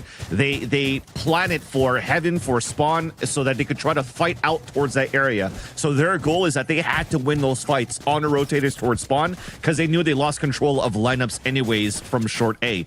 So they had to stay alive so that Poise could actually activate his flank back from showers so they could do a double backstab. But with them instantly dying, there's just no way there for Poise. That's one of those audible calls that you're trying to do in the heat of the moment, and you're hoping that it works out. But there's just too much good util from YFP, especially with the thrash that was available. But thankfully, money's still good for TSM. They have an op in the hands of Sim. They're trying to leverage that for an early pick towards B main. But B long is now covered up by the sussy ult. That is a sussy ult. I'm glad you said it. But also no orb. One less orb for TSM to have, so... As well. Will be going through hookah, using the dog first, checking left corner and Physic. Putting some shots on. You spot a second player now from B towards elbow. And TSM trying their hands at A. They sold a fake at B. You get hit by a lot of damage from that paint shell. Great throw by Penny. But now you don't have smokes to kind of cut off and make this site very safe to plant if you're TSM. You can always depend on Wingman, sure, but Gecko Flash gets shut down there by Will. And it's a stalemate. No one checked the corner. I'll take it. And Will has Penny's back in that moment. No. Will brings the gun up. He's so clean with 30 it. seconds left. And Poised and Sim. Oh, that's a horrible place to have the spike down at. Yeah, it's another round that will not go to TSM, especially that they have an op. Unless Sim is able to pick up a rifle behind so he can try to trade with Poise. They're forced to play contact because they don't want to give away their position. They're trying to play the surprise factor there, so they never flash. But Will, man, no matter what agent he plays, this time around with the Gecko, he could still shoot. And that's the positive thing and the positive aspect of YFP. Despite them not having enough time to work as a group, as a core, or as a team, they still have fragging capabilities with Will and Jake in the roster. But that said, you saw the idea from TSM. They never pulled the Viper Wall up on that short A because the winning con was trying to have Sim get a pick from somebody peeking from triple. You needed to use a little bit more util, take control of U-Haul so they could try to swing out on that right side. But TSM just left that, never checking it. And it forced 2 kills. And allowing Will to get the 4K in the end, so that, not good. Another hookah approach from TSM. Oh, but Physic finally gets punished. He's been so good at just laying back, and YFP wanted to crunch this before it even developed into hookah. And what a pinch out of YFP in that moment, and they have the spike down. This map feels like it's gonna go by very quick, just based on the pace and based on how good YFP are playing. Too good and too clean, especially with this mixed buy that TSM had in this round. Just trying to keep the economy somewhat evened out. I mean, a Proto goes with a rifle buy that probably will be a call for him to save at this point because he will not buy with the rest, not be able to buy with the rest of the team. But yeah, again, the control continues out for YFP. Spike is drop out in the open for the second time in a row. There's nothing you can really do to try to get this back unless Control gets his flank. This is, I mean, this timing off the wall. flash too. This is actually really good for Protopapas. Oh, Jake just ran by. Oh, and Poise wasn't good enough of a distraction. Had him looking, but the timing not on a proto side. Now you got the high-low. This time a little bit more of a diagonal angle so that he wouldn't get lined up the way that they did against a proto with the Sheriff in the first place. But yeah, that again, continuously good aggressive control from YFP on a defense is not allowing TSM to get any type of openers. Again, if you're trying for TSM when you have ops, you're trying to punish some players with overpeaks and whatnot. This is currently not happening so far for YFP because they have so much utility to follow behind those aggressive peaks that are currently doing. So this is tough here for TSM. Salvaging this last round could be pretty decent though, because you're still seeing a lot of defensive rounds going into the favor of the team when you're running this type of composition. So now it's a death ball for them. 2 ults to work with that could open up the A site quite easily. And you're hoping for GMD that he doesn't have to use his orbital strike right away, because this is orbital strike and 3 mollies to delay towards this A side. Setup is starting. Who was that? Sim seeing ghosts over there, but TSM, the split push from Showers and main 7 with first blood, showstopper, and the orbital strike from GMD flushes out the rats from the sewer. YFP nowhere to be found. They try to re-engage with physics seekers, at least knowing how close TSM are. They gotta clear U-Haul. Poise versus Jake on the lurk. Huge. What a lineup there by Poise. That's a win now. You're calling it. It's too good. At this point, they gain too much space towards the spawn. They have perfect crossfire setups. They have delays off the snake bite. I just want to see if you curse it. Nah, Okay. I won't. I'm the best. No, why am I saying that? When I said out of the gas, I didn't mean to say that. Big round for TSM. Bro thinks he's on the team. Exactly. Switching sides. All right, well, these 4 rounds for TSM to salvage that one in towards the end. And when we talked about them needing those ults to delay on the pulse plants, they did a great job using those ults to gain space too, just to make sure that nobody could really flood back out after it. Because for YFP, they instantly popped their own ults to try to answer back, and they gained no space out of what they used. So they were stuck towards the spawn. The biggest thing was that fight on the flank that was won by Poised, and these are great salvage rounds in the end by TSM. Again, it took 2 heroic plays and a timeout to calm the situation for TSM to see good results towards the end.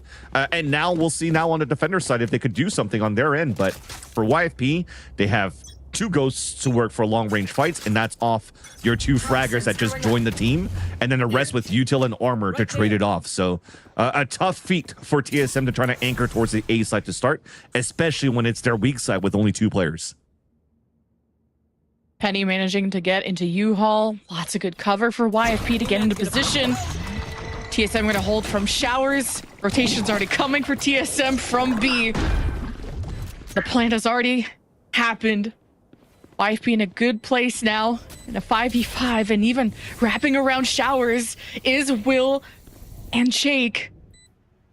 TSM could be crunched on multiple sides, but it all depends on how the engagement goes.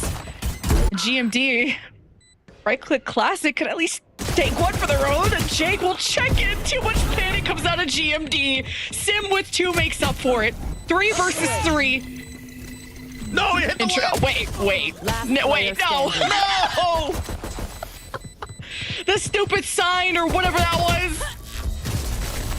I hit the lamp on the top. Oh, the lamp. That's so unlucky. But also, again, the discipline that Jake has, right? So the first time that he tried to clear off a retake flank in that first half and doesn't check the corner, he gets picked off. This time he's like, hey, it ain't gonna happen again. Fool me once. Clears every single corner going back towards Showers, where GMD thought he had that one and done to not allow this split to happen back on the pulse plant for YFP. And that's another clean pistol round that comes out from the, I wouldn't necessarily say the underdog this time around with YFP. I like to say it at least when it comes down to the amount of prep that they have versus TSM, but they definitely have the firepower and the chemistry here. That's the stim beacon and charge, waving the flag, but now it's the white flag. The TSM not going to commit any further than that, but they're happy with the 2 picks. You've weakened YFP to a pretty dire state. And hey, TSM being proactive in that moment is big. Yep. And at least at that point too, when the plan is going to happen towards this B site, I wouldn't be surprised if TSM just runs down and picks up those rifles and then TPs, because now they could just run quickly, go through the TP, fight for trades, and still have rifles to trade with, and plenty of time to do it after the post plan, especially after this dog that gets hurt here by Poise and Elbow. Look at GMD already walking forward for this rifle, but they're not going to pick up 2. Poise is under pressure though, and the smoke is cutting him off from his fellow friends. Penny gonna win that pretty easily, and he's got the nade to keep harassing this TSM backline, and the spike is planted. YFP have all the space in the world, and they got smokes up. Good luck to TSM when they don't have flashes. They only got an SMG and a sheriff, and not really much hope after that. Yeah. GMD, at least they don't know where he is. I was going to mention the opposite. I thought that they wouldn't have that space. That audible call that came out there from Physic was, hey, let's plant for a spawn, because they just flooded out of showers, so they might not have any players playing towards that spawn, so let's fight in that area. Down you go. Yet, great rotates coming through from TSM. Everybody went out towards the spawn, but unfortunately no util to come through, and they ran through Jake's snake bite on that ground, which just melted everybody through vulnerabilities. Could have been a different story though if they potentially still had more util to fight back the way that they did. Especially here, Poise decided to go for a peek when he had 3 players behind with him that they could potentially trade the person that's trying to walk out towards the spawn, and you didn't give a chance here for TSM to set up for those punishes. So a great way for YFP to take advantage of the missteps and the mispositioning from TSM, despite losing 2 players in the anti-eco. Just want to say how much better YFP look. Never mind, they got first blooded. But as a team, since their roster changes, YFP are looking like such a more confident team, and confidence is everything in Valorant on how you approach these engagements. And TSM have cut them down to 3 though. And Will's low. Will's low, and at least he's in U-Haul. He's got some shelter to work with, but And a heal. Dizzy's up top. that's important. Nice flash out of 7, and YFP tried to back each other up, but Sim is different. So TSM trying to close the gap. Yep, everything just stays along course. You lost Spiss around. You couldn't do any type of like crazy trap plays on your eco. So now your economy's right, and these are clean shots to get the first blood. Yes, although we got instantly traded, they still had great positionings right after that, and anchored their positions against the bonus of YFP. So that still stays all to plan. But I mean, even if I look at this, because of the 2 kills that they got with classics only on that second round for TSM, this actually renders a pretty broken buy for YFP in this round number 4. They have half shields, they have 2 hero rifles, and Sim switching down. It misses. Jesus, what is happening? Bit of a whip. I think he got flashed up too, so Sim couldn't connect on the showstopper, but a proto connects on some heads, and that's all TSM needed. And Aproto just needed his opponents to face him, right? Shooting in the back a little bit difficult, but face-to-face, easy shots, all right? Is it just Aproto things? Or it's just Valorant things also at the same time.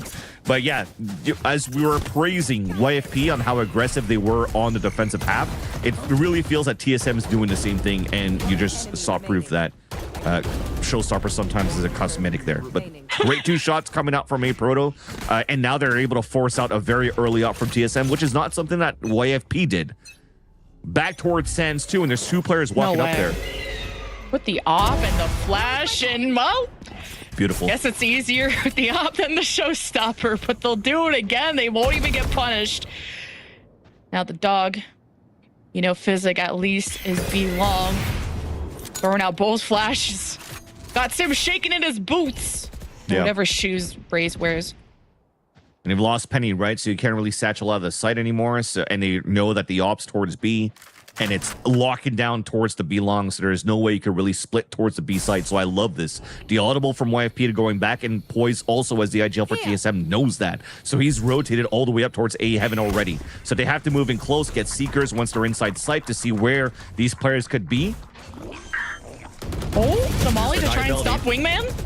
It will. It's down. Yeah, huge. I'm loving 7 on Gecko today. And Poise takes some shots through the smoke. For all that fire and the flames, YFP are still trying to get the plan with the pit Monster on the loose. from Jake. It's a lot of good protection here. They just gotta be aware of how TSM are gonna try and cut through it, and Poise can't make his way through the pit. Now the spike is planted in the pit, and TSM are going to decide to save the op and the Vandal.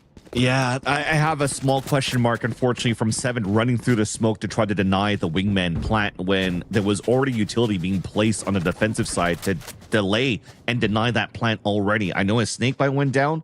Maybe the second lineup missed. I'm pretty sure GMD was there to try to do like a mulli lineup, but maybe they were afraid that it wasn't going to take fast enough for the spike plant to be denied, so Seven felt like he had to make a play. And because of that, he gets punished, and they lose a full control of triple backside in that area, allowing YFP to get the pit back up.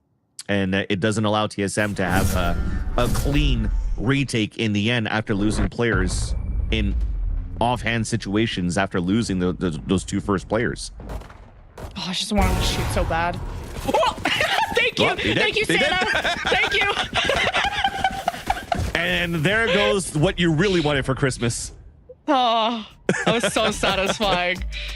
It's like we get the X-ray, but they don't. But it's like, come on, someone nudge him. Do it. Timeout for YFP. I get to finish my list to Santa. Yeah, I mean, my wish for Santa is hoping that for TSM that even this is a timeout being picked by YFP, Fate is calling the right things here to once again calm the situation as to see how they're currently playing the map. Because at first, getting aggressive the way that they did, even though they lost pistol and they got their money right, things worked out in their favor. But as soon as they start forcing out the op and getting that first blood, everything after that didn't really come down into their favor because YFP are doing a great job using teleports to avoid the op at the same time. Now you just need your anchored players, the ones that are not playing with the op, to be in better positions or find better ways to stall and not use their bodies instantly because they could potentially do something once again still with the op. Well, 2 more rounds before YFP take map 1. And this is, you were right to hype up YFP after these roster changes, because usually when a team has roster changes, there's a lot of comfortability issues.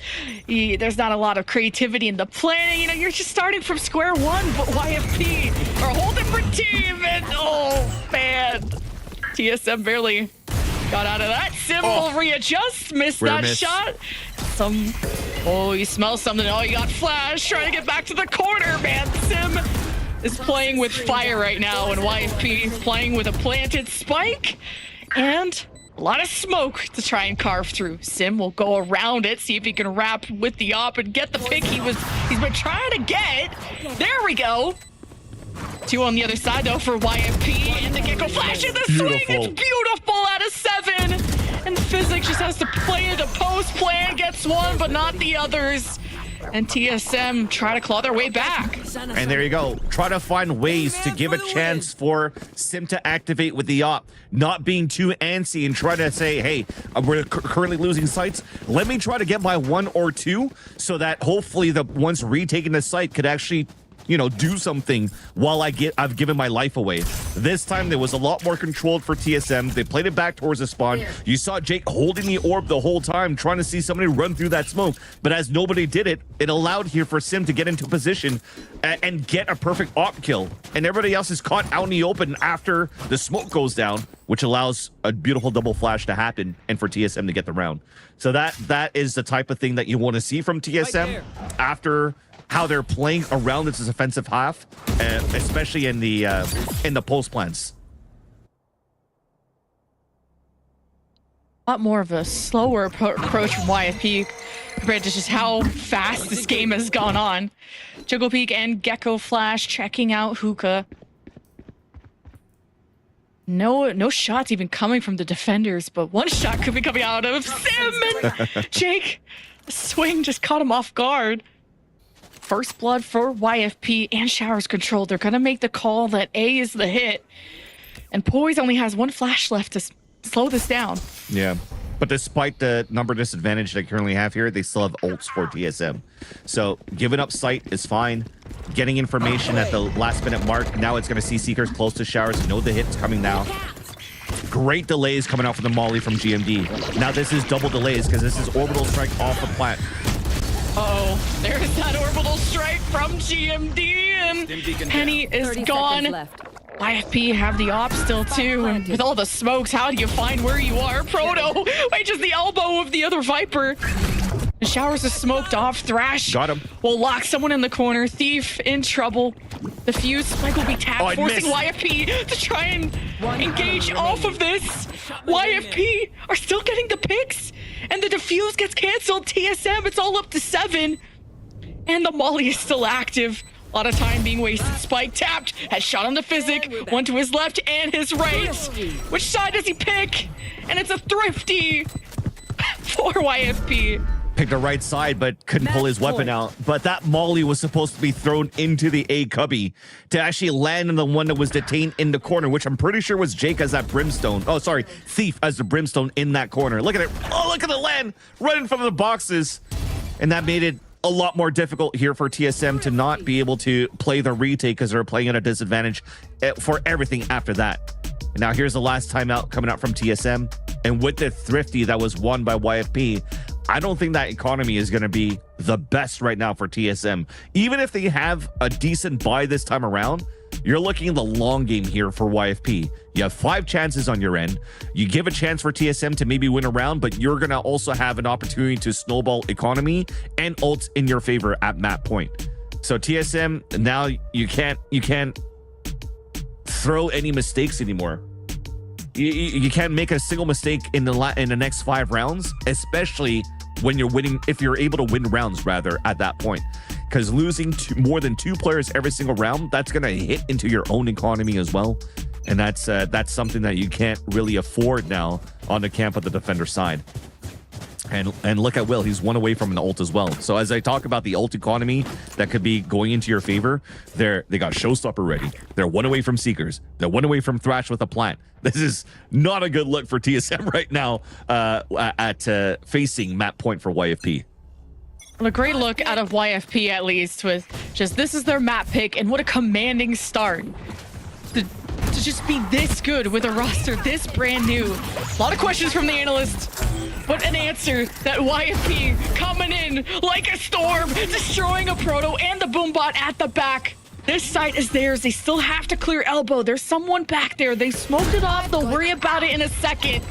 And TSM already trying to infiltrate back in off of paint shells. Have 1 flash left. The Seekers from Physic will also distract TSM as Thrash will clear out the left elbow side. And not get... Oh, it did? I thought he shot it for sure, but TSM will get the better trades out of that. 2 versus 1. GMD can't get it done. YFP, what a map 1 out of them. And of course, it's going to be Jake, the one that gets the last kill too, to allow YFP to win that first map. How happy are we to see Will and Jake still be able to find opportunities to frag out and have such a dominant first map there against TSM? And as I mentioned before, 5 chances and how close you are to ults, they got them all in 1 round. So Penny already had his Showstopper. They got the Thrash off a plant, and then they got the Seekers just before the plant, which would have been so difficult there. You saw it towards the end, how difficult it was for TSM to come back and retake that round and try to at least salvage something. And this was a map, though, at least thankfully picked by YFP. It was, you know, a map that wasn't really seen by TSM, and they thought that they had a good read or at least a good strat after seeing a lot of pro play into this type of composition that seems to be the default one that we currently see for Bind. But unfortunately, it wasn't for them today. I like that Jake is in Valorant mode. He's got his jersey, he's got his secret lab chair, he's locked in, and so are the rest of YFP. But how will they fare on TSM's map pick? Lotus is coming up next, but before that, break and the desk.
It is YFP who takes that win 13-7 on Vine. Welcome back, everybody, to Valorant Challengers North America.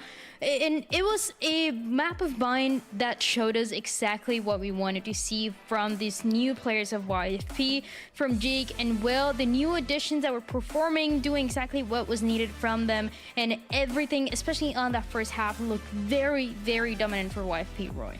I'm not gonna lie, they kind of caught me by surprise. Like, obviously, we all know that YFP has insane players, right? Like, some of them have been, you know, Will's been on 100 Thieves. A lot of these players have been signed to organizations like Luminosity, Pioneers, right? Like, we were kind of talking about that. But it's kind of easy to forget that they have this potential in them, right? It's just about finding the right team environment, finding the right dynamic. And it seems like the addition of Will and the addition of Jake has sort of reinvigorated them, and now they're playing at such an awesome level with so much confidence, and they look like they're flowing like a well-established team. Yeah, that's absolutely correct. I mean, Will just seems to be this perennial underrated player. You know, he kind of got left out of the 100 Thieves roster going into franchising, despite having gone with them to an international event, right? So he's got a lot of experience on him as a duelist, but it's so great to see him come back and continue to have impact with a brand new team, right? And not only that, but doing it in a different role on a different agent, right? We've never seen Will play Gecko like this, as far as I know. Like, this is incredible stuff from him. So he's coming in and supporting these other guys. You know, you touched on it as well. You know, these guys, they might not be household names, but all of them have played on a tier 1 level in their era. Penny coming from that version 1 roster that went to international events, both Thief and Physics from those Luminosity and Pioneers rosters back in the day. So this is a team with a lot of individuals who have a ton of experience, and it seems like all that experience is meshing well. They have all the right pieces in all the right places, and they're flowing well off of each other, and it's really great to see in the server. We also got the answer of that question that Roy specifically had on who was going to play the duelist, how are the roles going to set up. Yeah. We continue to see Penny on this race, and we also saw an attempt there of a duo with Sim, where Sim was playing this race a little bit different, right? Trying to have the operator, trying to have impact with the operator. As we know, this player, if we remember, on the regular season was getting the most kills with the operator. It was just a style that he's trying to make fit into this agent, and for the side of TSM, it did not work this time around, Roy. YFP, though, they were just, they seem very free when it came down to playing around the map and setting up Penny for success, going with those flashes. Even from that round 1, we started to see those ideas that the teams wanted to bring. Yeah, I mean, can we just quickly talk about the fact that Physique is just like the most low-key MVP of the map completely? Like, no one expected him to be the MVP of the map. I didn't even realize he had 20 kills until right now, to be honest. He was just silently popping off. It felt like every highlight reel was just Will, it was Penny, right? But like, you just see Physique, the IGL of the squad as well. I mean, also keep in mind that this IGL role is kind of new to Physique. Like, he hasn't really been doing it his whole career. It's kind of like a last year thing. He's still developing on it. And the fact that he's paying so little IGL tax, popping off in the IGL role on a brand new team against TSM is crazy. Yeah. Leave it to Roy to gas up the Sky player, right? You're right though, man. You're right. I mean, it's great to see a high fragging IGL leading his team from the front, right? And that's what you're getting with Physic. And I mean, he's new to this role, like you said. He's learning how to IGL. He's played with a lot of top teams in the past, but never as the the captain, the leader, so to speak. So it's awesome to see him settle into this and lead this group of like star-studded players to success on this map. But like I said earlier, this is a map that we haven't really seen TSM play. So it's highly possible this is just an unpracticed map, and maybe going into this second map, we're going to see a different side from TSM. And that's what we want to see, right? We want to keep this and push us all the way to the map 30, but it is going to depend a lot on TSM. And actually, I do want to ask you a question, Tycho. When we talk about these IGLs performing and being able to have that performance, there are some IGLs nowadays that are saying that not performing is kind of an excuse, and there are some that are saying that, yeah, obviously it does take a lot. You're thinking about what the team is doing, you're thinking about what you want to do, how everything is going to connect and work out together. Do you think this is something that is kind of the evolving meta of Valorant, where we're going to see more IGLs performing, more controllers performing, as we talked about earlier on? I think we're definitely seeing some more higher fragging IGLs, but I also think it's a stylistic thing, right? It depends on how the team is built. You see teams like Fnatic at the top level winning with Boaster. I think somebody posted a funny stat about the Boaster percentage. Boaster. Yeah, Yes. and how many maps that you win when you have less than 10 frags, kills. right? And that's an incredible statistic for Boaster. I mean, it just goes to show like how much energy, how much vibes, how much strategic depth and good mid-round calling that he actually brings to that squad, right? And so I think it could really go either way. But when you have someone like Physique who's popping off and getting these kills as IGLs, it really takes a lot of weight off of your teammates' backs, and it means you don't have to have your alpha hairs or your other major stars to carry you through. You just need a good group of 5 players who are all going to play their roles and play them extremely well. Absolutely. It's not about just having your duelist do the flashy play, the going for the first kill every time, but it's just how the team works around and how even the trades are set up to make sure that the IGL is also able to get some kills as well. So that's what we got to see on Vine for the set of YFP. Now on the second map is going to be a map of Lotus picked by TSM, but what's interesting here is that, I mean, they're going to be starting on the defense, and even if it's your pick, your defense, bro, it has to be great. Wait, we're actually in sync. You're in my head right now. Hold on. I was going to talk about that. I had concerns about that because, like, okay, you just took a pretty harsh first map loss, right? Now you're going into the second map, which obviously is your pick, but you're starting on defense of Lotus. Defense Lotus is not an easy half, guys. We've talked about this. It is a difficult half. So, like, if YFP runs away with this attack first half, man, the pressure is going to be on TSM pretty hard. Yeah, they surely have their work cut out for him here. I mean, this is backs against the wall, you know, starting the race 5 seconds late. You know, they have tough hill to climb right here, right? But it's not something they can't do. I mean, we saw in the match earlier on Ascent with the other teams that, you know, sometimes a map like Ascent who's extremely defense sided, you can get these matches where the attack size can just go off, and we have 2 IGLs who have the potential to do that and really take the map in their hands and dictate the pace on the T side. So it'll be interesting to see. Yeah, that is a question here. How much can you do on the defense? It's kind of the double-edged sword. When you get to pick the map, you think Lotus is your better map, you want to go with it, but then you know the enemy team is gonna almost every single time want to play on the attacking side first. And like you guys were saying, we've seen scenarios where things turn around, where you have a strong defense, you win that first pistol, you start to build some momentum around it, but it's really not easy to do on a map like this one. Now, on the agent select, just like we saw on that first map where we saw a couple of changes coming through, we see the Gecko, we're seeing these modern compositions, it might be the same idea for this one. And it is, once again, it's all up to TSM. It isn't TSM's hands to see if they're going to keep playing this mid-season or they're gonna get eliminated, Roy. Yeah. Honestly, I feel like for kind of just going back to the composition thing on Lotus, I would not be surprised to see very similar roles transferring from Bind into Lotus for both teams. I'm probably just like the minus guy plus the Killjoy. So I'm kind of whoa, okay. I take it all back. They pulled it out, guys. The Gecko breach. There it is. I love that. I love that. Just for you, I can finally Roy. geek out. Just Let's for go. you. Let's go. It is the Gecko breach on the other side. You're gonna have a fade on the side of TSM, a little bit more of that standard comp cycle.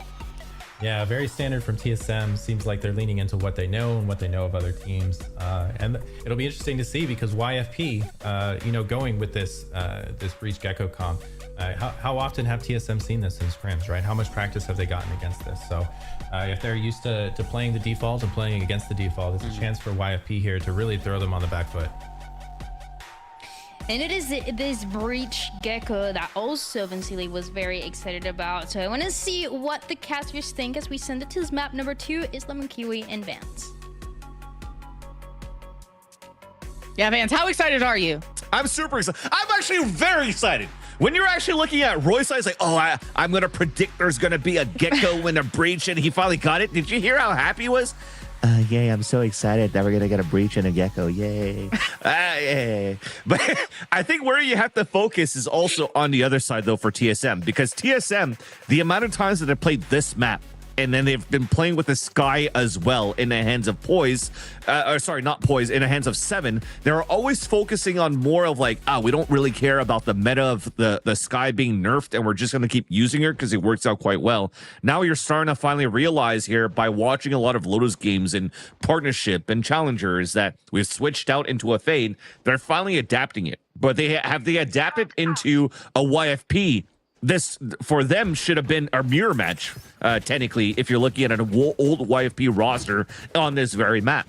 But now they have to play against Will as a breach and Physic as a gecko. This is going to be very difficult to play against, because this is one of the great things to have a breach on your comp, especially on the attack. The amount of stall that you could have to counter on the aggression that the defender side will try to do with a fade in a raise, that gets fully canceled out. Ooh, with the camera.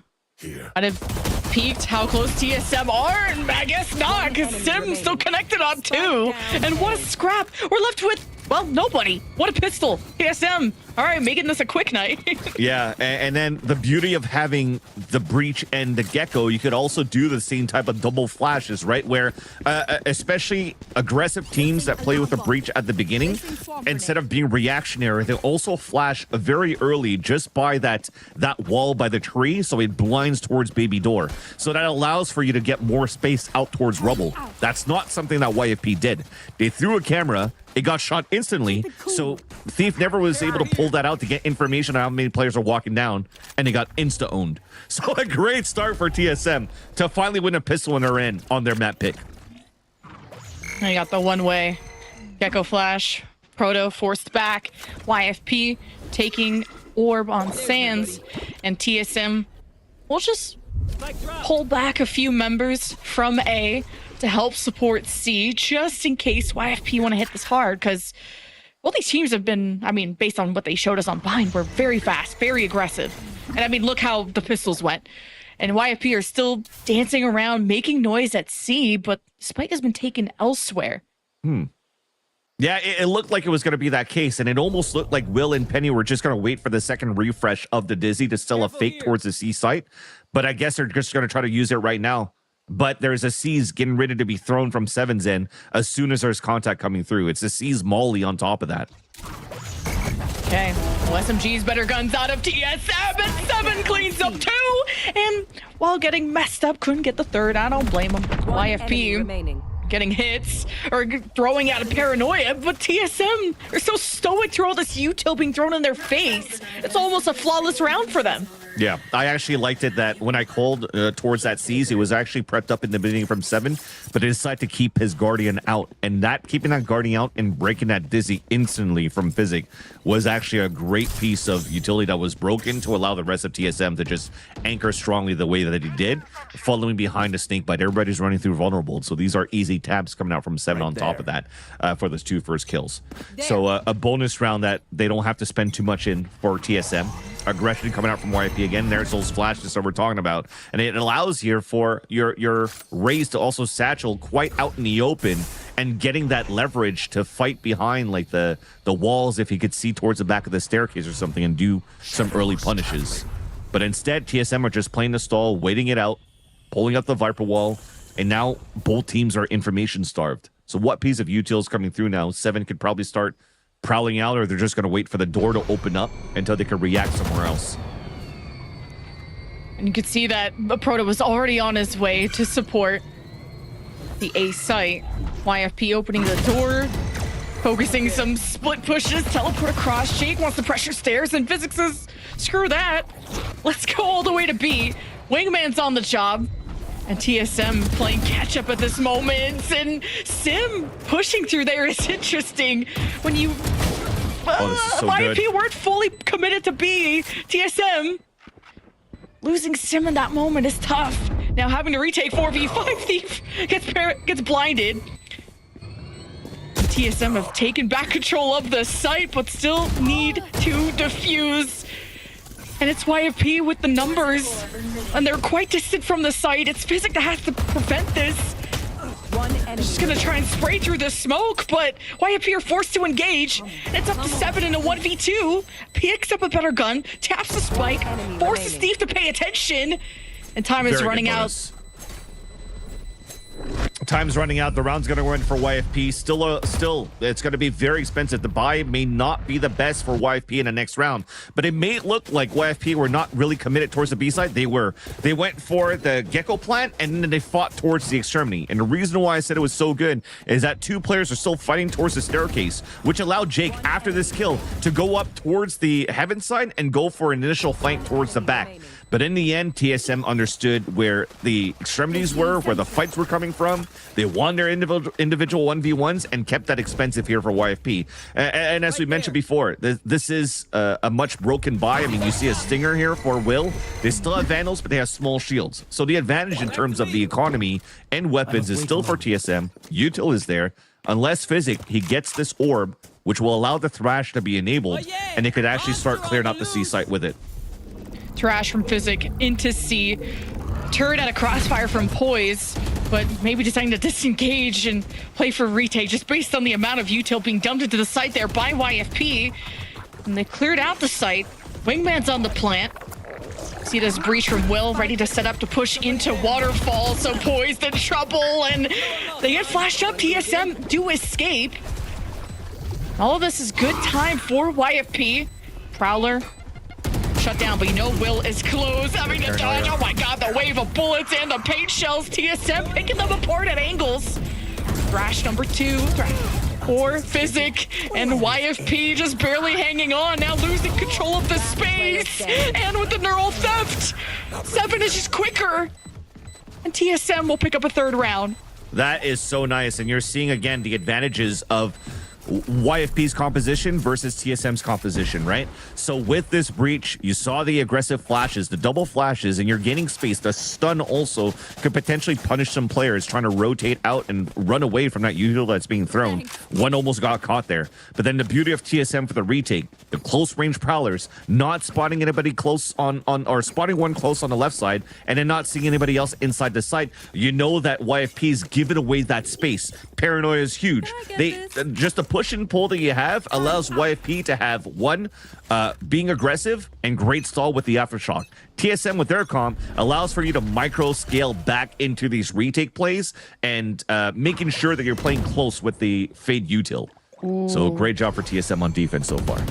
Dizzy points out that there's 2 people holding close stands, and TSM still get first blood after opening the door. YFP, well, they're here now. They might as well get something done with it. Still not able to even up those numbers if you're YFP. But now at a crossfire, it's one and done. They just go into the smoke, and 7 will not be pushed around. Clean round out of TSM. Yeah, not pushed around, surviving at 1 HP on top of that. And it's a clean anti-eco that TSM just played. Not afraid to fight against the util coming out here from YFP. And look at that, 3 players out there fighting towards the mound. It allows for you to open a door on top of that and fight towards B main, making sure that you could get rid of lurk plays towards that side, because you waste or you use a lot of your resources to cover mound, leaving B side a little bit more open. So you're finding info at the same time. Very, very nicely done. In that type of play, I would respect it in this anti-eco. Against a gun round, I don't think I'd open the door. But TSM understood the situation, and YFP, maybe the coach seems to understand the situation a little bit more, because we're calling an early timeout on their end. Just need to reset things, because holy cow, I think there was some panic when YFP were like, well, screw it, let's just run through the smoke and get something done. And then they all got wiped. So thinking, how do you reorganize going into the further rounds? Because YFP had, yes, the dominant start, but this is TSM's map pick now. And this has been their turf, and they really are running it. Yeah. I mean, Gogi's call right now is how they want to explode is, it seems to be working out, but it's just these pulse plants that TSM are finding a nice little groove on these retakes. And it worked out well when they fought, you know, on this B site plant and play towards those extremities, and maybe that might be the call, because it's so hard for you to funnel back from spawn and from top bottom when you also lost control of door. So off this timeout, YFP are looking to split early towards the A site, at least by throwing util on that end, making them think that they're gonna hit towards the A site, and they're just gonna death ball inside B. Ooh, the breach util, YFP jumping in, 7 How? in his little nook. It's just will not let this go by easy. Now the crossfire set up, TSM ready for sure. And Penny jumped in to be bait, and they got nothing out of that. Again, a cosmetic from the fault line. Fully stunned, 4 bullets out of 7. Or whoever was playing inside that site. Pop, pop, pop, pop. Gets the kill. That's crazy. All 4 bullets hit. And denies the showstopper on the B side hit. Now YFP, they have to readjust, and they're working into the KJ util. Wingman is on his way, but the nightfall from TSM is thrown out. The retake ensues. YFP respecting that space, but they're all tethered and they're revealed, and they're just gonna hold these corners. TSM can tap the spike and force the hand out of YFP. Shake will have eyes on it, and now it's a scrap. It's TSM may just try to get this halfway. A proto coming from B is huge, and YFP just get cornered. What a nightfall retake out of 7, and the friends of TSM will get the defuse and go up to 5. Yeah, especially on top of that, the Rolling Thunder that came out didn't really affect too many players. They hit some, but some players avoided it, which allowed for them to get some nice little hits and nice little kills towards the end. So where it looked like everything was going so well for YFP on that first map, you could definitely say the same thing for TSM this time around their defensive side. As both Psycho and Roy mentioned here, defender side of Lotus is so difficult for TSM, and they start on their side on their map pick, and out of 7 rounds already converted into 5 and potentially even 6 right now because YFP is on a stinger slash thrifty buy. This is so good coming out here from TSM, and it seems as though when I thought Penny was the one that activated the showstopper inside B, it was actually Sim on the defensive side. Now you finally see this this showstopper out on the B site, And there's no one to enjoy it with, though. I don't think TSM would enjoy it, but Wingman enjoys his job. Paid hourly to plant the spike, and YFP thinking for 5v5 on the post plant. You're just watching this B link side. TSM pushing all through one door could be tricky. Sim will lead the way with the pink shield, so it just lands right at the toes of Jake, and this is a lot. YFP defending as best as they can. This is their space, and bring around the Rosie on the door. Physic is better with the SMG, and it's 7 in a 1v3, all flashed up, but no one to punish him for it. You have got to be kidding me. Now we'll tap the spike. Yeah, it's over. How many kills could he get? And it's still a thrifty round for YFP. Wow. Yeah, remember I said I was the best in terms of predicting that? That was not the case this time around. Somehow, like I said, you're giving away a lot of space on a B site, especially with the showstoppers coming through, which is totally understandable. But what is the key point right now of the composition that you currently have here for the attack side for the pulse plant? Pain shells to delay, fault line, aftershock. Thrash was also at the ready if they need it at that point. So you have to be able to pinch back on the way that TSM was fighting back towards that site. GMD is all alone to paranoia towards the revolving door, and you need more bodies with that to fight back against that outside plant play.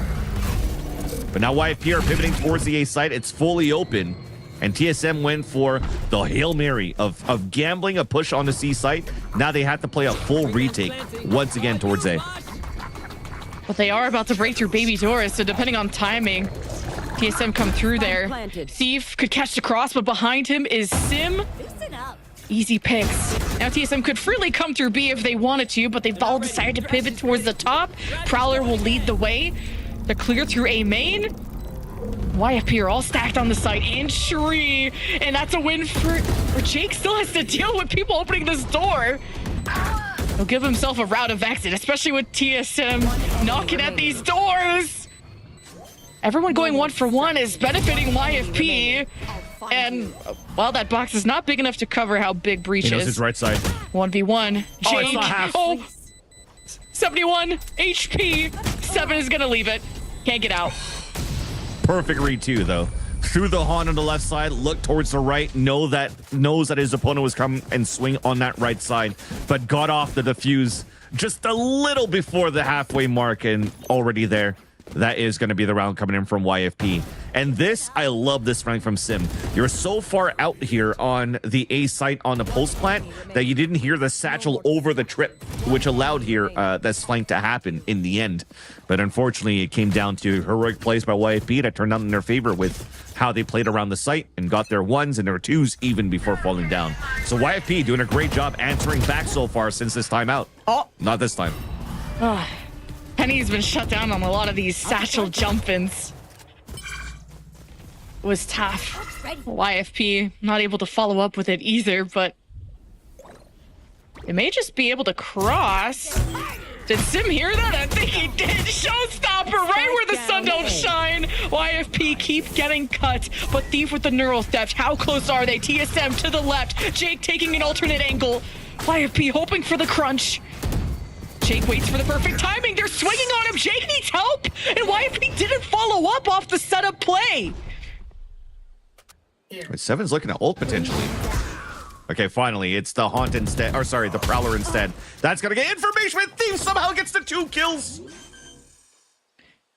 Somehow this is being salvaged out of YFP. Oh, no plant? Okay. Very quiet. Now it's mind games. As well, we'll get the cross. Gets poised if he doesn't check it, and Thief is to the left. Poise gets caged off. Planted. Could be in a 1v1 depending on how he approaches that cage, but now that it's gone, at least a Proto and Poise can work together. Oh, that's tough! Get tossed up by the breach util, but TSM just counter better!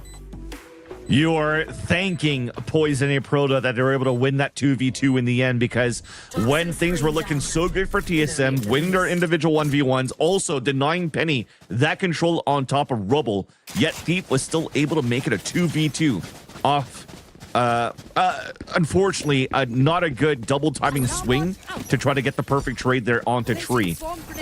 But TSM are able to salvage that round.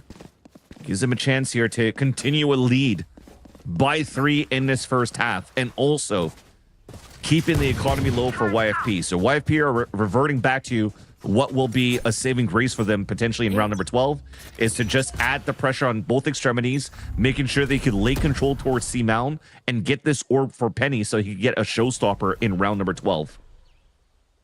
Thief is getting nothing on these cameras. Very quiet, though. When it gets broken right away, it's a perfect call for them to know that there's some sort of aggression out on that side, right? So they pull back from that as well. And again, they grab that orb for Penny. He's 1 away from the ult. And as they understand the aggression coming out from C, they know they know C side's weak. And Thief was on flank watch, and now he's gone too. So YFP have to watch their back. At least we know TSM are gonna take the quicker route through B and through Waterfall. YFP are still getting set up too. Smokes replaced. Boombot will reveal that Sim is close. Oh, the lockdown ensues. Showstopper from Penny. Oh my god! With 3, YFP have brought this to a 2v1 with Penny very low against 7. And the Nightfall in the 1v1, but couldn't bring out his gun in time. What a reaction out of Penny. Hit by the Nightfall at 1 HP because of that as well, and the big gajonas coming out of him, the swing into the Nightfall, catching 7, caught with util in his hands to get that pick. How did that convert into a round in the end for YFP? How did Penny get the first kill to allow the showstopper to happen? And as he flipped through, nobody looked towards the air. They didn't realize where Penny was. A satchel up in the air with the showstopper, and manages to get 2 more kills and a 4K in the round. That should not have been a round going into YFP, because TSM had all the bodies there to play against the lower buy of YFP. Oh, jeez. That's crazy. That's crazy that just happened. This has been an insane series already. I mean, I've been casting this whole night with my mouth open. Like, I hope so. But you know what I mean. Like, I'm flabbergasted by the amount of plays that people are able to come out of on top for these teams. Oh, TSM are cooking on this defense. A Proto gets flashed. Panic shooting. Physic is still blinded. A Proto got a snake bite on him. We'll flush him out from the corner. And a Proto has great supportive fire from Poise and friends. I'm surprised TSM got out mostly scot-free. Same thing for YFP. Oh, Physic was almost caught dead to rights at that point. But I love the call. Tempo out towards the A side right after, knowing that there was so much aggression in the fourth position up towards C. But they're playing against Sim. Oh. Beautiful kill and denies the plant. No plants. And a 4v3. Neural theft 30 seconds left. from Thief. TSM. One enemy. No remaining. hiding from them. And Thief just hunts down every single target. And poised. Spike planted. Smoke is cleared. Trip removed. Just saw him jump into tree, but you don't know where the second and third persons are, but you assume they're all together. Poise, how many bodies can they take with them? With the lineup and the high-low. Thief with 4. YFP are within 1. Dude, Thief's Last round feeling before it the around the switch. A side so far. That's like what, a 2K they get towards tree, a 3K, now a 4K into this round. This is so good looking at YFP on how they're able to bounce back here since that timeout, only losing one of those rounds since that timeout. Greatly done. They have a great chance to also tie it up 6-6 as now TSM's bank is finally broken on their end. The tides have turned. They're hitting all of their shots for YFP's end on top of that, especially when TSM had great position after the first initial kills. And when the hat came out and they get kills like that, Oh, yeah. that's crazy. Monster on the loose. Guardian Sheriff to try to answer back against the Odin spray. Showstopper 2, this might work. Oh, Will gets out! Oh, almost leapfrogged above it. But no, Will is down. Another great showstopper from Sim. At least YFP were able to recover the spike. And they're making their way through C. Poise makes the call as SMG up close. A Proto still there to help out. But YFP opened the door. Trying to see if they can go through B and fake it. See if Poise would swing around. And now Sim is randomly got a shot through the wall, or just someone Just a at kill the other towards side of B B. main. Yeah, what so the heck? that will force her back towards the C site. Poised. Oh, they know he's there in that corner, and TSM want to crunch from both sides. And the cage made it so Sim couldn't make contact. They're going back into GMD, who's on top of Rubble. If 30 GMD doesn't seconds move, left. this is a free round for TSM. You need trigger discipline at this point, too. You don't want to one-way smoke it either.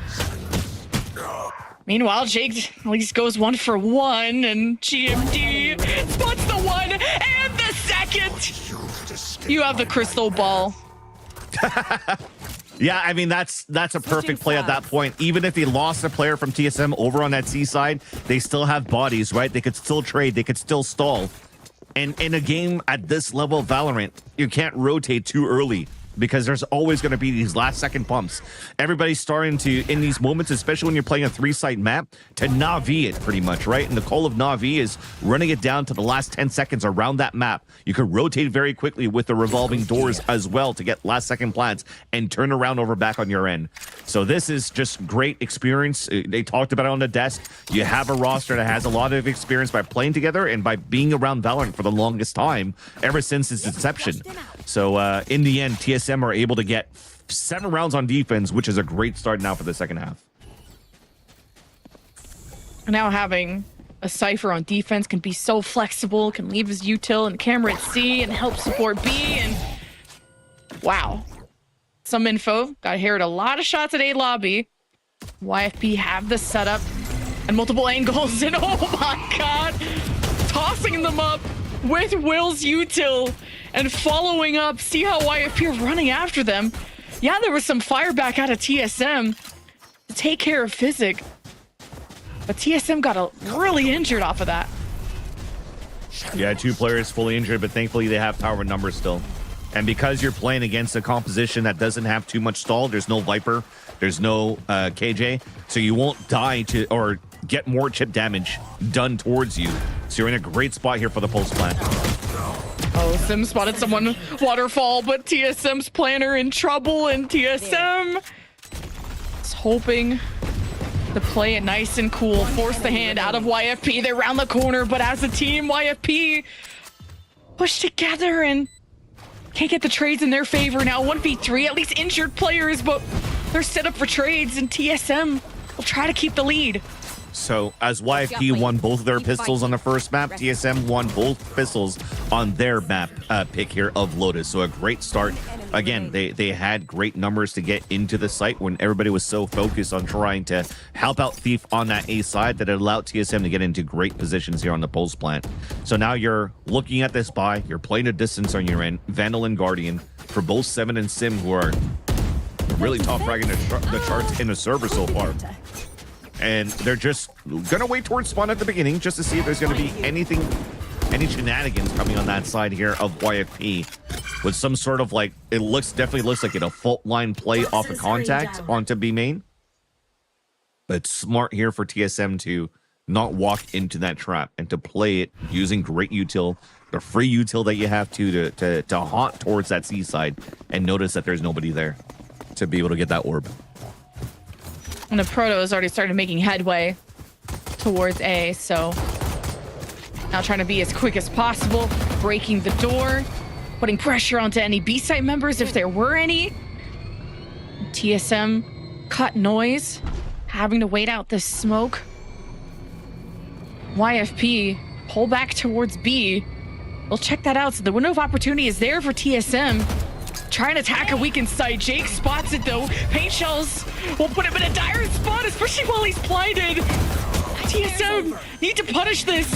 Could make great space and make progress off the plant and even shut down the flankers from YFP that came through B. TSM, through such a stressful, impactful situation, still will get this done and the plant. Yeah, you just heard the Gecko say, I'm out of the server after he got backstabbed there by Poise, who took a leisurely stroll around C Mountain to B to get the backstab there into spawn. But yeah, at that point, I felt that there was a sense of urgency coming out here from TSM to get good map control. Because look at the amount of util that came inside that site. Double flash on top of that too, and players are getting kills while they're gooped. That you can't ask for any better luck here for TSM on how they just really won all of those fights inside that A site battle. So power of weapons and power of the luck on their side. Oh, the hot miss. Okay. Man, it's for a close mound. It doesn't see behind mound, but it's still going to get checked. What's Jake doing? He's crouching over there. Yeah. Practicing his squats. It's got one ways or a paranoid ready off the camera. It's a sorry, not a one way, but just a regular smoke off the top of camera, and also has paranoia in case he's gonna get pressured. And here it is. Oh, but the info. Oh, what? The showstopper got shut down. Wait, this defense is cooking. And TSM are on fire. Oh my God, they walked into the firing squad. Again, how to get away with it? Face to face against a showstopper. Thief just behind the pillar on the C side. And Sim, all he needs to do is left click it.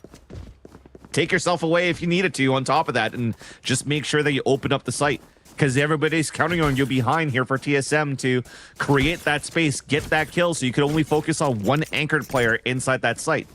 But instead, it's a paranoia, a beautiful TP from Jake on top of the boxes to get those kills and get a flawless on top of that. When it was a showstopper open from TSM, that's amazing. Recalling my I can't believe it. Interesting look at a YFP to push B main. Kind of shake up Poise. We'll be watching that cross. Meanwhile, TSM have already prowlered into A. And Thief is playing up close and personal too. But reinforcements are already at the top site, especially Will. But as Thief drops, the rest of the team weren't ready to engage yet. So a bit of a desync out of YFP. Will still makes up with it with a double kill. But the spike has been planted for Tree, and that's a tough spot for YFP. There. Try to get around. Jake doesn't have a smoke anymore also to try to get the defuse on their end. So they have to fight towards Tree. One piece of util gone. Can try the flash, Jake. Coming around the backside and lines up two. All up to GMD. And Jake clutches up for YFP, but does he have time to defuse? It definitely looks like it. Oh my God. Okay. The big bean is back. Never retired, chat. Never retired. also showing a lot of confidence, just like he did on Bind. But that, especially with Thief dropping down the way that he did, I was going to mention that camera was still up, which is going to be a great piece of util for them to get information towards that front of the site when they're ready to flood retake. So he gets caught, and that was a huge mistake. But then somehow Jake opens the door and lines up 2 kills and wins the 1v1 against GMD, man. That is what, 2 rounds that YFP just got away with murder pretty much at this point. And that brings the econ for TSM, and we're back, baby. This is a close game on Lotus, but reminder that YFP still has 1 map under their belt in this series, and this is single elim. So the pressure coming through is not being felt by TSM with such a great opener. Oh, jumping right into the fault line there. Oh, that's fine. TSM will be planting. Spike planted. And we'll just try to sync up. And look how YFP are sandwiching from both sides. There's the flash from Physic. And the nightfall from 7. And this is going to cause a lot of chaos. There's a big... Oh, 7. Wow. Never mind. Yeah. Thought he had that too. Ooh. Now we're left in a 3v2. TSM denied the defuse for now. Neural theft. They know exactly where they are. GMD playing his life. Jake still comes out on top. We'll tap the spike, but the snake bite. Oh, he can't take the damage. Big clutch out of a proto. They clutch out of a lower buy for TSM too, and I felt at some moment that Jake was on that backstabbed flank and it was going to take that person outside of main, but he already fell. And at that point, I thought it was YFP that has full control to flood back towards the site take. But a miracle happened once again, this time on the side of TSM. A proto landing some crucial kills at the beginning, which allowed for the rest of them to just trade it out. So that becomes, at the end of the day, one of those fights that you just win into your favorite to win the round. Not macro-wise, all micro decisions being done here that was won by TSM towards the end. Now they have an opportunity to take control of Showstopper, 4 of them leaning towards that side with only the one-way smoker of Jake. And a potential for TSM to send this into a deciding map very soon. There's the door being opened from YFP. They were trying to pinch TSM, thinking they were more committed into sand, but either way, YFP wanted to brawl. That's nice. And it's a re-hit on top of that too. So I love here that Sim was the one that tapped onto that orb so he could satchel away. So he baited a lot of that util coming out. But the good thing here for YFP is that they only used a free util pretty much. The fault line's going to come out. They still have all the flashes available from both Will and Physic. So they're still in a great position to play the retake. Cypher trips to deal with first. TSM have to worry about Baby Door too, with Penny about to come out of that. Timing could be everything, and Sim is everything! Now the Showstopper. No one in their way, because TSM are just killing everything. Or Sim could get to it. To check this corner. And YFP are coming through stairs. Jake and Physic. 2 big leaders on this team to try and turn around a 2v4. Oh, Physic. Just going for exit frags, I guess. They don't seem too antsy to get anything done. So yeah, TSM will go up to 11 and I'm getting map 3 vibes. I don't know if this was a call from Poised for Sim to not activate the Showstopper to enter the site, but for them to just walk up towards the staircase and catch 2 off guard with how Thief moved forward, Will was getting ready to use util, that was chef's kiss in terms of a move. Because they understood here that A side was very weak for YFP because there was just so much util after the door opened on that orb tap on that C side that there was probably not going to be any type of util that's being thrown on them playing contact on the top of that A site. So after getting those 2 kills, now you activate the Showstopper just to clear out the site, clear out the space, and not give a chance for YFP to even set up to try to catch TSM off guard while they're planning, because that Showstopper is now activated as the rest of the teams have already entered the site for TSM. So I love that call that was being pulled out here by Poised off like the mid-round reads that they initiated at the beginning with that game plan. Again, initially the game plan was to get an orb in the hands of Sim, and instead it became a off-the-cuff call, pivot back towards the A site, grab that orb on that end, and you saw the rest unravel. So this is the last time out now being called by YFP. Similar story as the last time. The driver's seat this time is being driven by TSM, and it's a bus, like you said, heading towards the third map. It's very clinical out of TSM on their offensive half too. Seeing to close things out. And just when we thought YFP were dominating and they led with such confidence, it was on their map pick, and TSM just having a better response right now, 2 away. YFP, this is quite the gap to close, and like you said, no more mistakes and a broken bye out of YFP, but at least a Rolling Thunder available for Will, but not wanting that quick of a brawl yet if you're YFP. TSM taking their time towards A, not wanting the C orb this time like they usually start off their rounds. Yeah, and it's understanding like an early fault line that came through and then nobody else really following up with it. Is just for them to make noise and then just gamble somewhere else, because this is a lower buy from YFP. So again, the call from TSM, walk contact, try to play that one. You're catching one off guard, but Penny actually is ready for that, but there's that trade. So a good buddy system, at least for TSM.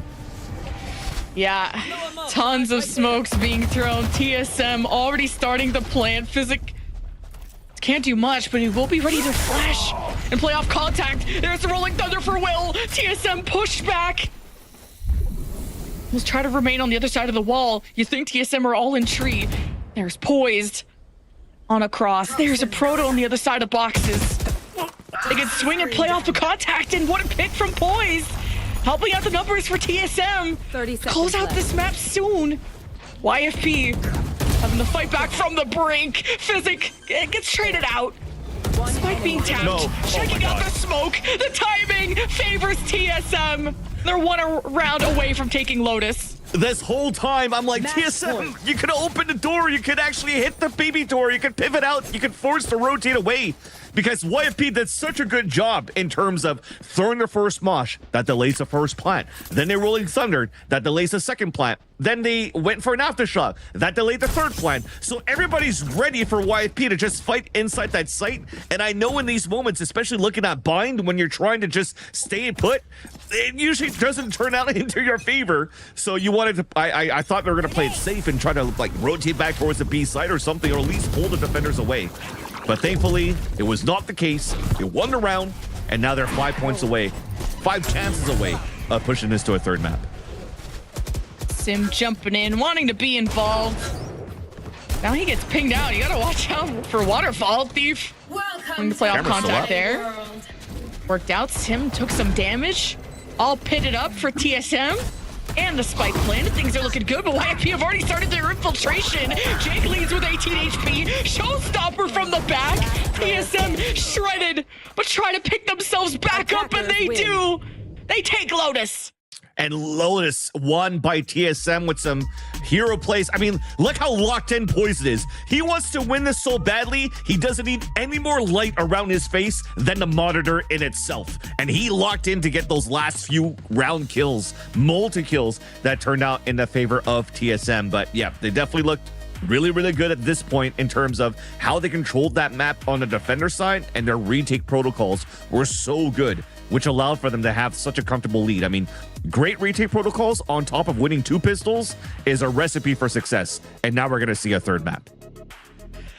Oh, what an exciting day. It's the mid-season cup and everything is on the line. It's single elim, and you're seeing just teams that were relegated come from those ashes and rise up. Teams that were on the brink and made these roster changes really stand up, and teams like TSM who got beaten down in map 1 come back in the biggest of ways. We're going to map 3. We're going to Sunset. The night will end soon, but first we'll check in with the desk. We'll see you after the break.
You guys already know how the script goes. Of course, they're going to map number 3. It was a map number 1 that was confident, fast for YFP. Now it was the same way for TSM, right? We had the questions of, okay, you're picking the map, you're going on defense first on Lotus, what's gonna go down? And they showed us why they wanted to play this map.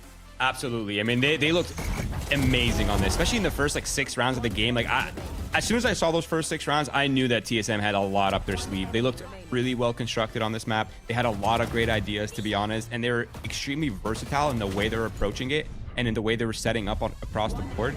It was beautiful to watch. Yeah, I agree. I mean, we had that question mark going in, right? You know, was Bind just a map that TSM was uncomfortable on, that made you know, YFP look so good and so well-rounded, or was this something where YFP are just a better team, right? And this kind of throws it back up in the air. It's going to take us a map 3 to kind of figure out here who is the better team. And it was there were so many aggressive plays that we got to see that TSM were willing to fight on this defensive side, and I think that was really the difference maker that we got to see on this map, especially when you secure more than 4 rounds, so you're pretty much set for the attacking side, and they went above and beyond of that, especially going aggressive, going for that aggressive hit and willing to take that aggression that the side of YFP wanted to bring to them. But even also on the other side, when you saw YFP on that second half, they pretty much never really had a chance. How many times did we see Jake at the end in a 1v3, in a 1v2, in a 2v2? It was just so hard to retake every single time, and that was just the effort and the work that TSM was putting on making sure that when they took that side, they were going to take that side and a couple of members with them. Yeah, we talked about this this Breach comp that Roy was so excited about, right? And it's a comp that's very poppy, very poppy, and needs a lot of coordination, right? And we just didn't see that from YFP here. They weren't able to pull it together.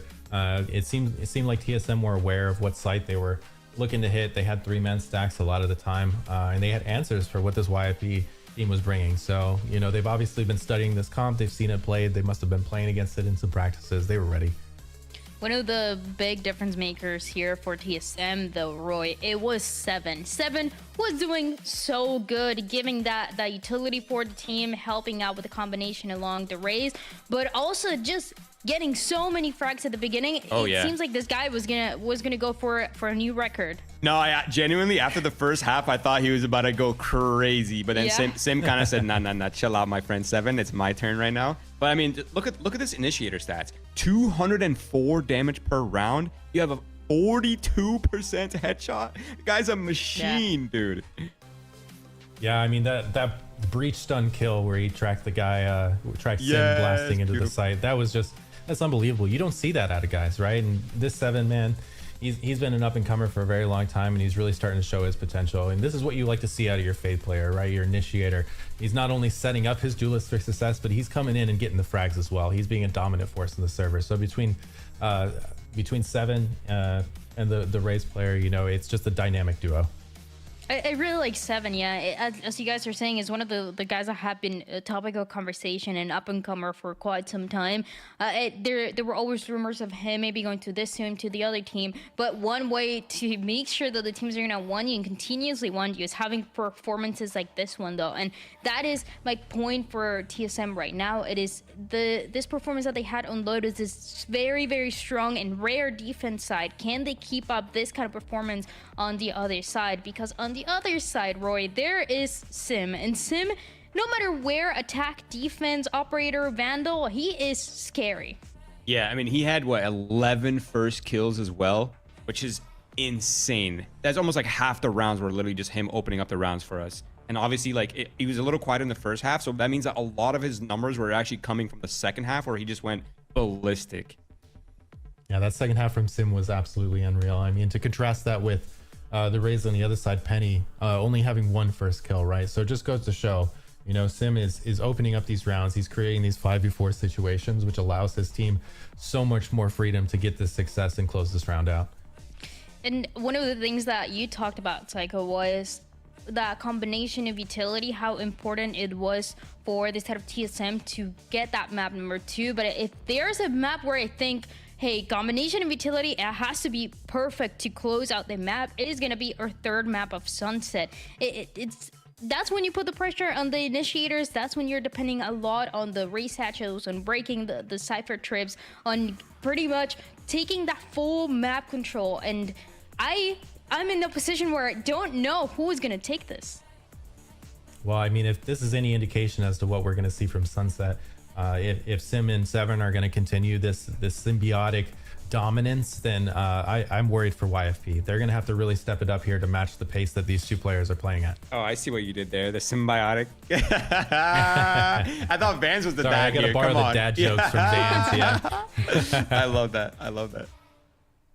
It's not an easy one, that's for sure. And it's a Sim that, again, he's getting, even in that first map that they lost, they had a bunch of, I think it was 7 first kills, but the conversion was not really quite there. So it is one of those that you're going to continue to see. One of the players that I think in these two teams where we're still trying to find how consistent or inconsistent they can be, this is one of the players that you want to rely on. You put him in the right position, he's going to get the kills. And that's also going to depend on how the agent select is going to go on this map of Sunset, which, very interesting enough, we've only seen YFP play this map once in their lives, one single time for the team, and it was against Oxygen. It was against Turtle Troop instead for TSM. TSM played Turtle Troop, and it was Turtle Troop taking it 13-11. Now, it is going to be their second time playing it, different roster, different ideas, a lot of things that have changed, Roy. So I want to see how and who's going to take it. I feel like Psycho already gave us his take on, what was it, what was it? Symbiotic relationship? Yeah, that. That's right. Wow, I'm not going to lie, that caught me off guard. No, but in terms of in terms of the Sunset meta, I'm honestly expecting them to lean into the Breach Gecko, to be honest, as well. You know what I would like to see, though? I would like to see the role swap between Physique and Will. I feel like Will was doing a really good job on the Gecko, and he's so much more free-flowy, whereas like obviously the Breach is a little bit more rigid. Like, you have to be in certain spots to get value, and it makes you sort of inactive around the map. And it would be cool to have, like, you know, like the Physique IGL on that role. Yeah, I mean, Breach is just such an IGL agent. I mean, every IGL I've ever worked with has loved playing Breach and always begged for more Breach time. You're constantly looking at your mini map.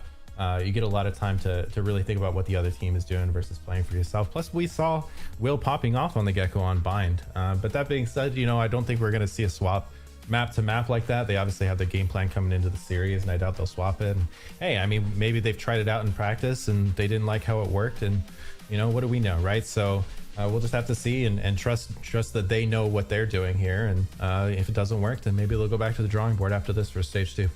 Yeah, I really like that you bring this up of there's just some play, some ideas, some strategy, some compositions that maybe we're seeing that are not really finding success. You start to question of what's happening, and the most likely scenario is that in scrims it was a different story. It was working out, it was looking clean, and then when you face these teams, when you go into the official matches, it usually tends to be a different story. And that's, as you're saying, Psycho, a point where teams have to change, have to figure out why things are going wrong, why things are going right, and just get those wins based on that. But now, speaking of, we talked about Sunset. Let's jump into the agent select. Let's see what the teams are going to be running.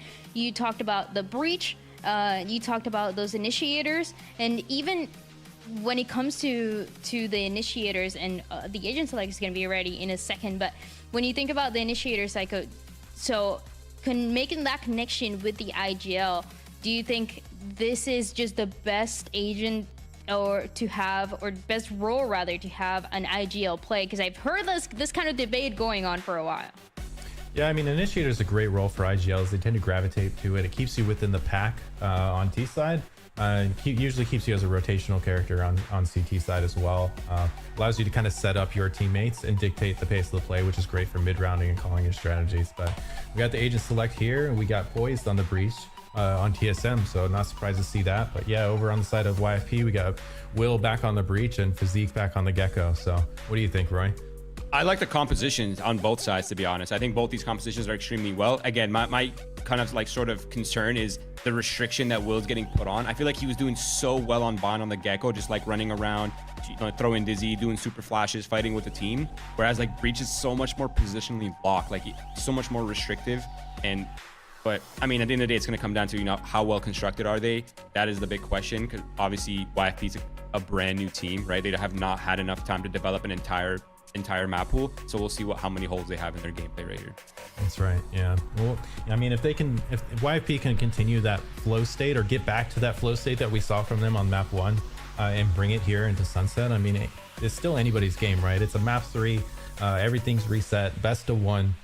Comes down to this, right? Single elimination, backs against the wall, everything's on the line. This is the moment where YFP have to step up and show what they're made of, and similarly TSM have to show that they can actually close this out. Yeah, that is what is at stake. And if I remember TSM, they always talked about finding themselves to be very aggressive. This is one of those maps where you can play around the aggression that the Omen wants to bring to you, the duelist as well, and this as the difference, the two different initiators that you guys talked about. But it's time to figure out who's going to take the win. And one last time, we send it to the casters. Take it away. One and done. We settle this. The sun will set on this game, and only one can move on to the quarterfinals, where both teams took their dominant wins. But who can close out? One team will. I bet. Your crystal ball is onto something. You're onto something there. One team will get kills, and one team will win. Yeah, but I do agree that one thing here with Roy, what it was mentioning, he likes the idea of both comps. I do like both of them as well, although having a KO for TSM, but not adding the Gecko on top of that to get like that initial scan when you're going to try to flash through, you still have double flash potentials, but you're missing a lot of scan where ideally TSM in the past, they play with a lot of Sky too, so you could use a Sky Dog for that type of scanning. But now it just shows to me that they're going to try to maybe get more active information on the defender side and be more proactive, not allowing YFP to really get into these sites. Unless I might look at this in a different way, in a different light, but you're already seeing a knife and a fault line for a satchel potential play into B-Link.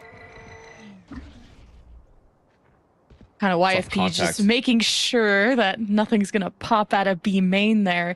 But look how far forward a Proto and Sim are. This is going to be A tough engagement for Jake, and he didn't have his friend swing out. Sim almost satchels out. Good punish out of Thief. We're left in a 4v4 with TSM already stacked towards the A side. YFP making their way there quickly. Thief, engagement versus Poised, and a 7 both look away. So YFP have already started the plant, it feels like, and TSM can't prevent it. Shaved down to only one member, and it's a Proto, and he's coming from the flank. And they heard him already. He's not going to do it this time.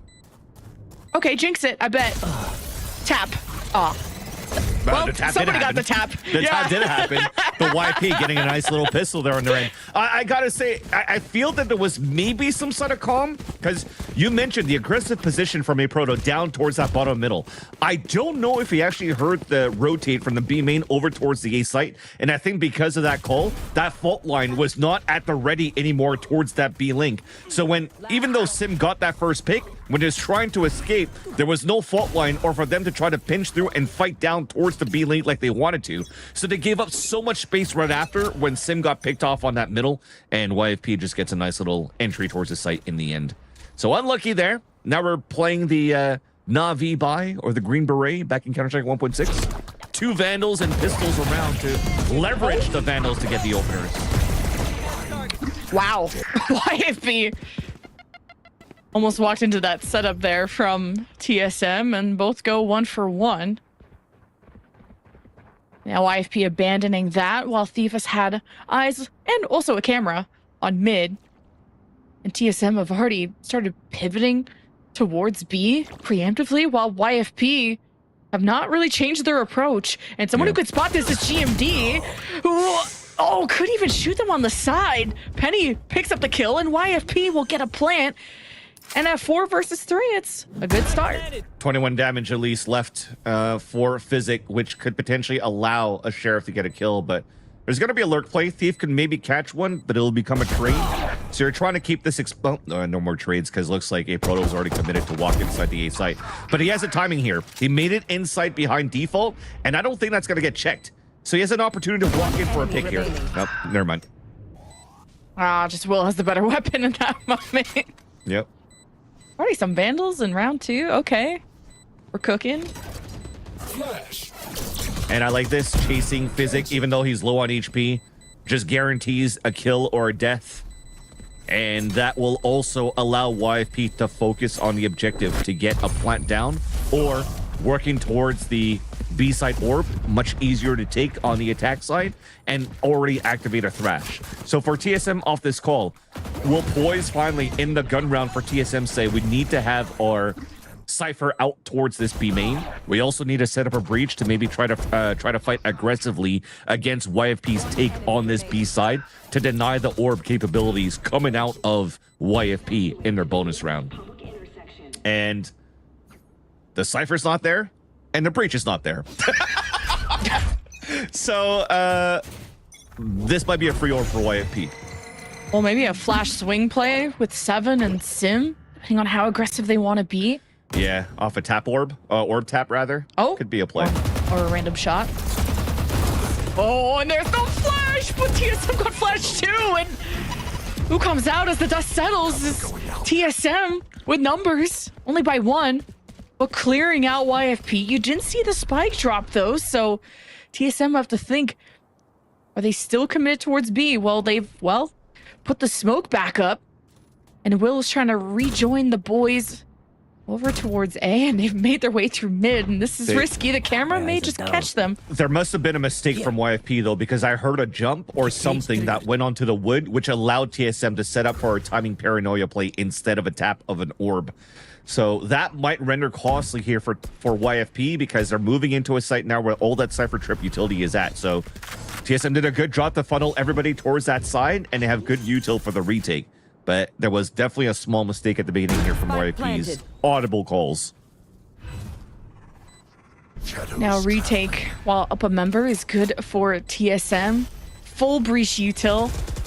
And some satchel plays if Sim wants to be crazy with it. YFP, of course, Will's playing off the box with the fault line, and Jake with the TP.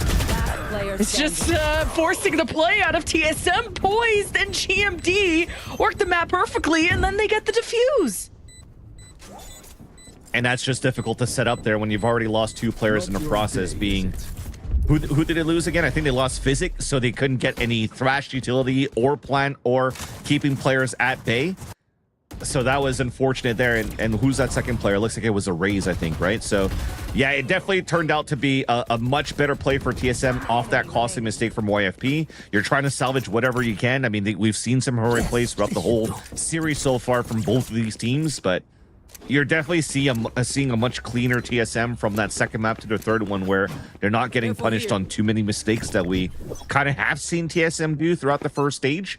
So I'm glad to see that it's starting to finally get ironed out here in the mid-season cup.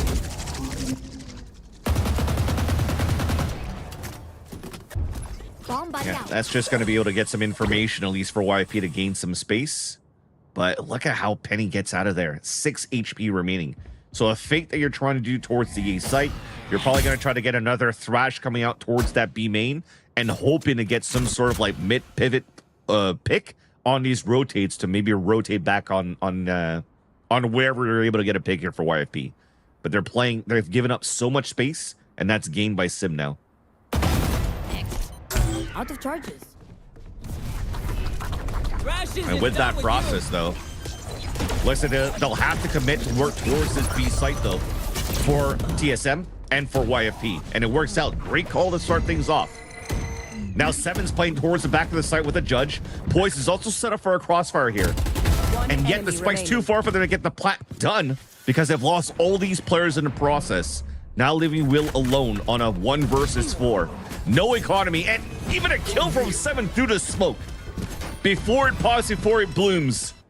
And you're starting to see the recurrence of what happened, what was going so well for TSM on that second map, that they're winning these 1v1s. The positions that they're taking, the aggressive positions that they're also taking here on the defensive side, ends up still being in their favor every single time. So now, with 10 seconds left, TSM are currently still setting up here to try to figure out what YFP is going to start things off. Because you have an eco for YFP. They'll stay as a death ball. They're looking for mid control to start things off. And you're seeing a fault line also being used towards B main. So at least for YFP to start things off, they're still trying to continue the same type of conditioning. Camera, fault line towards the B main. Sim peeks out, though, aggressively, knowing that he's playing against pistols to be able to get that first pick. And now Penny will break that trip. It won't really do too much, though, because you're still able to keep Sim on the top of... I feel like I'm doing a watch party now. Let's go back into the play-by-play. 4 players now from YFP, moving back towards the pawn shop as Penny opens it up. But GMD still there for the support. Wall bang through the Radar Knight to take the 2 down and leaving Jake alone. So with that, what they're trying to do here is just to take control of that middle. There was only 1 player playing towards that top. You're trying to take that spike, bring it out towards the A site where you could potentially win a 4 versus 2 towards that A site. But there's just too many rifles coming through here from TSM on the anchor hold on that A site. And now they take the lead. I mean, this is quite normal. You're playing against pistols now. So now, this should be able to get the rifles out in favor of YFP, because this sheriff round that came through doesn't come out to be something that's fruitful for them at that point. But at least they have a hat. A neural theft here if they could get an opener onto this one. And looks like we're going to have Roy join me while we're waiting for Lemon Kiwi to come back. Roy Showstopper coming through, and that's a fault line, and they take control at least of A main. I love that early aggression coming out here from TSM. Looking to control the pace. As you can see, YFP, obviously an instant reaction to the mid control right here is to push over to an extremity. You know it's going to be weak, but TSM's already thought of this, Fancilly. They're ready for this. They have the trap set up. They have the Omen ready to stall, and they're moving around the map. And Poise also is on this side on the A site. So if there's actually a commitment towards the A site, there's still some great stall with this Rolling Thunder. So TP comes across mid to try to get some information, but as it stays clear, as it cancels out, even Poise is rotating back here towards the spawn. Maybe doesn't want to use the ult right away and just wants to make sure here that YFP cannot commit more than the site towards the spawn. Yeah, the mind games are over. That's it. YFP's taking over the site. They're getting the spike down, but they're looking to get active, Vincently. They're not really too happy. They see the breach ult. They want to make sure they're ahead of it right here, and they're looking for the brawl. Yep. And that's the the Mosh, though, is not going to allow here for YFP to fight even further towards that spawn. So Faultline Mosh are delayed a little bit more. Thief, though, on a double backstab is able to take down Sim. Now this leaves an advantage for YFP, a 3 versus 5. That neural theft that was mentioned before is now going to get thrown, and to get info on the last ones. Caught in a reload. Physic pushes forward to get the pick, but it gets traded off here by 7, leaving only the last 2 players remaining. You know this is over. The end for the cause. Thief still pushing forward to not allow TSM to save these weapons. And now 7 is caught in a corner, out in the open, a dig through the wall, but no kill. Almost a flawless, but a great round nonetheless for YFP. Yeah, you just have to appreciate the proactivity there from YFP. Complete read on what was happening in that scenario. And that's kind of the experience, right? That's what you need from this team. It's like they have that experience. They need to make sure they're leveraging it in these post plans, and it was extremely well read. Now, going into this round, Ben Silly, things actually might be looking kind of tough for TSM because they have the raised showstopper up now, and they can kind of control what they want to do with it on the attack side. Yeah, exactly. That's YFP that has it ready for Penny, but at least Poi still has this Rolling Thunder, right? And they also have an op early, and it's looking to be used towards his elbow. So they're trying to get at least closing the line of sight rather towards A main. Now the early line here for TSM. As long as Sim is on this line, TSM will rotate over towards mid and reinforce B. I love this late call right here, pushing him back completely. That denies the line bans. It resets the map state. Now TSM is in the I don't know what's happening on this map. Exactly, and that's the tough part for TSM because they're playing no scans for their composition, so they have to play more reactionary, and Poise is just looking for a timing off this trip. Faultline comes out, it stuns 2 players, and now you have to isolate them inside market, so 7 has to come up huge. Null command now comes out, a ping that comes across, it's a 1-for-1, make that an advantage for TSM as they get 2 picks of their own. Advantage comes out, a 3 versus 2, an opportunity even to res 7 if they actually move into market fast enough. But then again, looks like TSM's going to let him die, so they could actually get these lurks from behind. Once again, Deep pushing forward, though, towards that spawn. Oh my god, the ways that he's able to get these kills every single time, just like on Lotus. And that turns the tides now for TSM at a disadvantage, and everybody just gets caught in the end. What a round by YFP. No, you gotta appreciate how active they're getting around the map. They're not letting TSM breathe for a single second. They're not letting them set up the retakes. They're not letting them. I mean, that was kind of like the big reason why Lotus was so hard, right? Is TSM's retakes were so set. They knew exactly what was happening, and YFP recognizes that. They want to start disrupting their brain states. They don't want them to run their script, so they're gonna try to get ahead of it every single time. And they definitely did that on that previous round. Now they have the lead and taking the charge of the attack side for YFP. There's only a hero rifle in the hands of a Proto.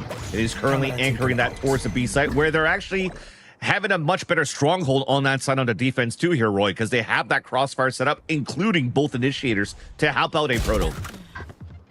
Early pick by Brady. That's huge. Now they know they have mid covered and the flank as well. There's the showstopper hitting the entry on the site, but Penny gets his, but the trades are coming out right here from TSM. They clean up the site, and now it's runs. Yeah, looks so labored at the beginning. I thought a Proto probably could land that shot in the end, but thankfully he throws the hat. And all of this for YFP is give their position away towards that spawn. They're cutting noise and they're resetting to try to hit back towards this B site. I love this, actually. The mind games are so real right now. The only thing that concerns me right here for the YFP side is the Rolling Thunder. It's ready. It's over here in market. They're going to do it off the camera. As soon as they get that contact from Cam, Boys is going to turn around, and he's going to unleash it. Yeah. Already has both of his hands out, getting ready for it. Unleashes it, and there's a Proto trying to swing down. They double up onto Jake and take him out. And now there's only 33 seconds left, and that might be the call for the last few players to just save their weapons. Unless Will gets a pick, that's his own Rolling Thunder. Oh. No way! Util and a kill coming out once again. Heroic plays coming out from Thief. Turning the tides once again in favor of YFP. One enemy remaining. What a shot by GMD, though. Paranoia is also still ready. 13 seconds left, only a sheriff in hand, and Will can now go for a plant. This gives an opportunity for GMD to move forward. Oh, the Paranoia, he might throw it, but that's going to force out the Rolling Thunder potentially. Oh, the TV4, and he gets the shot! Will bloodedly went for the spray, but GMD still gets that pick. Oh my god, that was beautiful. That was so clean. And I thought he was gonna do that on the first app, to be honest. I thought he was gonna try to pull up the Flex Ninja, but no, he ended up doing it towards the end. Nice shots by GMD to close out the round with the Sheriff. A beautiful round and an important round win here for TSM. Oh, and that was off a scrambled buy that you saw at the beginning of this round, right? It was, what, a Guardian and a Vandal to kick things off, and you're actually a great call by TSM too, by the Agility of Poise at the beginning to stack the right players on that side to get the most value, off denying Penny from a showstopper entry. So that was super well done, which now forces a timeout coming out from YFP, and great job here by Roy. Thank you so much for joining me at the beginning there. Your what, debut as a color commentator at Challengers, but we got Lemon Kiwi back, so I will go back into color casting. But yeah, so now we have a 4-4 score, tied score line, and YFP, they're stepping on the brakes here, realizing that TSM just got a thrifty win. Wow. So what's the TLDR, the recap? Because holy cow, 4-4 when YFP started off 2-1 when I left off.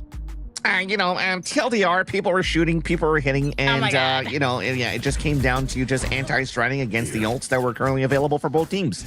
But now, at least in this round coming out of the timeout, there's 3 big ults on the side here of YFP, and you know that this buy is going to be very expensive for TSM as well, where it could reset one more time against TSM. So an important swing round in this first half, because even for YFP, the economy is pretty low.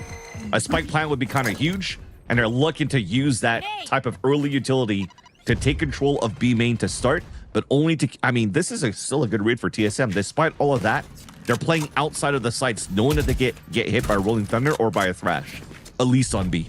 We got good info from Thief's camera, but how do they deal against this Poise breach set up on A? If they feel like the push is coming their way, but Thrash will lead the way and clear out this elbow alleyway area. And this is putting a lot of weight on Poise's shoulders. And he's, I guess, stuck on site. I thought he was going to want to leave and play for Retaker, but he's going to stay on this box and hope that he can link up with GMD. Because the second round of the Thrash is just going to get stopped by the Aftershock. Look at Poise's position right there. But the Rolling Thunder comes out first, and they're just going to try to flip through. Okay, they dealt with Poise. Will not be hidden for much longer. YFP off the Rolling Thunder, and now a round 2 of Thrash. TSM, it's going to be a tough retake for them. At least the first wave of troubles is gone. Right there. And coming around back, though, Sim, the backstab meeting up against Physic, and just shifted at the wrong time. At least some trades are there, and the numbers go back YFP's way, and it's all up to 7. And just Jake is already there, so YFP will get a lead. What a good call there by Physic, the audible, to actually make sure that you use the Rolling Thunder to cancel out Poise at the position of Jenny at slant. Look at those pings coming through. They understood where those hidden positions were from Poise, and knows that it was a position to set up for an anti against Physic's second Thrash that was ready towards the elbow. So with that, making sure that they take him down, it allowed the Thrash to get even more space towards that spawn. And again, it was an important swing round for both teams, and it becomes a YFP win, a much cleaner win, keeping 3 players alive. And now they're looking for a trap play. The backstab. Oh my God, Sim! He's out for blood, and against Penny. Oh, big turn by Penny, but brought down to 30 HP. TSM will even get away with grabbing the orb too. Things have calmed down a lot since then, but Poise catching Will. You spot the YFP rotations. You think the hit is going A, and the Neuro Theft from Thief. We'll see which site looks weakest. And it's A. All of them are just holding towards spawn, so for TSM, it's a fast rotate no matter where they want to go, but they only have Sheriff in hand. This time, I don't think we're going to see the same shenanigans as we kind of did on Lotus, because now you have one-way smokes. You have things to protect you in this pulse plant for YFP. Smoke's covered on the top side, but it will be A-Link scramble based on how Will and Poise pull the trigger. TSM just wasting a lot of time. YFP still having the plant down. And Thief can give them info. And he comes out of the box and goes 1 for 1. TSM got to finish what they started. The spike's about to go off, but YFP patrol their corners well. And they continue the streak. That's 2 in a row. The hero rifle, the trap play that they're trying to do. They fault line towards the B main for TSM. And unfortunately, you just couldn't land that many clean shots. If anything, that was a beautiful counter paranoia that was thrown on the attack side of YFP just to make sure that you couldn't get too much value on the backstab from TSM. So a great heads-up play by Jake, understanding these type of trap plays. And again, it looks like YFP, despite them having such a late roster change and not enough time to work with, they're looking so composed as a team. Poise syncing up with Sim and GMD. Able to grab the orb, but getting flashed by the Gecko. And oh my god, and the fault line. There's no chance for Penny to live through this. Jesus. Somehow gets these picks again.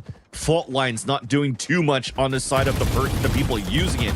Should have been their advantage. Running through the trip, almost gets the wall bang. And Jake is low on HP now. Big advantage for TSM. Oh, but 7 could get a cutoff here. But he has this back turn. Oh, wait. Didn't land the shot. So at least 7 goes 1 for 1 either way. Top side, YFP, Sim in the smoke. Thief, 30 HP, and Sim pops out. Another trade. And Spike down. Cage went behind him at that point, which allowed that pick to happen. But these last 2 players are so low.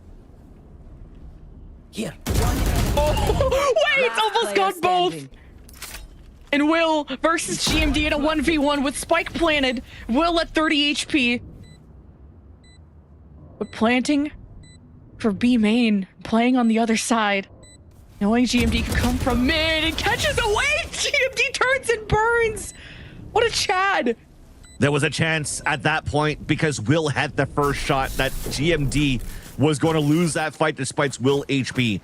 But this is a second time now in this half that GMD went head-to-head against Will and won that duel on the 1v1. Despite that, though, I have to give praise to... I talked about the synergy that you currently have for YFP in a short amount of time.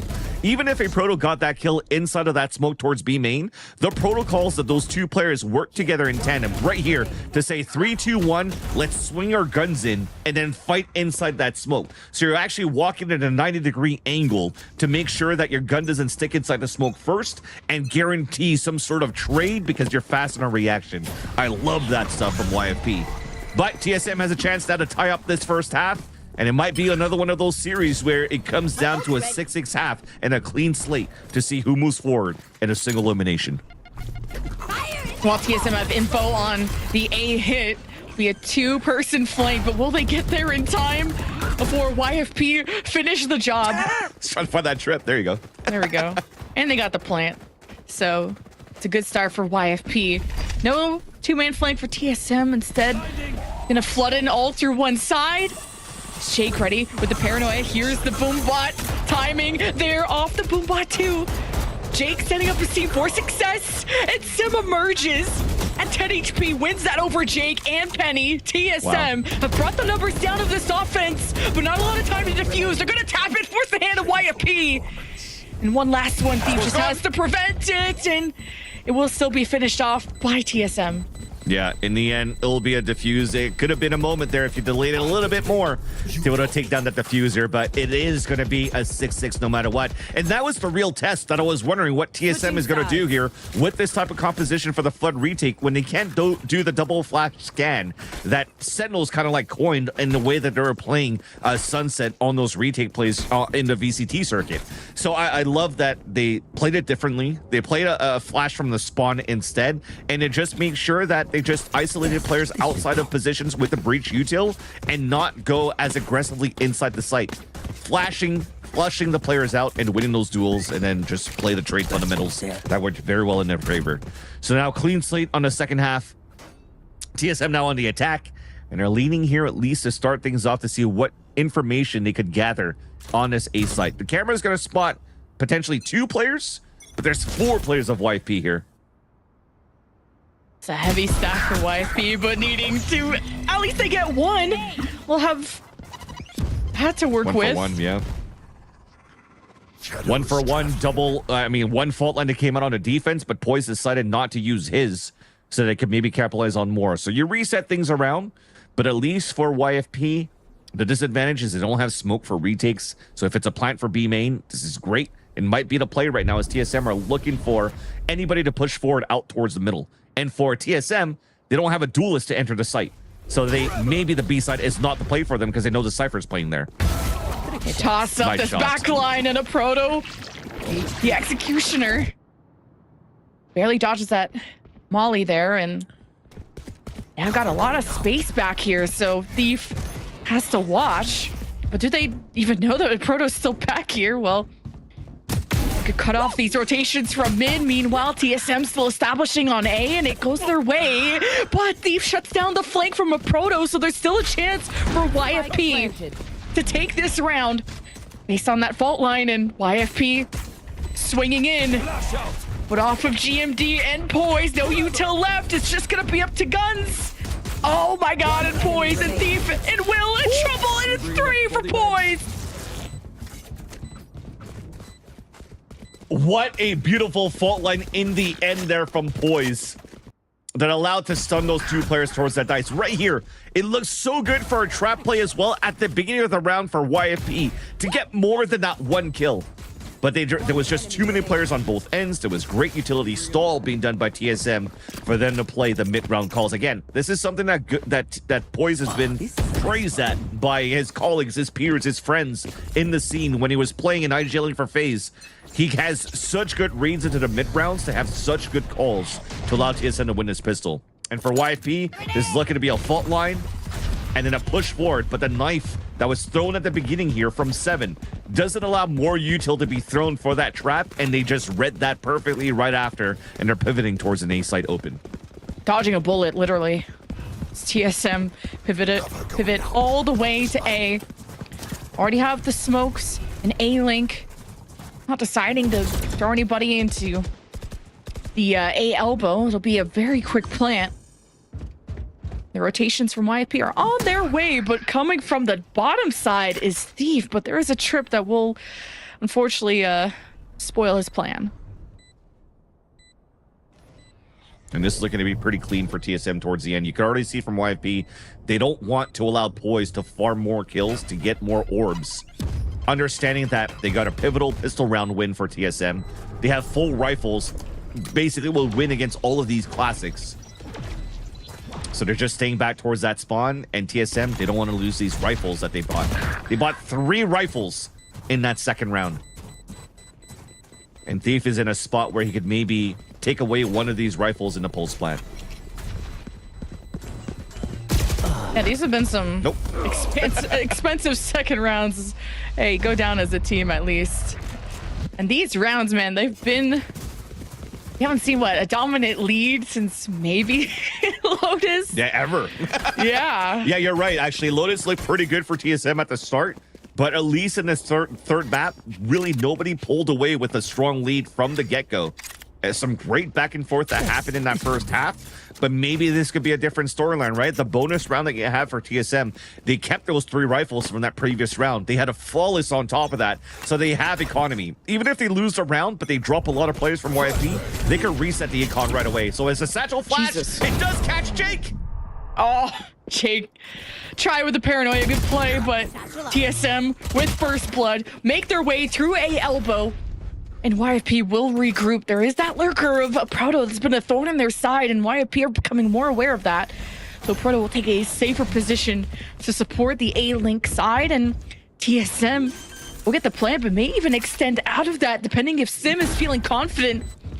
Because you don't want to let Physic just flash in, and you take him out before he can get ready. Beautiful. And you flashed Will.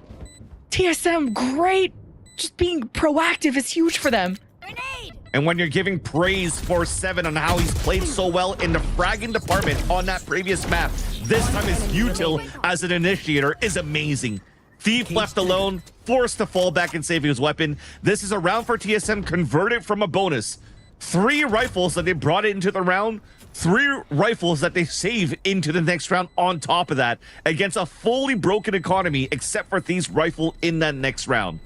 But man, are they looking good for TSM. They don't need the scans when they want to play the fundamentals of flashing for your teammates and the basic principles of tactical FPS. Flash and peek. You don't need the scans. You don't need the wall hacks. Just go for those fundies, and they're able to win that perfectly. And that, I mean, it just shows. I mean, if you're looking at this roster, every single one of these players come from Counter-Strike, and also their coach, if I'm not mistaken. So you're seeing that great fundamental play from TSM. Yes. And a flawless offensive half so far for them too.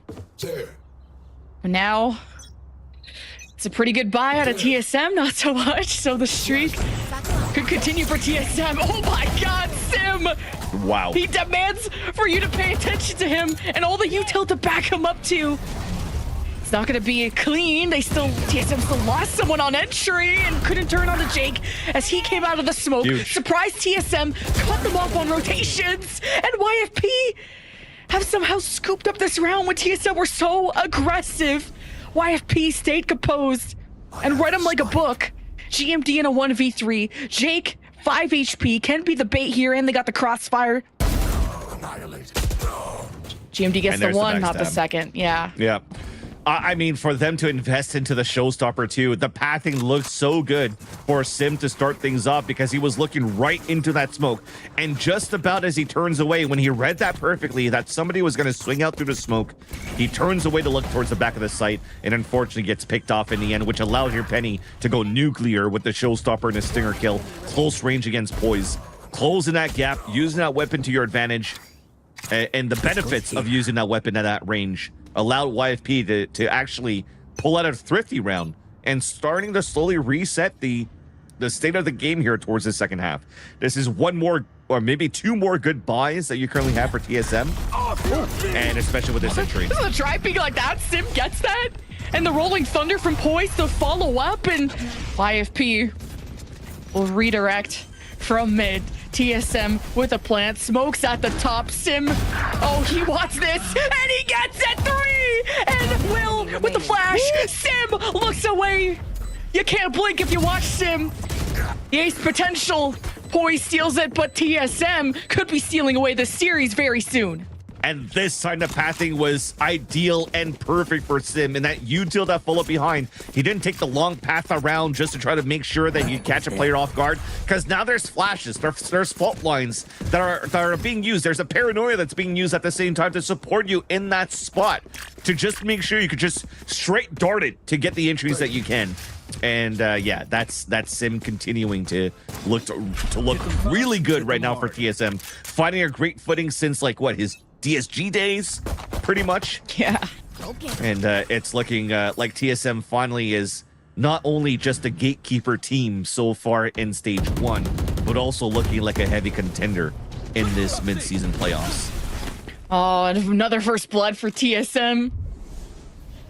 Off of a mid-exchange.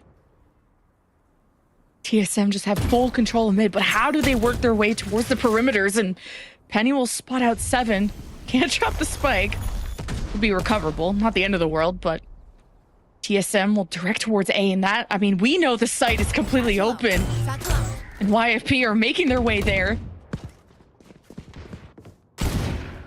Yeah, camera came up as well from A Proto that saw the alert from Thief. So they know now that the Cypher, no matter what, is playing towards the B site. There's not going to be too much inside side. Oh, they actually just dodged the radius. An opportunity to go for a surprise kill. Oh my God. Spike down. 7 got messed up too in that moment. And Jake, I mean, there's only so much he could do with a Sheriff. 2v3, at least Will got a weapon upgrade. 30 seconds. Oh, 145. Oh, he's down to 60. And Sim is so low, the boom bot leads them in. TSM have Will behind them. And he just buys himself some time and some space between him and his last opponent. Will versus the Proto! And Will with the Zippo clutch! They got outside of the radius of the knife, and TSM thought that it was open. And that just gave enough time to fault line, delay, Thief to get a 145, and also finishing his kill to allow Will to get that 1 versus 2. Where are the comms at this point? The timing that Will has to just get behind enemy lines, thinking for TSM that they were isolated in 2 different spots. And with that hype of that round that they just got there for TSM, or sorry, for YFP, they still call out the timeout just to make sure that they could continue the steamroll and tie up this game.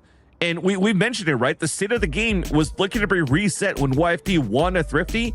They just got another one right there. Yeah, and I was that about to really say. cancels out everything. 2 Thrifties to bring back this economy to a stable state, to bring this whole game 3 to a more stable state for YFP, where Elite is within their grasp and not too far away. TSM, they can't choke now, or else you guys will not be able to spam when does TSM play, because it's single elim. Actually, if anything, they'll spam it even more. True. The TSM memes. True, actually. So technically, you want TSM to win this series. But for Actually have an YFP, answer. if they win this series, it's going to be an even better storyline, right? 2 new players coming inside the roster, looking well-equipped, looking like they've never went through any roster changes in the first place. And these were forced roster changes coming out of YFP because they lost Rooney and Moose pretty much over to C9. I know Moose wasn't necessarily playing for YFP, but Rooney was. And they had to readapt and readjust here, and they're fighting great footing with Will and Jake. Smoke to cover the right side. Sim focuses on the left. Sees some bullets coming out of the smoke and tries to pressure back that exchange. But this is broken open B, and Penny at least takes down to 1. But TSM will be able to pick this back up, get the spike planted, 2 left, and Neural Theft for a Proto. You know where the push is coming from, and YFP save. will save. Yeah. Sim, once again, just doing whatever he wants on the attack side of Sunset. Straight B-landing it towards that B site, no pun intended, kills. Towards the front of Orb, satcheling in, getting hit by a fault line, a kill. Satcheling down towards that Boba, gets a kill as a backstab. There's just really no read that YFP currently has on how they could really stop Sim. And it comes down to, do you want to play a little bit more passively now towards the spawn and just watch those angles because TSM are fairly quick on how they're getting space at the beginning of these rounds? Or do you want to bring the fight to them and take more mid control at this point? This is Jake will get one for the road. Yeah, and be able to save these rifles too. Because again, coming out of a timeout from YFP and losing that one, that's got to hurt morale and momentum, and most importantly, economy. They're forced buying around this. So they saved 2 rifles. They just forced another rifle and a Guardian coming out of YFP. And this, it looks like it was a brainless play by 7, but he's got an ult. He's got an ult command. He gets info. He could get rezzed. It immediately got traded out as well because people are so focused on him. So this is a good call by TSM. Sim is a menace. Look at this force buy. 20 kills too. 1 away from Showstopper. They want this orb. And Sim has even dry swung and still gotten picks. Like, he doesn't even need help. Yeah. But now, kind of affected there by some fault line by Will. Off the I mid like cut this. there. Off of Market. These this timeout that you currently see from YFP, I think the call that Gogi had was like, hey, you see how these guys are like moving very aggressively around the site, but they're also not playing like scan agents, right? So you can play these off angles where you're not going to get pinged out by anything aside from potentially a knife, but that's a whole radius that it covers.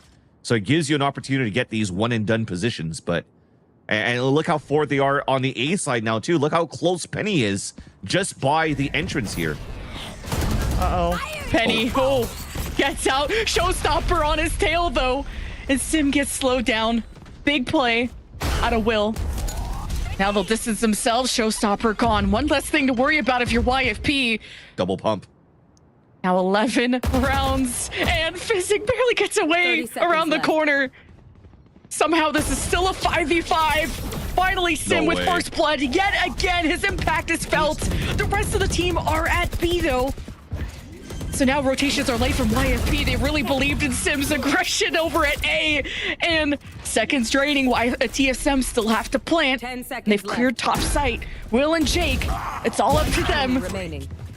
There's really not a lot left in the tank in terms of util. TSM will be on match point, series point here in a second. Fallen's gonna hit 3 though.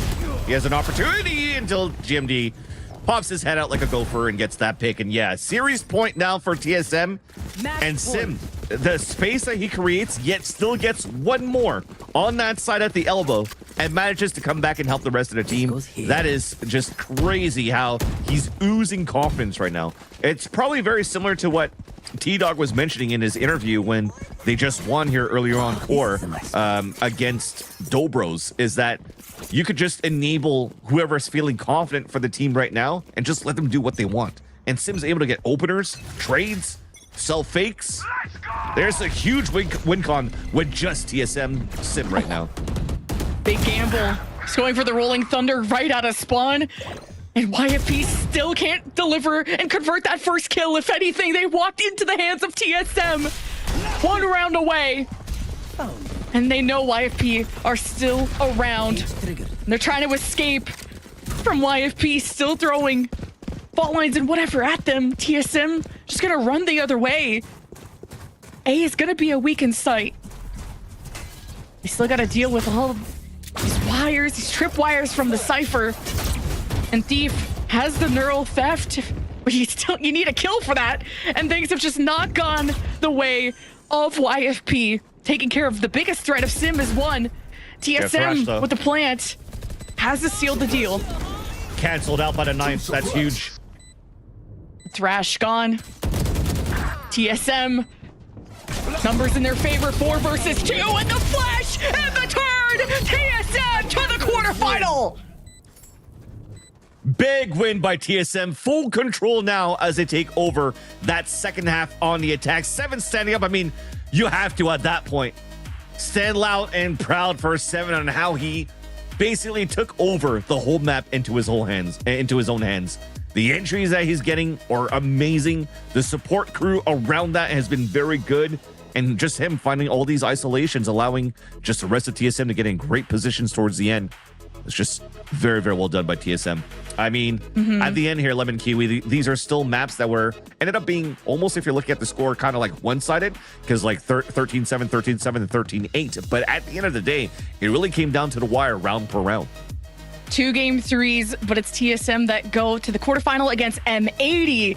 And we have a lot, almost every game but one today went to the deciding map. The competition could not be any tighter than this. Let's go check in with the desk and see what they think.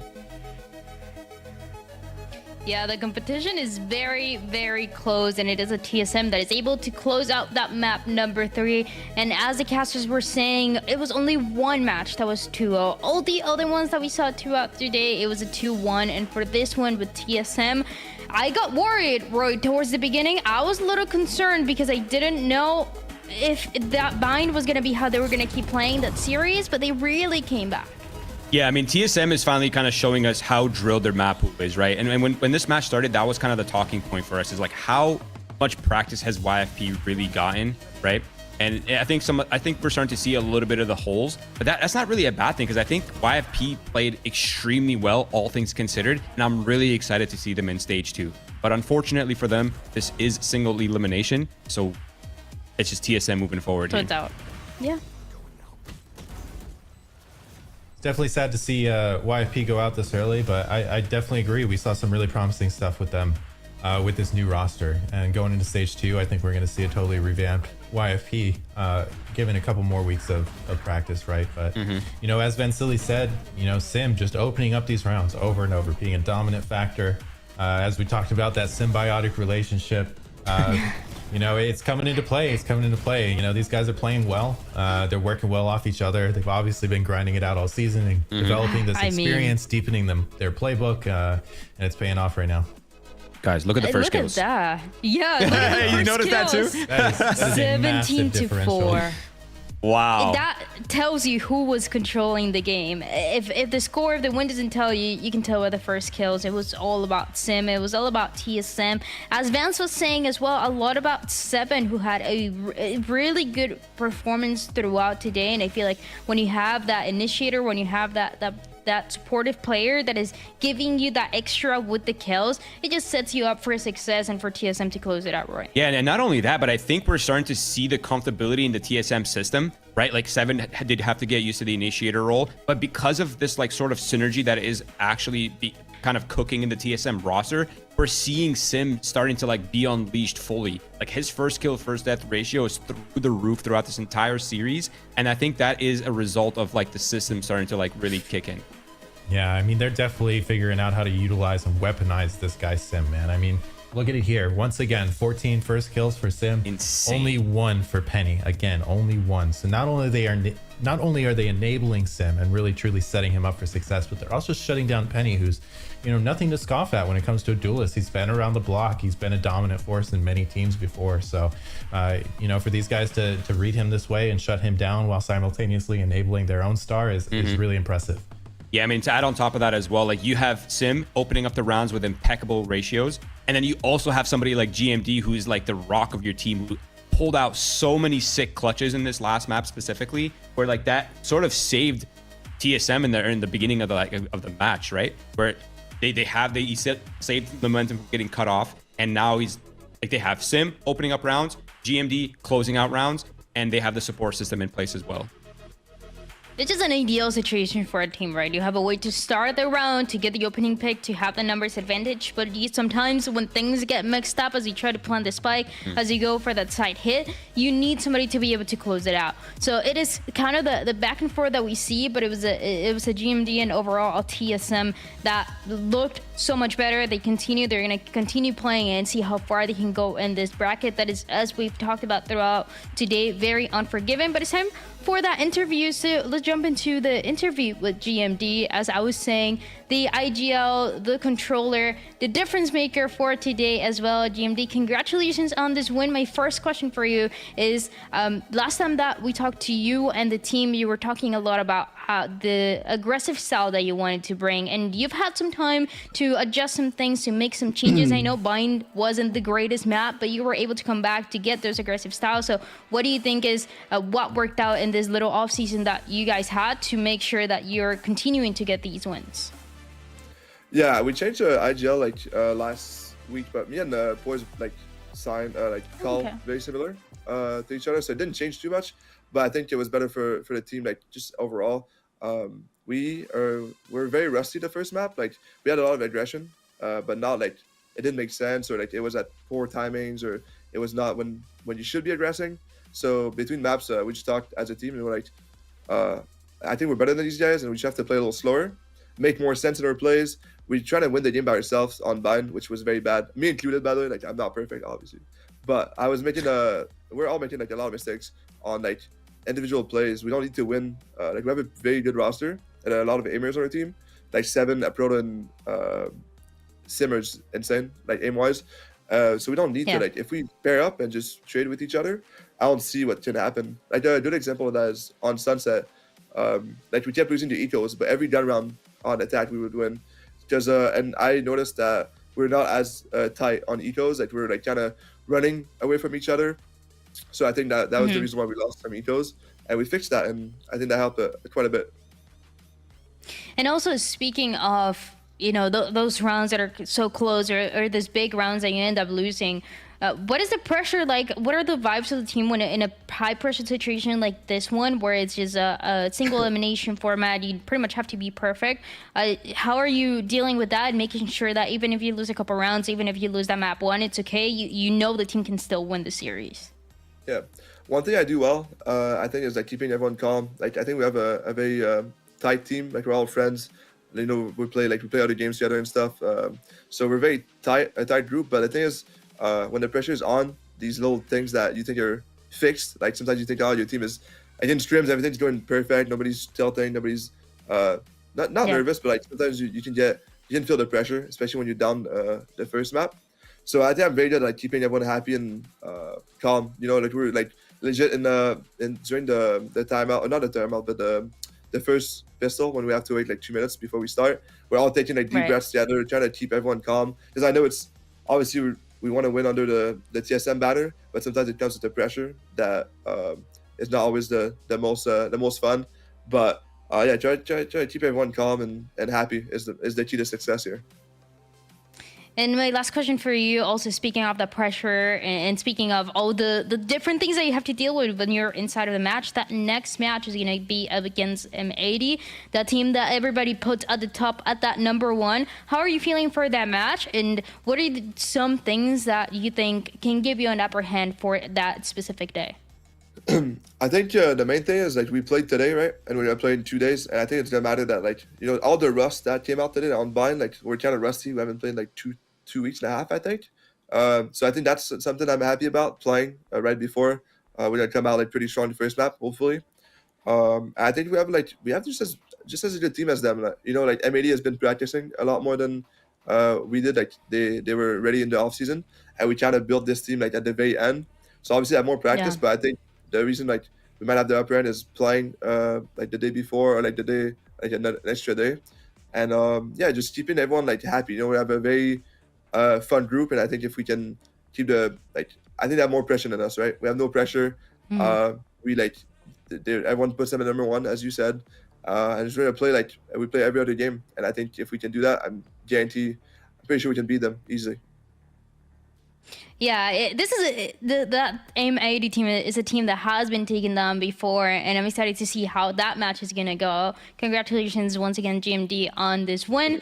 And with that, I get to bring my analyst desk back to talk about everything that we got to see today. This interview as well, I feel like was super insightful with GMD. Psycho, I think I love when you get to hear all the different things about not only specific rounds and the way that you play out those rounds, but the way that the players go through that process of making sure it ends up actually going their way. Yeah, it's true. I mean, you know, there's a lot that we don't get to see, stuff that doesn't show on the stat board, stuff that's not on the broadcast. You know, what really makes these teams tick, the way that they interact with each other, you know, their rituals between and before maps, like he was talking about, taking these deep breaths and centering themselves and getting them back on pace. But it's really always interesting to get that insight from the players on, you know, the inner workings of the team. If I may bring us to a completely side note here, I would like to point out that Sim has 32 first kills that series and 8 first deaths. I need a record check. That has to be a record for a BO3. That's insane. Just another day for Sim. Just another, what day is it? Wednesday? Just another Wednesday for Sim. That guy is insane. Yeah, I mean, like you were saying, Roy, I mean, you said it here. Sim had only 4 less first kills than Physique had entire kills in the entire series. That's nuts. That is insane. It's just your dream scenario for a duelist player, because this is not a guy that's just going in and getting killed and getting taken down, and that's kind of how the round goes. It's a guy that he's going in and he is making sure he's getting that kill. Yeah, and that makes the team's job so much easier. The whole team, the IGL and the calling. I mean, it's kind of reminiscent of the EG Champions run from last year, you know, when Demon 1 was just an absolute monster and opening up all of these rounds, creating these 5v4s. You know, when you're up 5v4 on either side of the map, it really just allows you to kind of take a breath, center yourself, shift your protocols a bit, and absolutely enhances your percentage to win the round. So being able to do that consistently just puts your team in a prime position to win the round. And with this TSM win, I believe we get the chance to take a look at the bracket, see how this last couple matches went down today, and it was pretty much as we expected. I don't think we saw any crazy upsets. Maybe honestly, the fluffy aimers, I did not know where to put them against Winthrop. I think Winthrop has had some good matches, some tough matches. But yeah, they get the win. They're going to play Moist and then Oxygen against Core. And in 2 days, you're going to see M80 TSM, Turtle Troop, Blinn. So let's do a prediction check. Is this going, Roy, according to what you were thinking? Yeah, to be honest, this is kind of in line. The only game I actually could not really predict is the SAD versus Blinn. That match was a toss-up, honestly. They're both incredibly really good teams, and they have the very distinct, like, sort of personalized playstyle. And it was kind of hard to see like how the matchup was happening. But besides that, I think we're pretty much going on with the script here. But I'm super excited for tomorrow's matches because wow, we have set up an awesome bracket.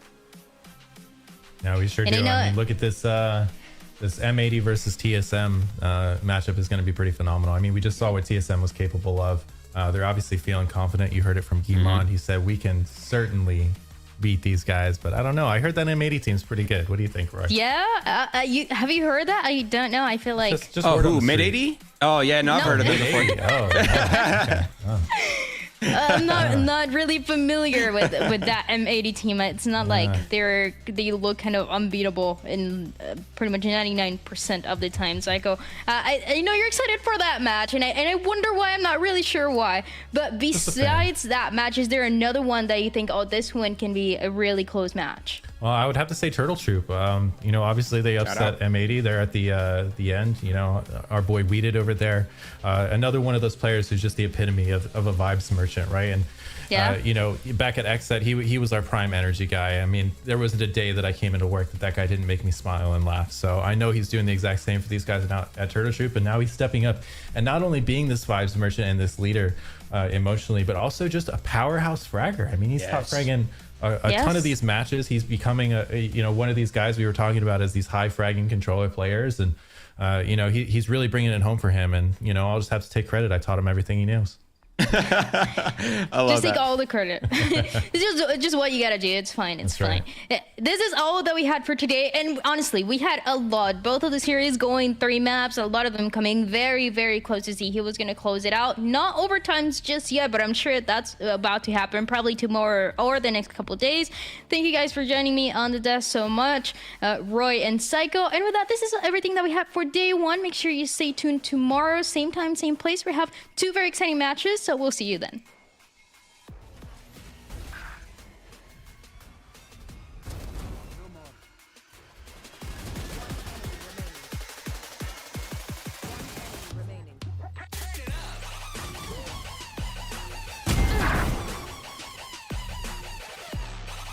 One enemy remaining. Enemy kill.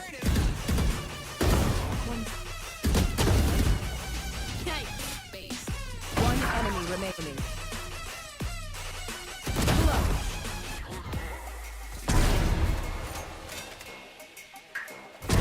Grounded.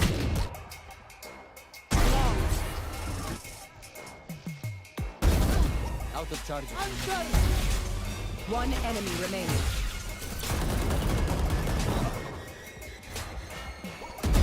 Nailed it.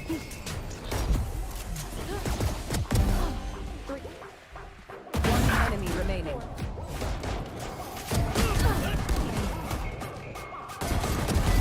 One down.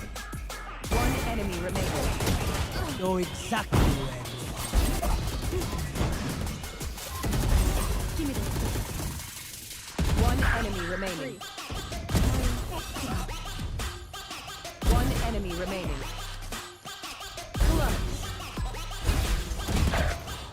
Spike down A. One enemy remaining.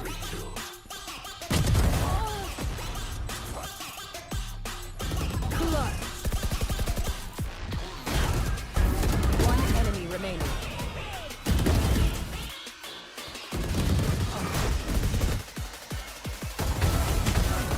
One enemy remaining. One enemy remaining. Spike planted. One enemy remaining.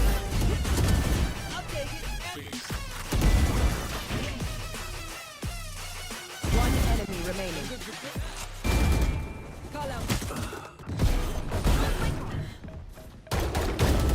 One enemy remaining. satchel out.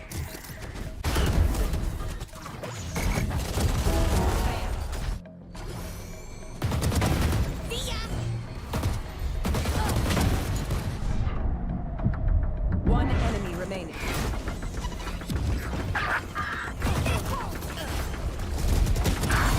One enemy.